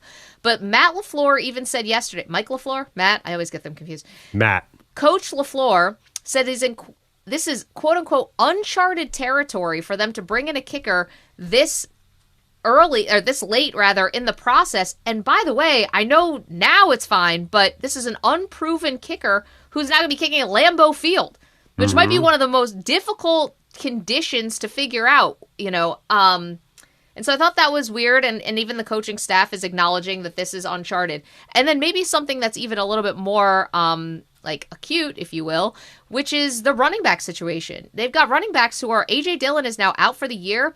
Other running backs on the depth chart are hurt. Now they have Josh Jacobs, and that's great, but you really don't have a lot of depth at this position, and we understand just because Jordan Love had this great end of the season last year and they have these young receivers doesn't mean you don't need a run game in Green Bay, Wisconsin. You do. And so Just pick up a dude. Who cares? Just a couple things that caught my eye about the Green Bay Packers, the backup quarterback situation, the kicking situation, which are not important until they're the most important thing in the world, and then the running back situation. Now, I'm not saying this is going to derail the season. I'm not panicking. I just noticed a lot of these bigger moves, or these moves, happening as you're 8 days away from taking off to go to Brazil to start the season. Yeah, haven't teams switched kickers late in the season and even in the playoffs? I feel like we're always having a storyline where the teams are trying out kickers late in the season for whatever reason. The coach said it's uncharted territory, for him. So I'm going off of that. Okay, so let me ask you first of all, A.J. Dillon, man, he was not good last year. I do like him. But there's a reason he's sort of getting, I think he's close to the veteran minimum. Will they get Dalvin Cook? I mean, there's all sorts of things you could do at running back. That is a real issue. But backup quarterback, if Jordan Love gets hurt, what are we talking about anyway? You really thought Sean Clifford or Michael Pratt was going to do anything for you? No, but this is where I feel like you and I are switching bodies a little bit, because you're always the one who's more into the backup quarterbacks than I am. I'd rather have Malik Willis than either of those guys. But that's totally fine. But you generally a guy is kind of with you for a lot longer than bringing in the backup quarterback right away. When it's just for performance, like why did you went this long knowing that these guys were not good enough backups, and now Malik Willis has to really get caught up. Again, this could end up meaning nothing. Jordan Love could play for the next 230 starts in a row. I'm just saying I noticed it. Okay, so wait, forget the noticing. Are you dinging them at all? Are you downgrading them? No, I'm not. I'm just noticing, because this is the thing about backup quarterbacks and kickers. Again, they're not important until they're literally the most important thing in the world. How is their what's the health of their long snapper? I think he's good to go. What about the guy who holds back the coach so he doesn't run onto the field? Like I don't know. Listen, you're talking You think about that's the same as a backup quarterback, Pearl? I don't. You're being too cavalier now. Well, no, I mean, like, you quote unquote just noticing. So downgrade them. Say that this is going to hurt them. You can't be like, I don't know. It just feels like, and EJ, weigh in here for a second too, because I think you might be on my side here. Like, is this reason to be concerned in Green Bay? What do you think? Maggie mentioned it. She's like, let's get this in the show. And I'm like, go Mag, go Gray rather. I'm all for getting new stuff in the show. I can't go with you here. I don't know. Look, Sean Clifford, he stinks. So I think all this is the Packers realizing they just didn't have a capable NFL quarterback behind Jordan Love, and that was a problem. So they moved on from him. The kicker thing, again, the kicker jobs are just they fly around left and right. I don't know. I'm not as concerned about that with the Packers. I'm more concerned about, is there kind of not sophomore slump, because a lot of these guys are not sophomores, but are we kind of overrating them off of just a really good second half of the season? I'm more worried about that, but I don't think this weird roster maneuvers is going to be a reason why they don't get it done and they don't compete in the NFC. Yeah. By the way, Sean Clifford and Malik Willis feel kind of like the same quarterback too. They just kind of run around a lot. That's the thing. Malik Willis doesn't need a playbook, Maggie. It's called take 5 steps back, then just run for your life. That's going to be the Packers' best hope here. What's up with your Bills kicker? He kind of blew it last year. What's up? This is keeping me up nights. I mean, you guys want to know what really makes me sweat? I'm terrified about this. I can show you text messages between me and my husband. I'm beside myself. If he's got the yips, this is terrible. They just paid him, by the way, so it's a little bit harder to get out of when you pay your kicker. And now all of a sudden he can't hit the ocean. I mean, I'm feeling very, very concerned about that. Wait, you text your husband from room to room in your house about the Bills kicking situation? I mean, yeah, when we're not talking about the long snapper and the guy who holds back the coach. Yeah, absolutely. Yeah, who cares about what do you text your wives about? The right tackle, the left tackle, dinner, the wide receivers, the quarterback. I mean, you could be right, Maggie, but you will acknowledge that most people do not pay attention to the kickers or the backup quarterbacks. That's just the way it works. Listen, I see things that other people don't see. It's like, just part of my charm. It's the NFL preseason. We're all going to make predictions. And we're like, well, I really do like what the Titans are building this year, but their backup quarterback is a little shaky. We never evaluate. You're right. It's not a thing until it's a thing, but it's definitely not a thing. How many times did we go see a backup quarterback in a game last year? How many teams went to a backup last year? Right, but once your star almost goes out, every one of them. Yeah, but you're almost basically done. There's very few situations where the backup is going to be in for the rest of the season and you're going to still advance. I mean, I'm saying even holding the fort, even if it's not for a season-ending thing, just holding the fort. And just something I noticed. Listen, if you guys all want to just go down the same path and just keep looking at the same things, quarterback, big receiver, left tackle, pass rusher, I'm finding the holes in the roster here. What really makes these teams great? By the way, there's so many funny backup quarterback situations. Like what's going on with Stetson Bennett and Jimmy G and the Rams, and like the Chiefs have Carson Wentz as their backup quarterback. I think if people would be like, whoa, these are the backup quarterbacks. I don't even think most people know who the backup quarterback. You name an average team, it's in flux. I agree with EJ. Like these guys just kind of roam around and go from team to team, right? Isn't that how it usually works? How about the Chargers trading for Taylor Heineke last night? We got to keep up on all the latest. I know Bogusch has got that, I'm sure. I don't. Leading the headline. I'm not worried about backup quarterbacks, so I have not mentioned that. I mean, are you guys okay with Desmond Ridder getting cut from the Cardinals? Or? I thought he was still on the Falcons, so sure. I'm assuming Colt McCoy is the backup there now. He's got a podcast now. Colt McCoy gave up finally. I'm just joking. I knew Colt McCoy retired, but it seems like he could just as easily be the backup in Arizona and nobody would care. But this is all Nick Foles' fault, by the way. I feel like if Nick Foles didn't go out there and win that dang Super Bowl, we wouldn't even be thinking about, who's backing up this guy? Who's backing up that guy? We watch all those guys play. They all stink. Like, newsflash. Backup quarterbacks stink.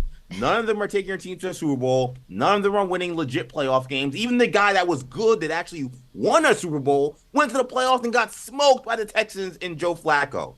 I am so tired of hearing about backup quarterbacks. If your starting quarterback goes down, your season's over. Just pack it up. It's done.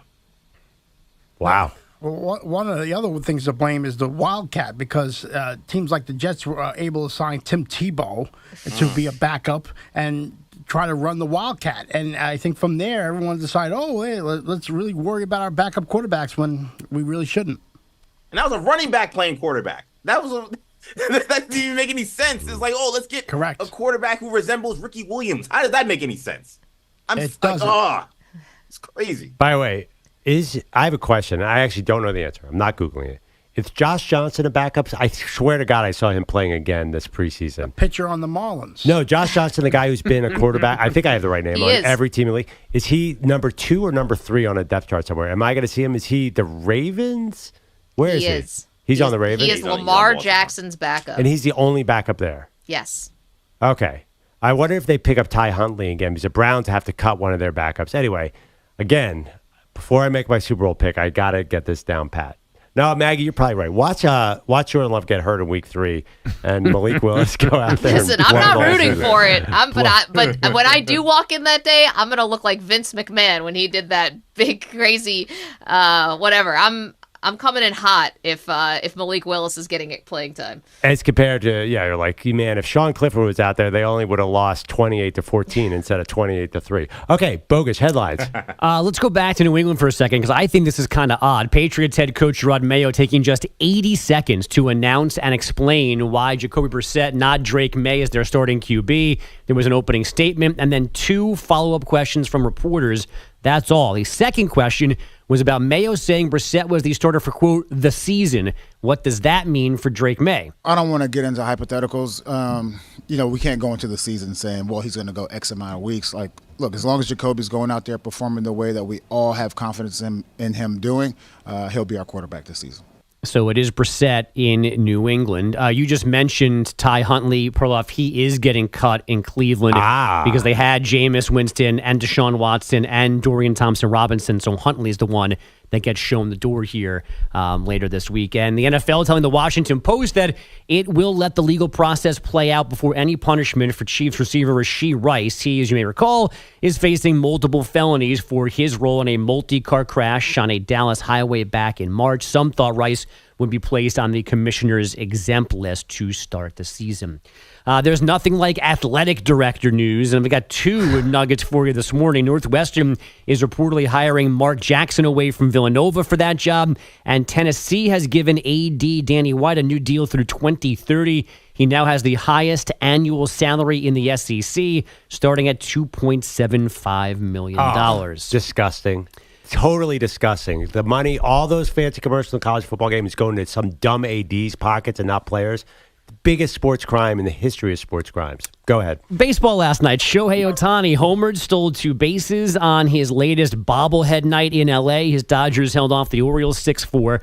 Corbin Carroll clubbed a go-ahead grand slam bottom 8 to get his Diamondbacks past an unnamed team 8-5. Arizona now has a 1-game lead on the Padres for the top wildcard spot. San Diego losing in St. Louis 4-3. And a named team stinks, by the way. Like philosopher / CBS Sports Network analyst Robert Turpin said the other day, there is no parity In the WNBA, anybody can win on any day. Just last night, the under 500 Fever knocked off the 22-win Sun 84-80 with Caitlin Clark scoring 19. And the last place Sparks stunned the first place Liberty 94-88 in LA. And on the heels of quarterbacks and receivers and F1 drivers, we're about to get starting five. We knew the Netflix NBA docuseries was coming. Now we know October 9th is the official release date. The show followed LeBron, Anthony Edwards, Jason Tatum, Jimmy Butler, and Domantas Sabonis last season. LeBron and Maverick Carter's uninterrupted producing the series, along with the production companies. Here you go, Pete, of the Obamas and Peyton Manning. Wow. I'm not watching. That's like every famous content creator joint. Where's Steph Curry's company? That is unbelievable. So you had the Obamas and the Mannings and LeBron. One Manning, both Obamas and LeBron. Oh, Eli's not part of Omaha? Oh, okay. I don't think so, actually. Another show. He's an employee. Another show with LeBron.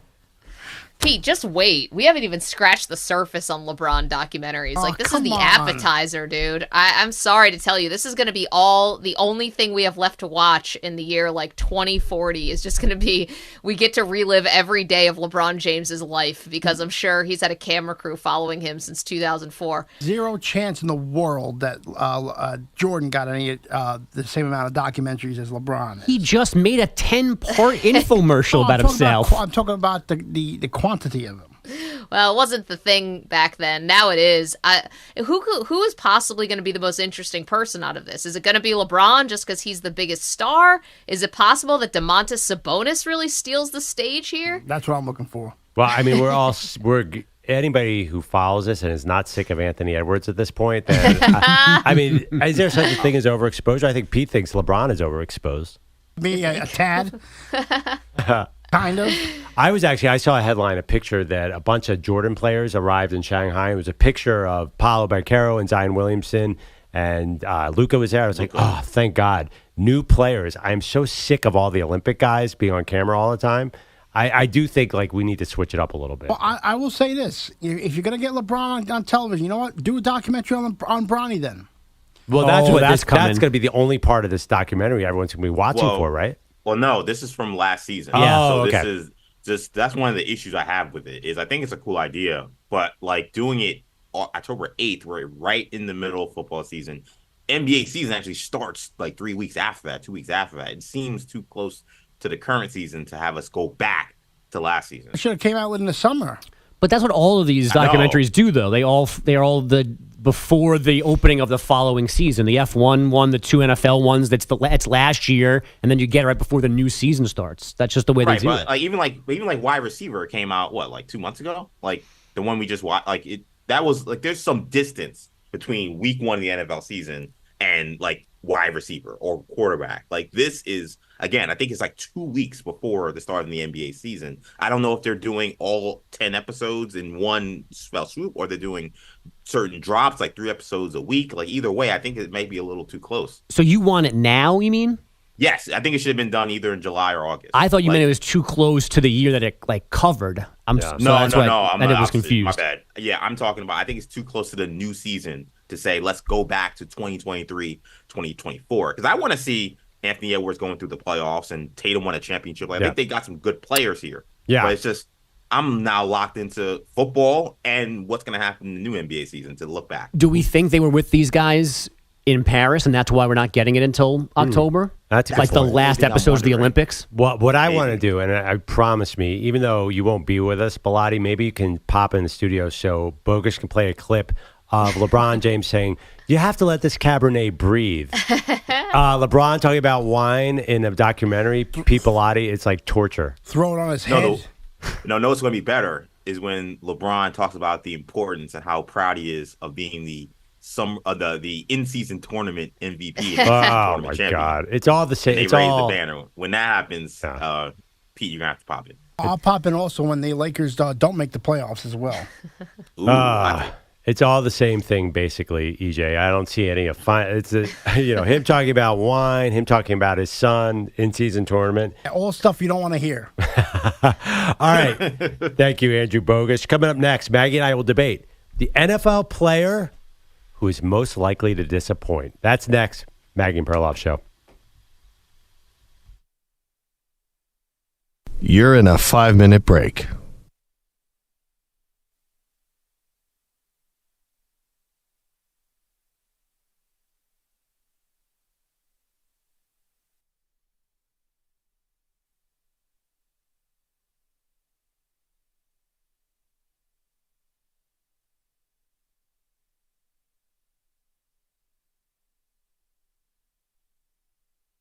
Four minutes, 30 seconds remaining.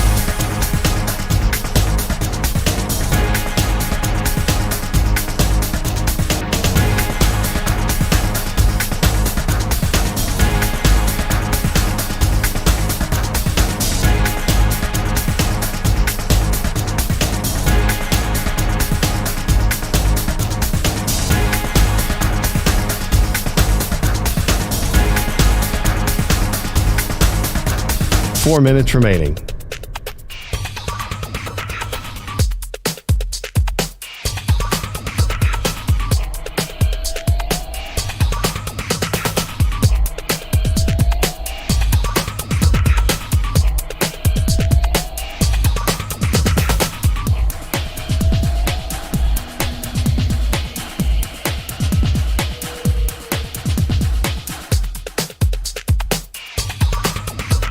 Three minutes, 30 seconds remaining. So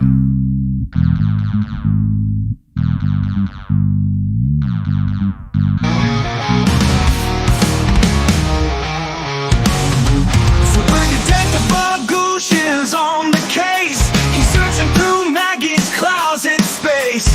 What could be hidden? What's out of sight? But the real mystery, Peter's absence tonight. Where's Peter Bellotti? No one knows. Skipping out on work, that's how it goes. Maggie's closet's got secrets, sure it might, but Peter's gone missing like every night.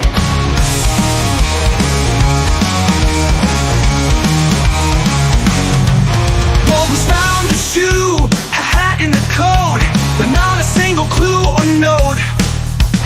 Maggie's got style, but nothing too strange. Yet Peter's disappearing, that now that's the range. Where's Peter Bellotti? No one knows. Skipping out on work, that's how it goes. Maggie's closet's got secrets, sure it might, but Peter's gone missing like every night.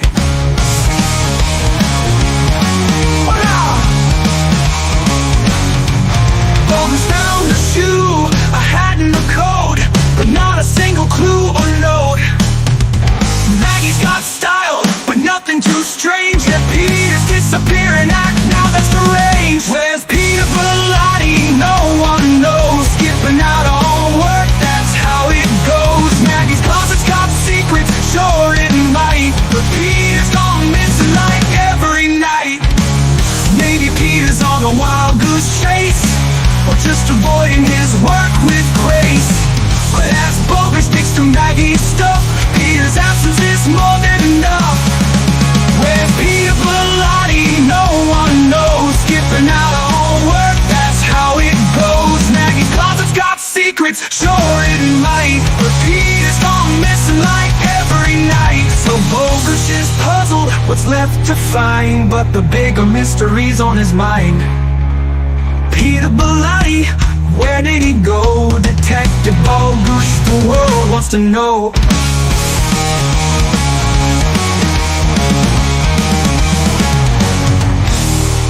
One minute remaining.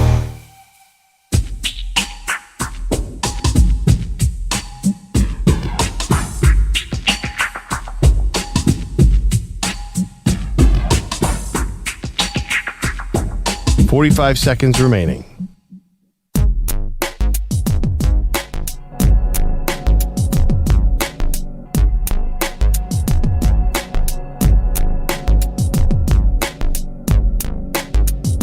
$30 seconds remaining.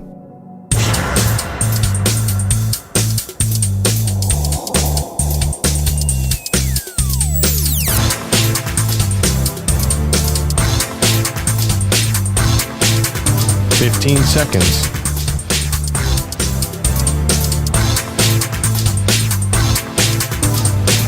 Break ends in 5 seconds.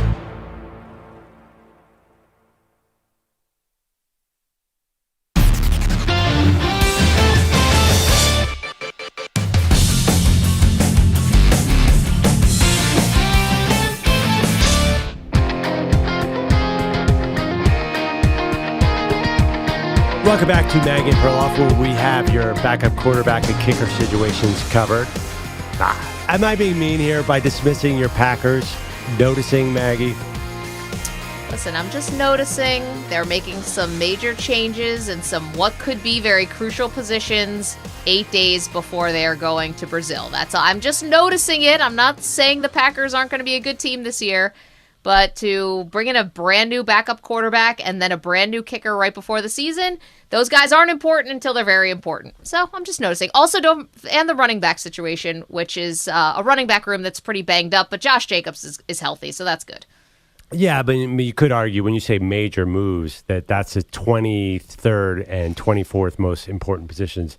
So anyway, I'm sensing maybe setting up for a little letdown there with Green Bay, possibly. I mean, heck, who knows? Brazil, I feel like we're going to throw out that result regardless because the time change, the flight, that's a weird opening game. But let's go around the league, Maggie. Who do you think, if we have to pick a player, not a team, a player who has high expectations this year that is most likely to disappoint? Yeah, I think this is one that's not even that much of a hot take, but I could see Christian McCaffrey having a bit of a letdown season just because the expectations are so wildly high coming off of this amazing season that he had and then also getting some more guaranteed money put on his contract. McCaffrey, maybe he is finally over some of these injury issues, but to be honest, not a lot of guys go to the 49ers and automatically just get healthier. It's a place where guys do get hurt everywhere in the NFL. It's such a brutal sport. McCaffrey, because of the combination of workload from last year and expectations, I could see him having a little bit of a comeback. I don't want to say to earth, but I could see him having by his standards, a disappointing season. Yeah, McCaffrey is falling. I've seen this. His ADP in Yahoo and CBS has fallen crazy in drafts because people are worried about the injury. So he's coming off a 1,500-yard season, played deep into the playoffs, and now is already limping into camp. I mean, this is definitely something to be managed for the 49ers. Yeah, I feel like, I don't know, Breece Hall's now the number one pick, and McCaffrey's sometimes falling as low as 8 or 9 or 10. So we'll see what happens there.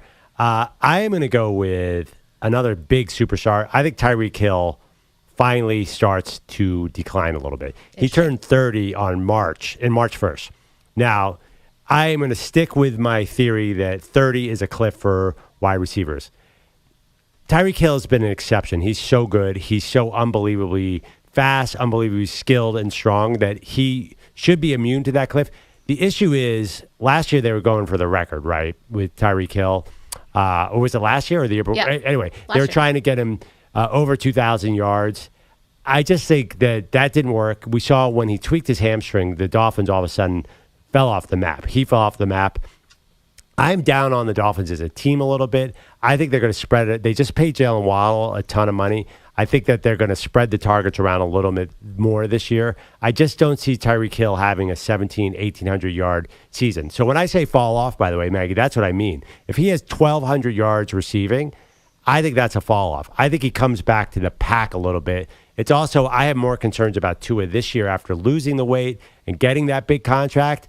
I'm just not as high on him as I was last year either. I think this is setting up for a little bit of a possible decline for Tyreek Hill, which is a very, very, like McCaffrey, a very high spot to start with. Yeah, I think it's a good point, and I actually didn't like what I heard from Tua in the same interview where he was talking about Brian Flores, and that got all the attention because he said he was a terrible person and aired all that dirty laundry. He also was saying, it did impact him on the sideline with the whole team trying to get Tyreek Hill that record and go in for the 2,000 yards receiving. And I just think that's not what great teams do, quite frankly. It should never be about one guy's individual record. Listen, if you want to go at the end of the season, a dude's got an incentive where he gets $1 million if he gets, 40 receiving yards. I love stories like that. That's great. But a season-long goal should never be... The Dolphins have to win a playoff game. That's the goal, not to get Tyreek Hill to some mark that's going to, do what for you? yes, it's a smart idea to get the ball to Tyreek Hill. We know that. But for Tua to have to be managing that on the sidelines during a game and then bringing it to Mike McDaniel, to me, is such a waste of an effort. Yeah. By the way, are we doing a dumb thing here, Maggie? We picked the most disappointing player. We picked Christian McCaffrey and Tyreek Hill, first ballot Hall of Famers, arguably the two best players at their position over. Shouldn't we have gone with like Bryce Young and Chase Claypool? I mean, they can't disappoint us anymore. I don't know what to say. I know. I was just like actually listening to us. I think we both have valid points on each individual. It's like, man, we have to bet against Christian McCaffrey and Tyreek Hill. As long as we don't have to try and tackle them, I think we'll be okay. But I totally agree with you on McCaffrey. And Hill is just such a lofty expectation. Although I did see, Maggie, that I saw my first Miami Dolphins to go to the Super Bowl pick the other day. Oh, wow. Yeah, I mean... Was Dan Marino making it? Who said it? Bob Greasy, I believe. No, I just think that it's interesting. Like, this team has all this talent, and Tyreek Hill's so talented, and Tua, but I don't think a lot of us take them seriously because they can't play in the cold weather in the playoffs, so they'll be great in September. I don't know. You know that team pretty well. Yeah. What's your vibe check on them? Well, I'm actually not as down on them as you are, but my question is, I think Mike McDaniel being on the hot seat is silly. That's what bad teams do. You know, bad teams will pull the plug too quickly on a coach who, at least I think, they're showing that he's gotten the best out of Tua. I know that the win-loss record was the same with Brian Flores and Tua, but Tua's a much better quarterback with Mike McDaniel. And even if, the most important thing is Tua thinks he's a better quarterback with Mike McDaniel. I keep that together and then figure out with your defensive coordinators and stuff. Mike McDaniel in the hot seat's silly to me. I think it's because he's dressing like a drug dealer from the 1980s in Miami. That's a good thing for Miami, isn't it? I thought they love that. All right, thanks, Pete Pilati, EJ Stewart, Andrew Kaplan. Man, it is getting close. Andrew Bogish. Yeah, Andrew Bogish. We got real football tonight. Can't wait. Maggie and Perloff Show.